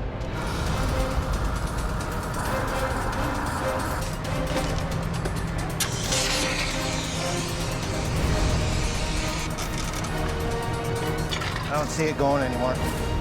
That was a scary one. Hey, Sammy? To unlock the tractor from the trailer, they need to pull open the jaws of the fifth wheel. And then I can push it back to take the load off it and get the pin undone. Okay, good. And then it'll roll. But there's a problem. The pin release is on the driver's side of the tractor, which is up against the nose post. It's right on the edge of the bridge deck. You gotta watch it, there's a big cliff down here. Oh. Man.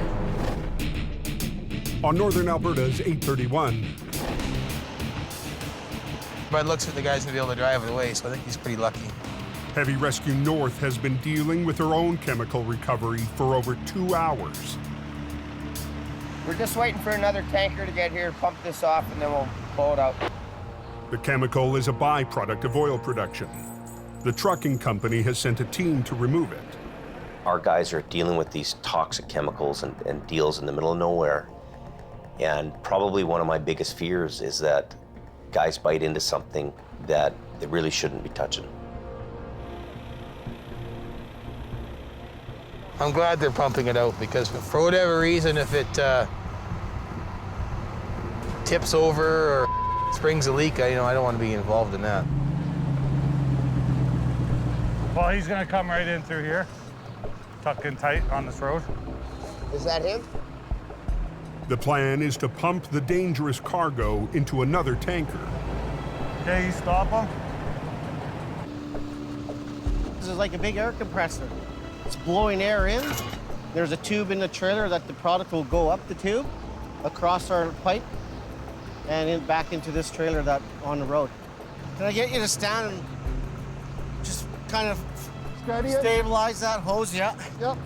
The containment crew can't afford to spill any of the load. We don't want to take that chance, so.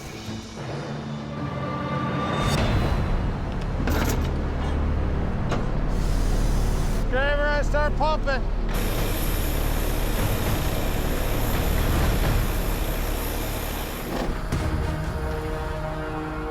Back on Highway 1 in BC, I need the light. Heavy Rescue is working to clear a damaged tanker off the narrow bridge. Oh. Man. Sammy's got to open the fifth wheel to free the trailer, but he's working in a confined space with a steep drop just inches away.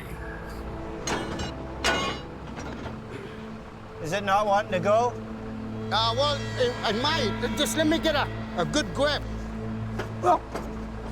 Yeah. Okay, give me a second. I might have to push backwards on it, eh? Hey, our legs up here, eh? Right close to the wheel and everything. Okay, well, I'll just stay on the concrete. Not really, because the clip. There's a clip going down. Doesn't leave us a lot of room to make a pull. Let's see here. Show me this. Straight down. Yeah, I'm serious. That's what I'm saying. You can't stand out 4 feet beside it and just put your foot against the wheel and give it a good tug. It's probably 50 feet to the bank, but it's another 100 down the bank. Yeah. Let me put one leg out and one leg down. Okay, this. You got Sammy sitting on the no post like he's riding a horse. He's got one leg on either side of it. There's nothing on one side. Okay, watch yourself, yeah. You pull, I'll push. I had him pulling on the handle, and I got in between the tandems, got in there with my hand, and I pulled on the handle while he was pulling on the extension. There we go. Yeah, baby. It's good. Teamwork, Howie. Teamwork. Okay, get back on this side. Okay, I got it. So between the two of us, we got enough force against it that it would come undone. Now, Howie has to wrestle the mangled tractor free. Every time you touch it, it disintegrates further and further and further, and it just becomes an absolute nightmare. Yeah, I'm just going with it like this.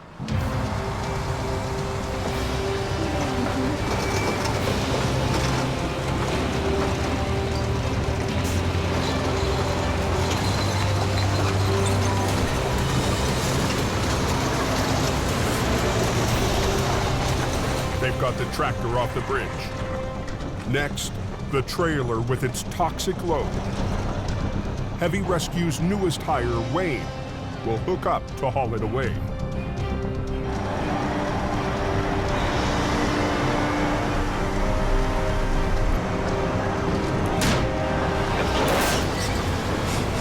Every time he got that trailer right to the peak, just to the point where the fifth wheel plate's just about to cam over and flatten out, he'd throw the clutch in. And the weight of the trailer would spit him out. Don't do that on the bridge, Jack. Big deal is every time he drops it, he's dropping 42,000 pounds of formaldehyde. Bang, right on the deck. It's like a jackhammer. Oh, you. Hey. On a bridge on BC's Highway 1, Wayne struggles to hook up his tractor to a trailer of corrosive chemicals.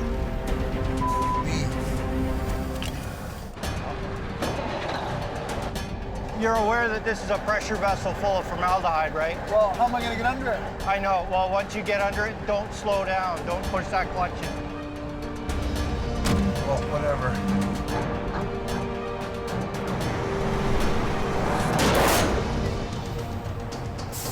What in the is holding this thing? I tried to hook up. I couldn't. It was like if I had this much more room, I could have got it, but I couldn't. Where's the pin right now? Not anywhere near where it needs to be. Get out of the way. I was none too happy about it at the time. I had to pick it up with the wrecker and move it out into the middle of the road so he had more room to maneuver. To get the trailer in a better position, Howie attaches a fifth wheel plate so his underlift can hook on.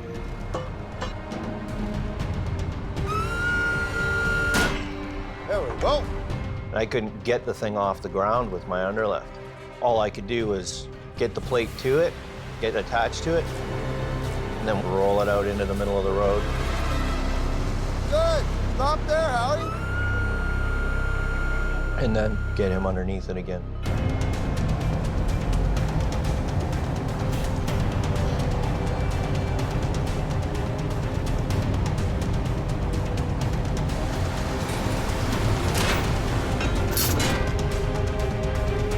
Yep, I think I got it. The toxic cargo heads back to the yard. Move it safely, get it out of there, get it away from me. I really don't want to have anything to do with it. But he still has to clear the SUV where a young passenger lost his life. The hardest kind of recovery for Howie. Somebody makes a poor choice. It's never good. It's the same poor decision that somebody else made 9 years ago that killed my dad in a traffic accident, so.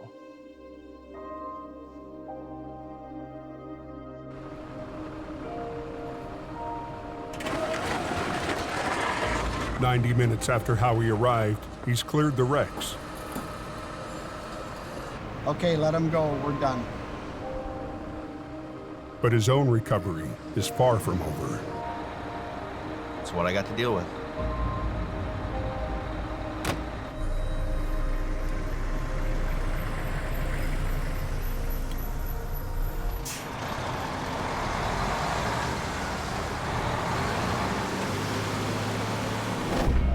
On Highway 831 in northern Alberta. You okay there, Norm? We're good. They're pumping it out so that we can pull it out. The chemical recovery crew has pumped out the liquid so Heavy Rescue can get to work. Colin makes it to the scene just in time. Well, because I know you don't drink coffee. Any chain damage when you chained up? I don't think so. I mean, you don't think so?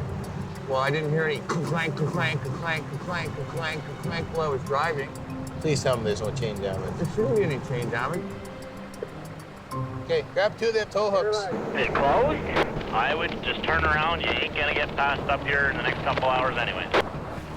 Holy crap, look at how deep the snow is. Traffic has been backed up on 831 for hours. Hey, you're good to go there. You just want to double check that? Yeah?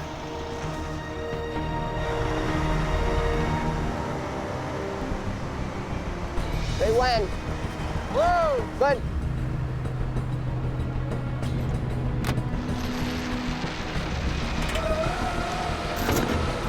Good. Good.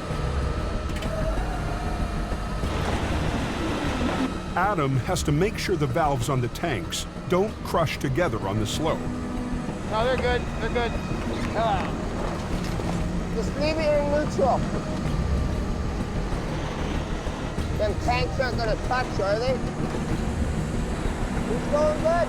He's coming out nice and easy. All right, just like a hot knife through butter. No one got killed, no equipment got wrecked, and Adam didn't kill me. So it all worked out well. What gear do you start out in when you pull ahead? But with Adam riding shotgun, Colin's still got a long drive home. You put it down like straight here? No, not second. The road's closed. Do not come past Hope. 3 days after avalanches hammered the coke, They're waiting on avalanche control to give the word. Paul Harwood and his team of avalanche technicians are gearing up for battle.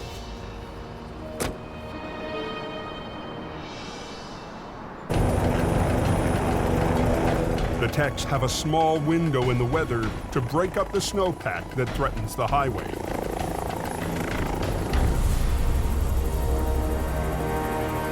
Best view in the house.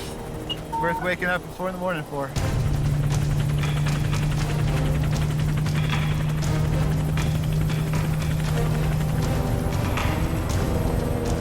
That cornice is gonna go. You're hitting the ones that are most likely, that you think are the ones that are gonna generate the largest avalanches. So that nice fat pocket on the right. Okay, right up on top. Yep. Okay, safety's off. We're just a few seconds out here, Paul. Yeah, 2 seconds out. Just above that rock. Right in there, right? Bomb away. Bombs away. Ooh, it's hard in there.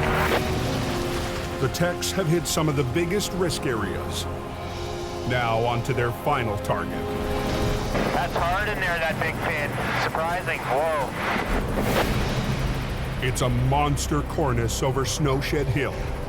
If they can clear it, the highway could finally reopen. And that's over, look, that big overhang? Yeah, that's the one. So right here? Yep. He's off. He's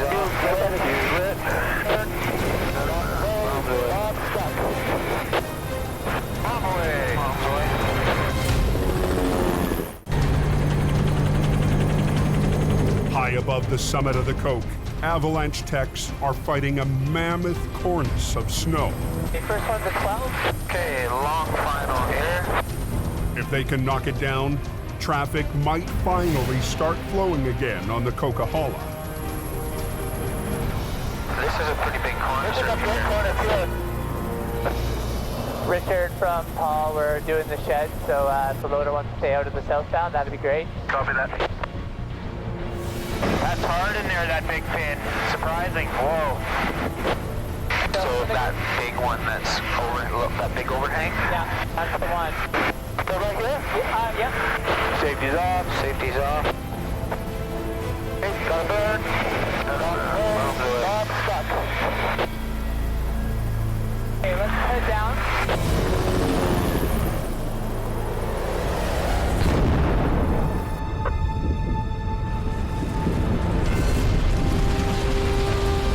A good slab there, dude. I'm happy out here. Hell yeah. Nice.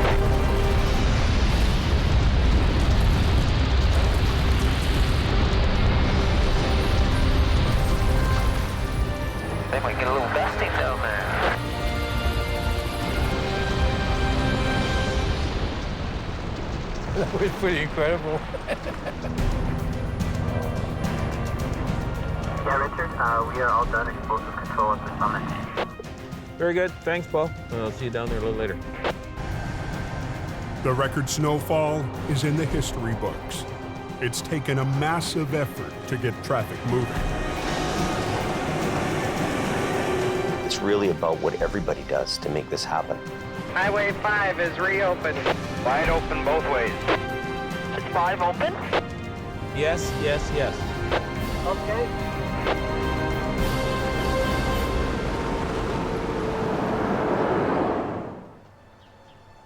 Down at the yard, there's one person who's not in the mood to celebrate.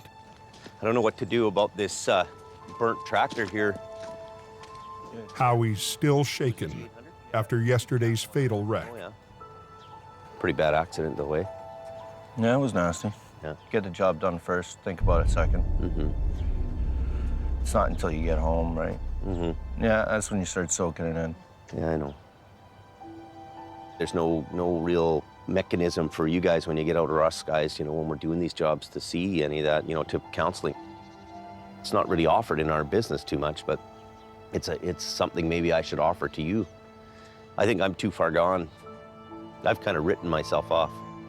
I don't know how much it'll help or if it'll help, but at least it'll give me somebody to talk to about it. Right? Mm-hmm, mm-hmm. Yeah, I'd go. I'll go make those arrangements for you. Thanks, James. Next time on Highway Through Hell. Wrong. A huge breakdown and a high-tech recovery. Both highways are going to be shut down. We keep going. Choke off the route to the north. It's got to be enough there. What do we got here?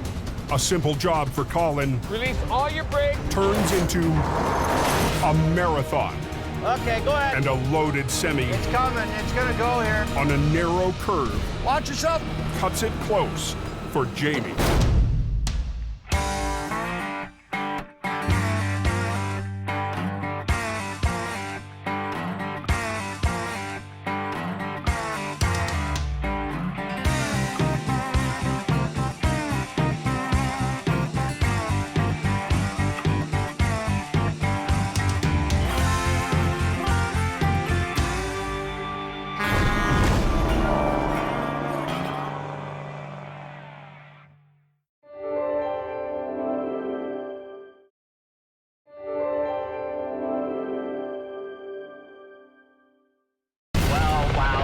This time on Highway Through Hell. We're on a dangerous road. A backcountry recovery puts Adam's crew Here we go. Watch your back. in a tight corner. Or is it just like black ice? Police take to the sky Get the highways open quicker. to solve a deadly mystery. He's gonna lose the truck. And Jamie's lone wolf Now what? Hey, runs into Heavy Rescue's top dog. the 15 minutes get road open because the highway guy is bitching. Are you kidding me? On the Highway Through Hell, the last line of defense is a heavy rescue team ready to tackle any disaster, because closure is not an option.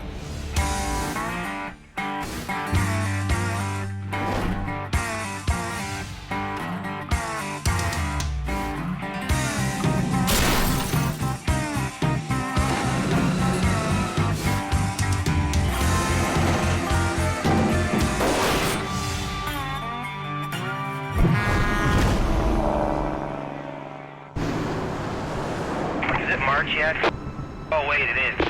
The winter wonderland. Late in the season, the temperature hovers near freezing. It's snowing pretty hard. A little bit of slushy compact up in front of you there. The weather on BC's Coquihalla Highway can change in an instant. It's now turned to rain. Go easy northbound. It's dangerous for everybody being on the road. There's spray, there's ice, there's slush. Compact and slippery and rain. It's gonna be a mess tonight. It's the recipe for disaster, really. Holy. At 5:30 p.m., Wow. Wow, wow, wow. 10 minutes west of Hope on the Trans-Canada Highway, Is the lumber truck there, north-south at Flood of Hope. What lanes are blocked? Both the eastbound lanes are closed. He caught a snowy edge and overcorrected, and then just began a barrel roll. There's not much space left for a body in there. I think he's pretty fortunate that he's still with us. Both eastbound lanes of Highway 1, the country's major artery, are blocked. I don't know if it's going to be shippers on call, but there needs some heavy equipment to clear all this. Adam Gazzola is on break after 4 weeks up north, but he couldn't resist the lure of a big wreck. I just come down for my 10 days off and figured I'd come out and have some fun. What do you want to do? You think we should skid these ones out of the way? We need to get this highway opened up. We'll just tip it over with a couple of wreckers. You know, get the hell out of here. Phil's got the Peterbilt. He's backing up for the truck right now. Adam is top dog in Alberta, but BC is Howie Irwin's turf. Well, Howie's in Chilliwack somewhere coming this way. Until Howie's on the scene, Adam takes charge. So you come down here at 47, at least we'll be able to do something with it. Okay? How's she going today? The highways are in a big panic, so whatever we're gonna do, we should probably try to do her. The B train is too heavy to flip with a load of lumber still attached. You gotta talk to Wayne here. Heavy Rescue's newest driver, Wayne Sahata, will have to cut the load free. We gotta crawl up there and cut it. You crawling out when they get to the top of the tire? There you go. You got her, Wayne.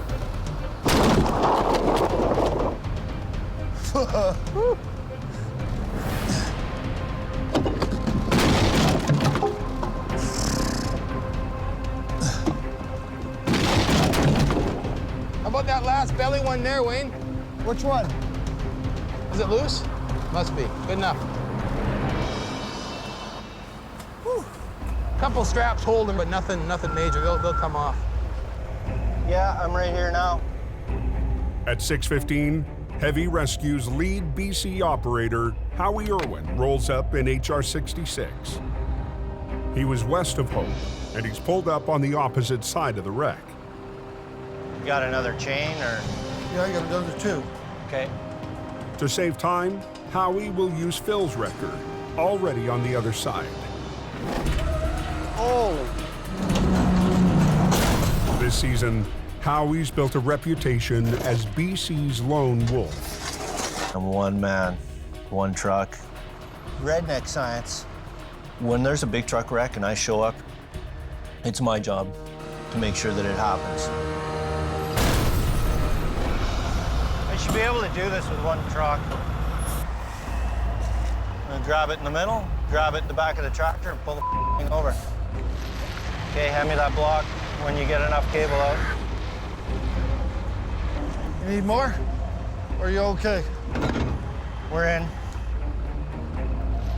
That's all I'm concerned about is getting that highway open so that they can get traffic moving. Use the chain, wrap the rail. Even though it's Howie's scene, Adam is having a hard time playing the role of observer. Want to get 47 on the front, or? What? Want to get 47 on the front and knuckle it down? You observe with this, not this. Maybe put 47 on the front to help power it over? Every little bit helps. That's why we have the trucks. We try to use them as much as we can. I don't think it needs more power. I figured just one truck could do it. I've rolled over quite a few B trains.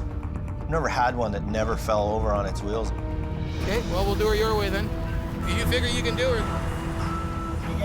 You know, what you've got here is Howie, you know, being a lone wolf, used to doing everything on his own and alone. You throw him in the mix with another top dog, then there's a dogfight happening. Well, Howie came here and switched the whole plan. Well, I figured he's gonna roll her all over here all by himself here, so. I don't know why you wouldn't put the other truck on there. Save yourself hassle. No sense being a superhero. To clear the wreck faster, Howie wants to rig just one wrecker with the first line to the tractor and the second line to the back of the lead trailer. You ever used these before? Yeah, I used them on the other trucks. Okay, you understand they're no good unless you're right up on top of them? Yes, I do. Okay. All the straps are cut, Wayne? Huh? All the straps are cut? Yeah. Do you really think he knows what he's doing?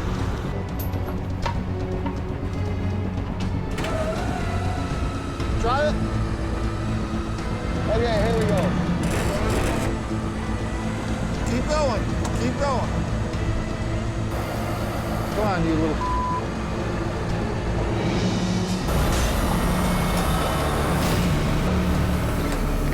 The wreck starts to slide, He's gonna lose the truck. but doesn't flip. Dog shoulder. Real.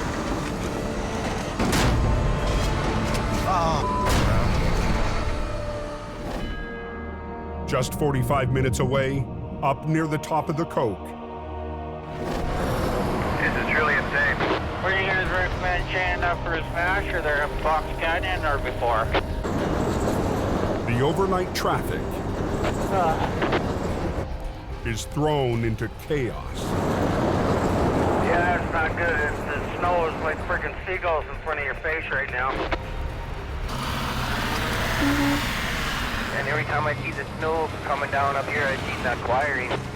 But tonight, the quiring on the road is Al's son, Kerry, helping out senior operator Gord Boyd. Let's get pulling. Fighting to keep the smasher clear.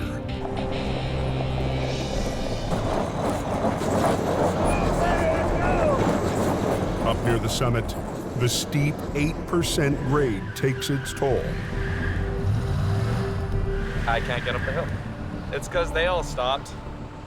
Problem is, once you stop, it's awesome. The driver works traffic control for Jamie's brother, Jason. He needs to get to a wreck up the highway. Either I get up there and get to do the recovery, or I hang out down here for the night. Anyone wanting to head towards the Coke, I would suggest taking another route. Back down the hill and pull one up. Backing up down the hill that night in a snowstorm. Just another day at the office.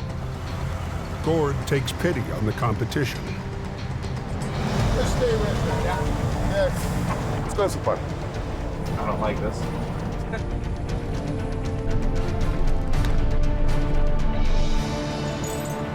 There you go.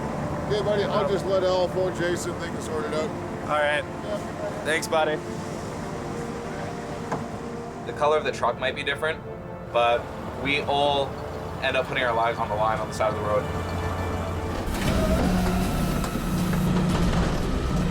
Long shoulder.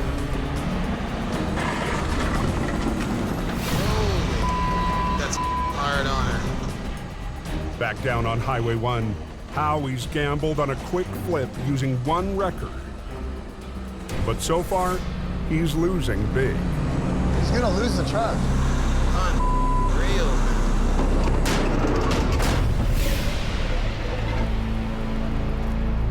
The wrecker should have enough weight to flip the empty trailer. You didn't cut all the straps, right? What? You didn't cut all the straps, I have right? no idea. Something's holding it in place. I know there is. I asked those guys, did you cut the straps? Yeah, we cut the straps. Howie takes a look for himself. Oh, that's why the problem is. Some of the straps are still holding. Anytime I show up at a wreck and it's still restrained to a flat deck, climb up on top, cut them from the top. That way the trailer can pull away and lay down. All right, just a cluster again. Adam's not waiting for Howie to cut any more straps. Spin her around, let's get her backed up there. He pulls the salvage crew's backhoe into service to help the Peterbilt pull over the rear trailer, You gotta get over more if you can. and then positions Wayne and Truck 47 to tackle the front of the tractor. You bend that over, so you're gonna go. Yeah, I know. All this iron sitting here, we're not using it, so. Phil, we definitely wouldn't do it this way in Alberta, would we? Nope. We'd have the road open by now, I can tell you that much. Are you kidding me? Hey, what is going on here? We got 15 minutes to get the road open because the highway guy is bitching. Three people here trying to come up with ideas. Well, when you listen to somebody, lumber everywhere. Wow. Yeah, the whole highway's blocked off, eh? Hey, what's going on here? You got 15 minutes to get the road open because the highway guy is bitching. You go, 3 people here trying to come up with ideas. well, why don't you listen to somebody for a minute? On Highway 1, just outside of Hope, heavy rescue is struggling to clear a wrecked lumber truck. Traffic's been stopped for almost 3 hours. I understand you're working your ass off, but we gotta get the road opened up here. Well, hurry up then. Let's go. Howie was told the load's been cut free, That's why the problem is. but some straps are still holding bundles of lumber. Bend that over, so it's gonna go. Adam stepped in to add more muscle. I'm just gonna kick my blocks out and back up 3 feet, okay? And then hook it onto that chain, and that's it. We'll start pulling. Whatever. Let's go. I'm used to being one guy, one truck, showing up and doing it. Hey, Phil, got a big chain? Right on the back corner, right corner of the truck. If I'd have shown up, nobody else had been there, cut everything from the top, front to back, that thing had been on the ground in 20 minutes. Just go through the wheels like they did there. Yep. Oh, there you are.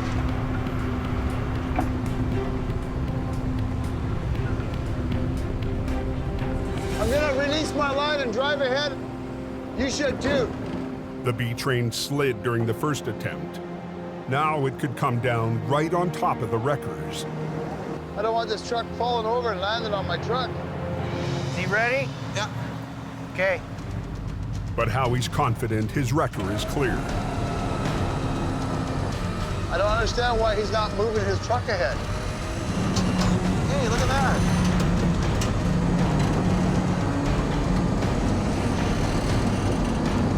Slow but surely.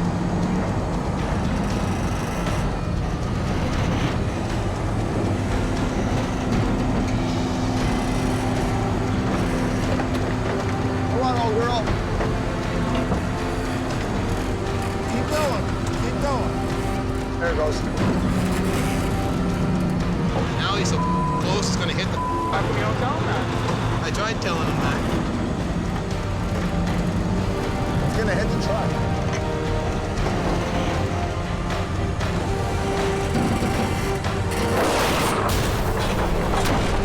Whoa. There, it's down now.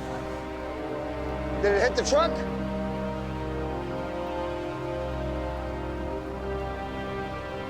No, lots of room. The wreck missed the wrecker by inches. Okay, just freewheel the other side and pull ahead of it. I didn't intend for it to land that close, but I knew it was gonna be close. 4.5 hours after the accident, eastbound traffic can start flowing again. On the radio, they said it was open. But if Howie was hoping to make a good impression on top dog Adam, I sure as wouldn't have done the job like that. If I need help, I'll ask for help. I'm a big boy, I don't hold hands. Only with the wife. the next morning, 40 minutes up the highway from Hope. What happened to the Colt? It was a bad wreck there. I heard it was the head-on. Yeah, something went down because that's the second ambulance I've seen go by. A B train crossed the median, smashing into an SUV. Yeah, they got their ambulance up there right now. The driver of the SUV is airlifted to hospital. Looks like the coroner event. Was there a fatality accident or something? How many were killed? One for sure. Some family is going to be devastated and they'll never be the same in a matter of a second. The truck driver also suffered injuries. One of my buddies. No, it's a friend of mine. Same company, friend of mine. Ouch. I couldn't even imagine. How's the driver doing? He shook up and obviously doesn't feel that well over knowing that at least one person got killed. The fatality southbound, so yeah, she'll be closed for a while. Probably won't open it until they finish their investigation. A serious accident requires a major investigation by a team of accident reconstructionists. Did he jackknife? Yeah, he jackknifed. Okay. Today, the leader of the team is Sergeant Brian Nightingale. We need to preserve the scene so that we can present the physical evidence in court. We're going to keep the traffic back behind the emergency vehicles. Don't fill in this area here. Yeah, no problem. Sergeant Nightingale can't rush the investigation, but just like heavy rescue, he feels the pressure to get the highway rolling. So it's pretty straight here, eh? Yeah. So the road, when you got here, was it in this shape or was it just like black ice? No, this would have been ice over here. Okay. There's no doubt about it. Pinpointing exactly where the truck lost control can help the team figure out how and why it happened. He's coming out of that curve back there. Okay. And I bet you that's where everything starts to go. Probably. Yeah, back in the curve. Because why would he lose traction on a straight stretch? Sergeant Nightingale needs to survey the entire accident scene for the full picture. We can put the UAV up and then we can get our aerial photos. Every time we shut down the highway, costs $1 million per hour in lost commerce revenue. Position, hold, engage. This way, I can do the whole survey of the scene just by taking it up in 10 minutes and taking it back down again. And the whole purpose is to get the highways open quicker. Investigators hope images from the drone will help provide the answers they need. One of the most important things of the scene is to get the proper kind of photographs.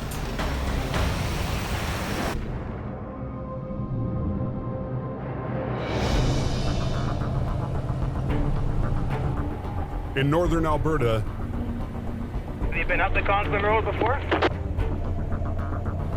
I know I haven't been. You're in for a treat. Adam's back in the oil patch after 10 days home in BC. He and Colin are heading to Old Conklin Road, 3 hours north of Lac La Biche. They have a gravel trailer rolled over. Just a trailer for far as I know. Yeah, okay.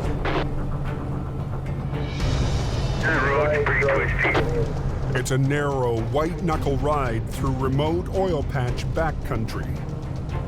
Pickup coming at you, Colin. No, I heard him. 58 empty body drop. If you know there's a wide load coming, you better start finding a space to get the hell out of his way. The trucks are hauling loads of gravel, used to extend roads over the muskeg into more remote oil fields. 35 loader pickup. These roads are narrow. There's protocol on them. Your record kilometer 31 to behind. Every kilometer, you need to call out where you are, what kind of truck you are. You gotta be careful. You gotta watch your speed. That way, you know, two vehicles don't smash into each other. I'm calling straight on the 97 corner here. Just watch yourself. Recovering a loaded trailer will be tough enough. Yeah, we're here. But on this narrow road, it'll be almost impossible.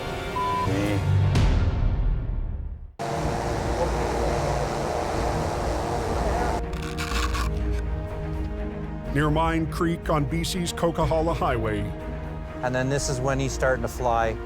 Sergeant Brian Nightingale reviews aerial evidence of a fatal accident. So now he's up around, I'd say close to 200 meters right now. And so that's where he goes out of control, goes across the center median, and then there's where the vehicle is. The curving section around Mine Creek is known for wrecks. But the images show that this trucker lost control on the straight stretch, where there's no reason to slide sideways. Because on a straight stretch, there is no lateral acceleration. The team will keep digging, gathering more information from both vehicles. We have to present our evidence in court, and so we have to be able to provide the court with what we saw. This particular vehicle has an airbag module that will have quite a bit of data.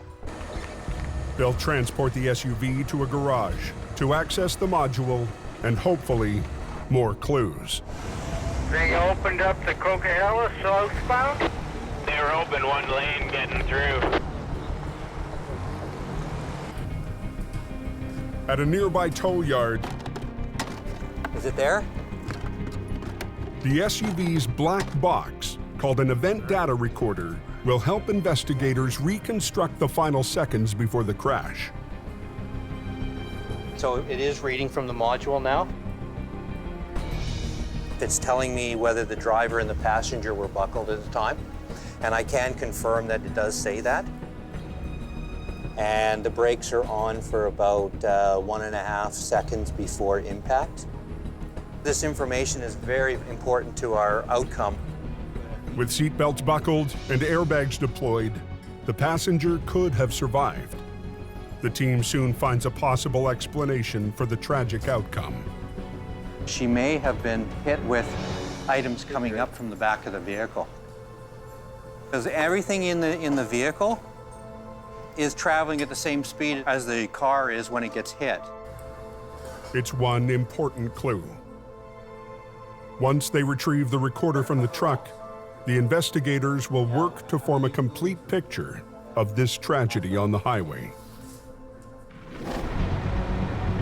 Hey, gravel trucks, what are we stopping here for?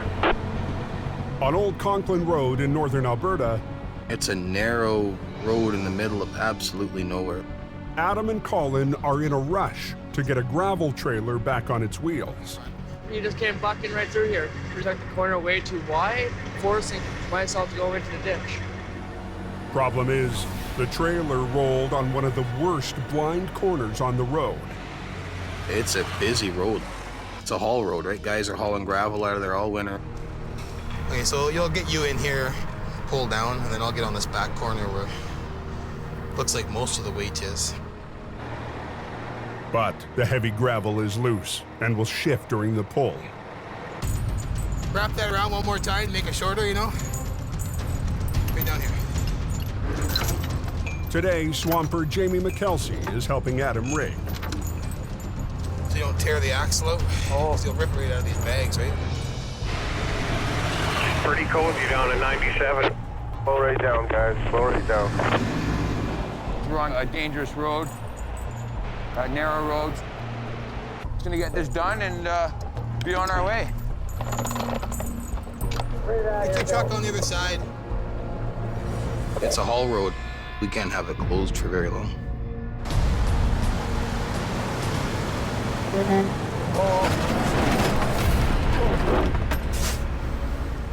You want to push on some more? Let go of it. Kind of limited on space. I just kind of want to keep it out of the way. Keep it from swinging over into my truck. That'll help. You pull ahead some now? A little bit. Hey, you don't want that hitch coming out and whacking you in case it breaks. Well, I got it tied up, but still. Okay. I'm gonna go between that, we should be okay. I'm underneath the airlines now. Okay, how's that look there? That looks okay. There's like 100 gravel trucks coming down here, so just want to get this road open up. Hopefully it comes right over. Adam's taking no chances. He's put the might of the rotator on the heaviest end of the trailer. We had still a pretty good amount of load in that box there. So if something happens, you're in a big pile of Reload if you're good down to 98 after that convoy is sick. Thank you. 98.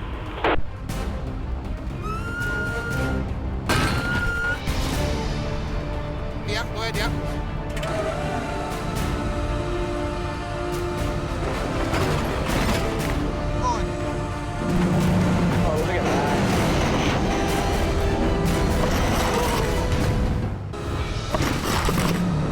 Guys, watch yourself.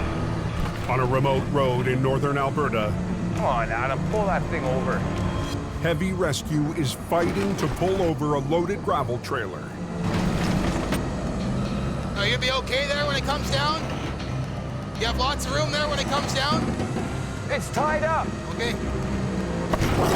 But Colin's running out of room. If he stops to reposition, the trailer could topple.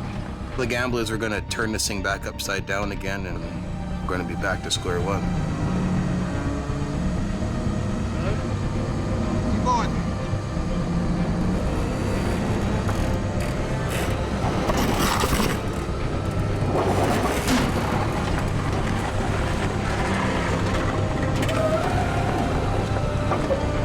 Let it down? Well, let's go down or no?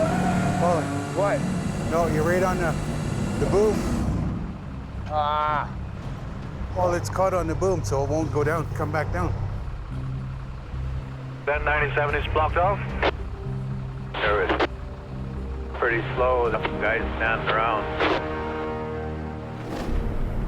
Now you got an accident just ahead of you there, southbound in Granny Lane.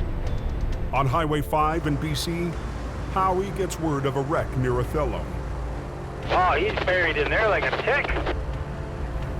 He's talking about that rather interesting parking job at Othello.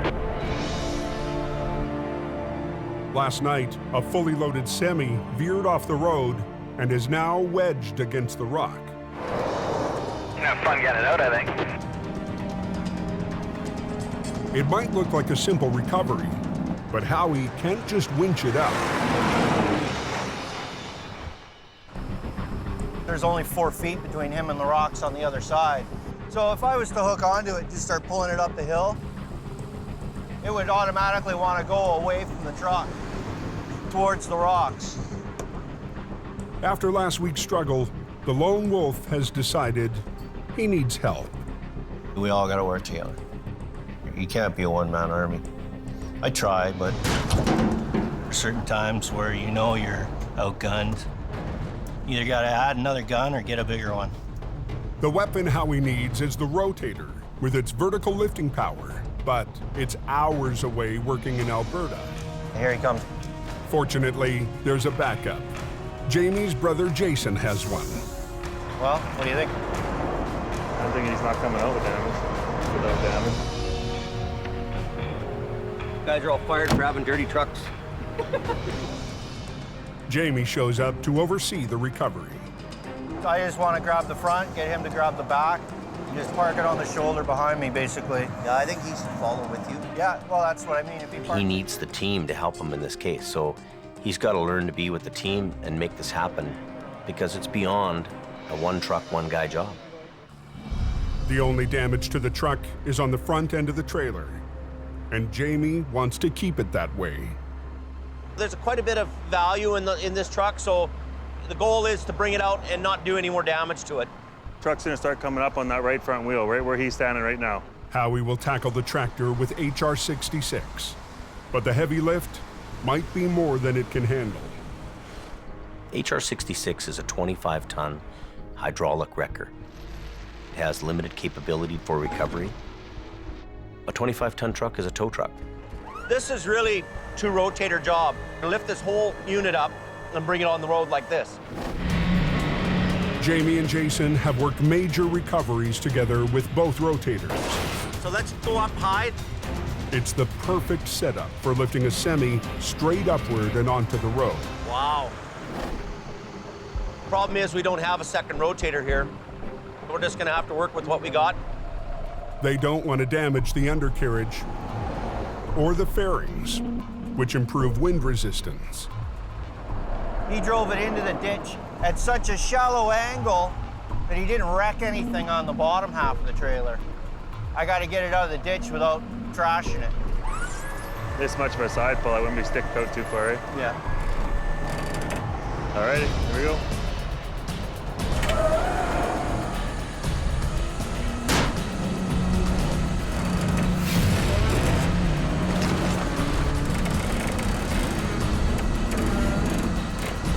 Give a little bit more on the downside.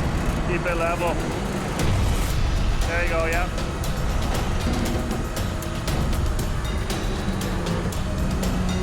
A little more. It's coming, it's coming. Hold it. Hold it. It's going to be a stop here, guys, in the lineup. In northern Alberta, Drivers trapped on a busy industrial road are losing patience. What are we waiting on? Is somebody coming in, or are we just hanging out? We're costing them guys money. If we don't get that out of the ditch and off the road, you know what? Those guys might miss free trips, right? And that means money to a guy that has a truck payment. Heavy Rescue is racing to flip the gravel trailer, but the trailer's hitch is jammed against the wrecker. It's held up against your booms. When you pull ahead, it's either going to go that way or it's going to come this way. Colin needs to release his winch and move his wrecker. So my fear is when you pull ahead, it's going to go down again. Freewheel and go ahead. Go easy on the clutch. You'll just meter it.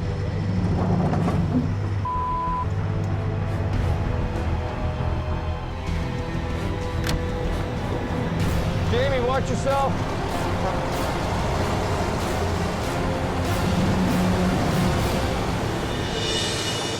Okay, hold there.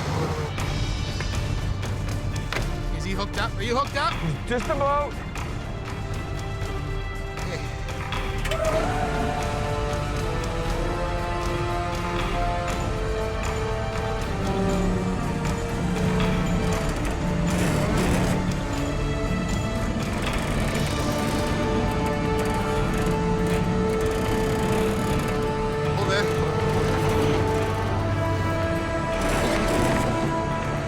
There we go. We're all good. You can unhook.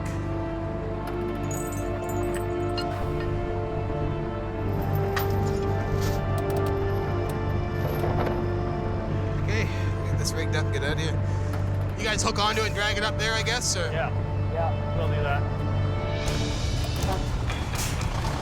Colin heads north to a turnaround 10 minutes up the road. Trailer's out at 97. Gravel truck's just gonna back up to her and get it loaded up. And she'll be all open up here in a couple minutes, boys. Perfect. Adam hits the road for the 3-hour journey home. D-Record 96. Get it down. But just as the gravel truck gets on its way, Now he can't go up the hill. It's stuck. it's trapped right in the blind corner. What the? Here we go. Put in gravel convoy 97. Watch your back. Watch your back. Traffic backed up for 40 minutes, guns it for the open lane. 97 for 6 empty heavy and 2 left. They might need a tug there and spin it out.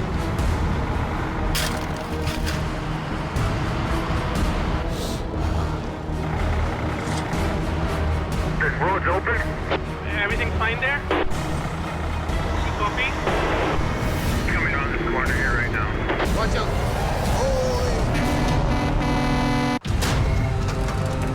Hold there. In Alberta, Heavy Rescue has pulled a gravel trailer back on the road. And she'll be all open up here in a couple minutes, boys. Perfect. But the truck hauling the trailer is now stuck on a blind corner. Here we come. 97 for 6 empty heavy and 2 left. Just keep coming. Coming on this corner here right now.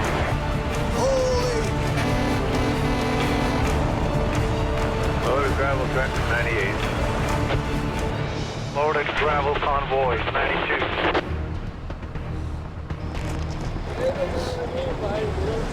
No, I know, eh? They don't give it.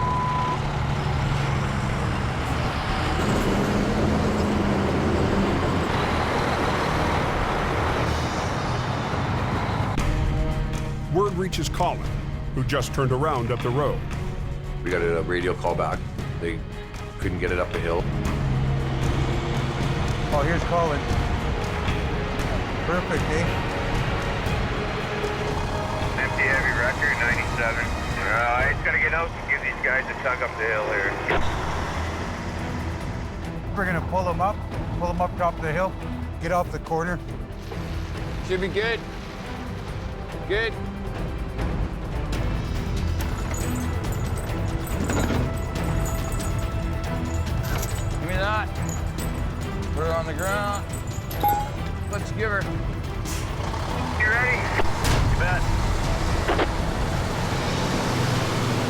just helping these guys out, you know? It's what we do, right?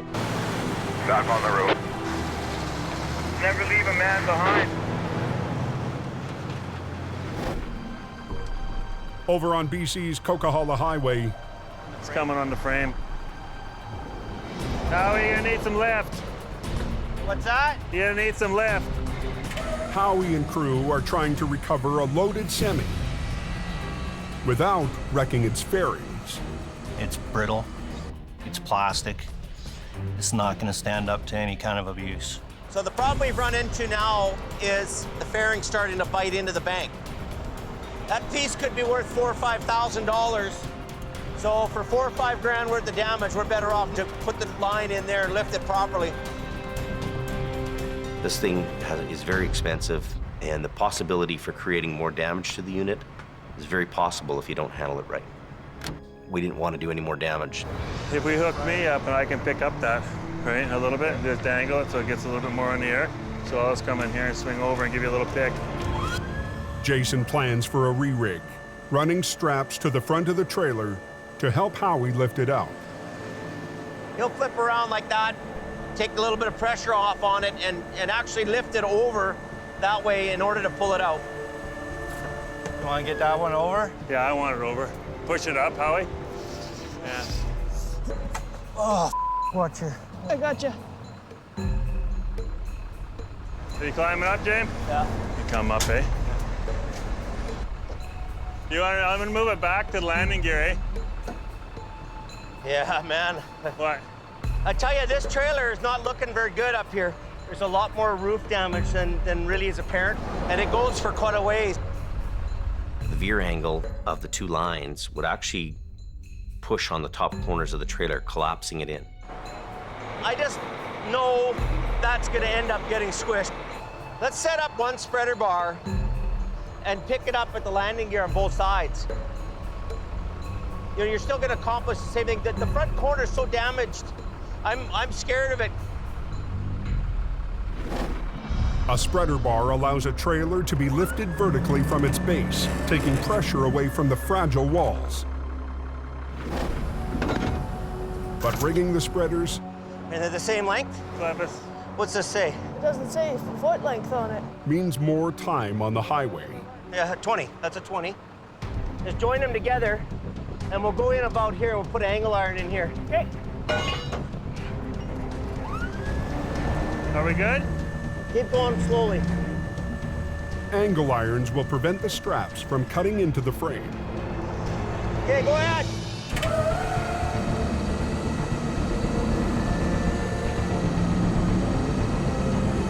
Easy, Howie. Coming out. Turn the wheel to the right a bit.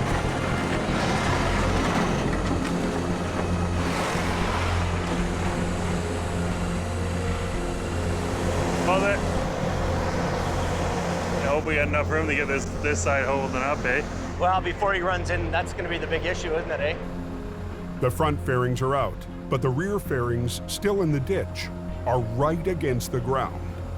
The problem is, we need to move ahead with this, get on the pavement here without damaging that fairing.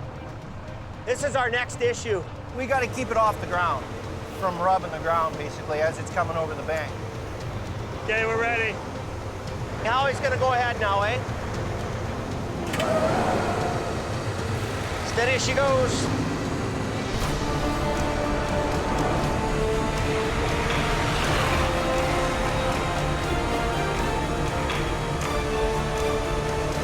Keep going. Pull ahead. Go look at the other side. The trailer's suspended in midair with all its load. Those are real critical moments for us. Hold on, Howie.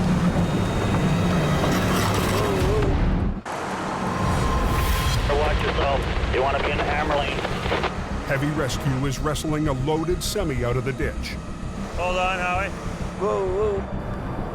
But the trailer's fairings keep biting into the slope. Go look at the other side.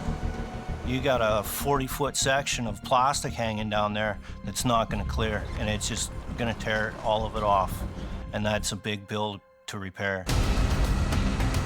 Then I'm going to move to the back and move over and then go right in front of my outrigger and then swing right over onto the road. Roger. He's gonna grab the back of the trailer behind the axles. As I'm winching it out, he's gonna swing with it. Keep it level with the back end of the tractor. So we're gonna park it right here. You good? Yeah. Okay. Good. It'll be a test of teamwork for Howie and Jason to free the grocery truck.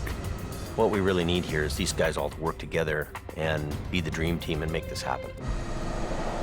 So it's a matter of him watching me and me watching him, making sure that we're together.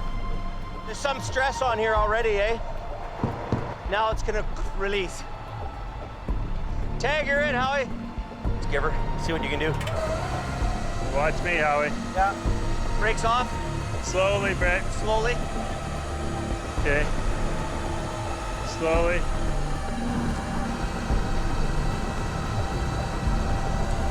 It's coming, it's coming. It's coming. Keep going. It's do or die right now. Almost 40,000 pounds hangs in the balance. Those are clench your fist, grind your teeth kind of moments for a guy where you have all the load suspended there. A little more. Oh yeah, buddy. Yeah, that's nice. That's nice.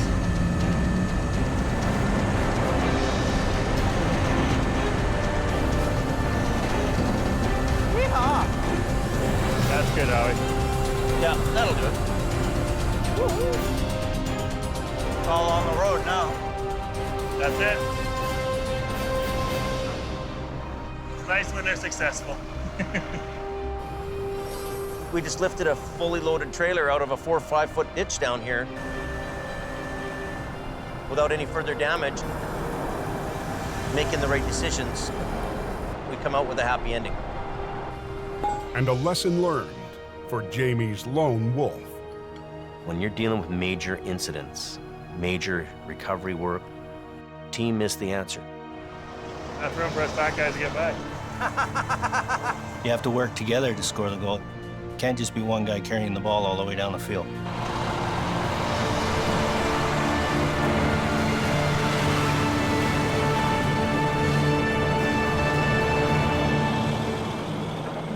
Next time on Highway Through Hell. Whoa!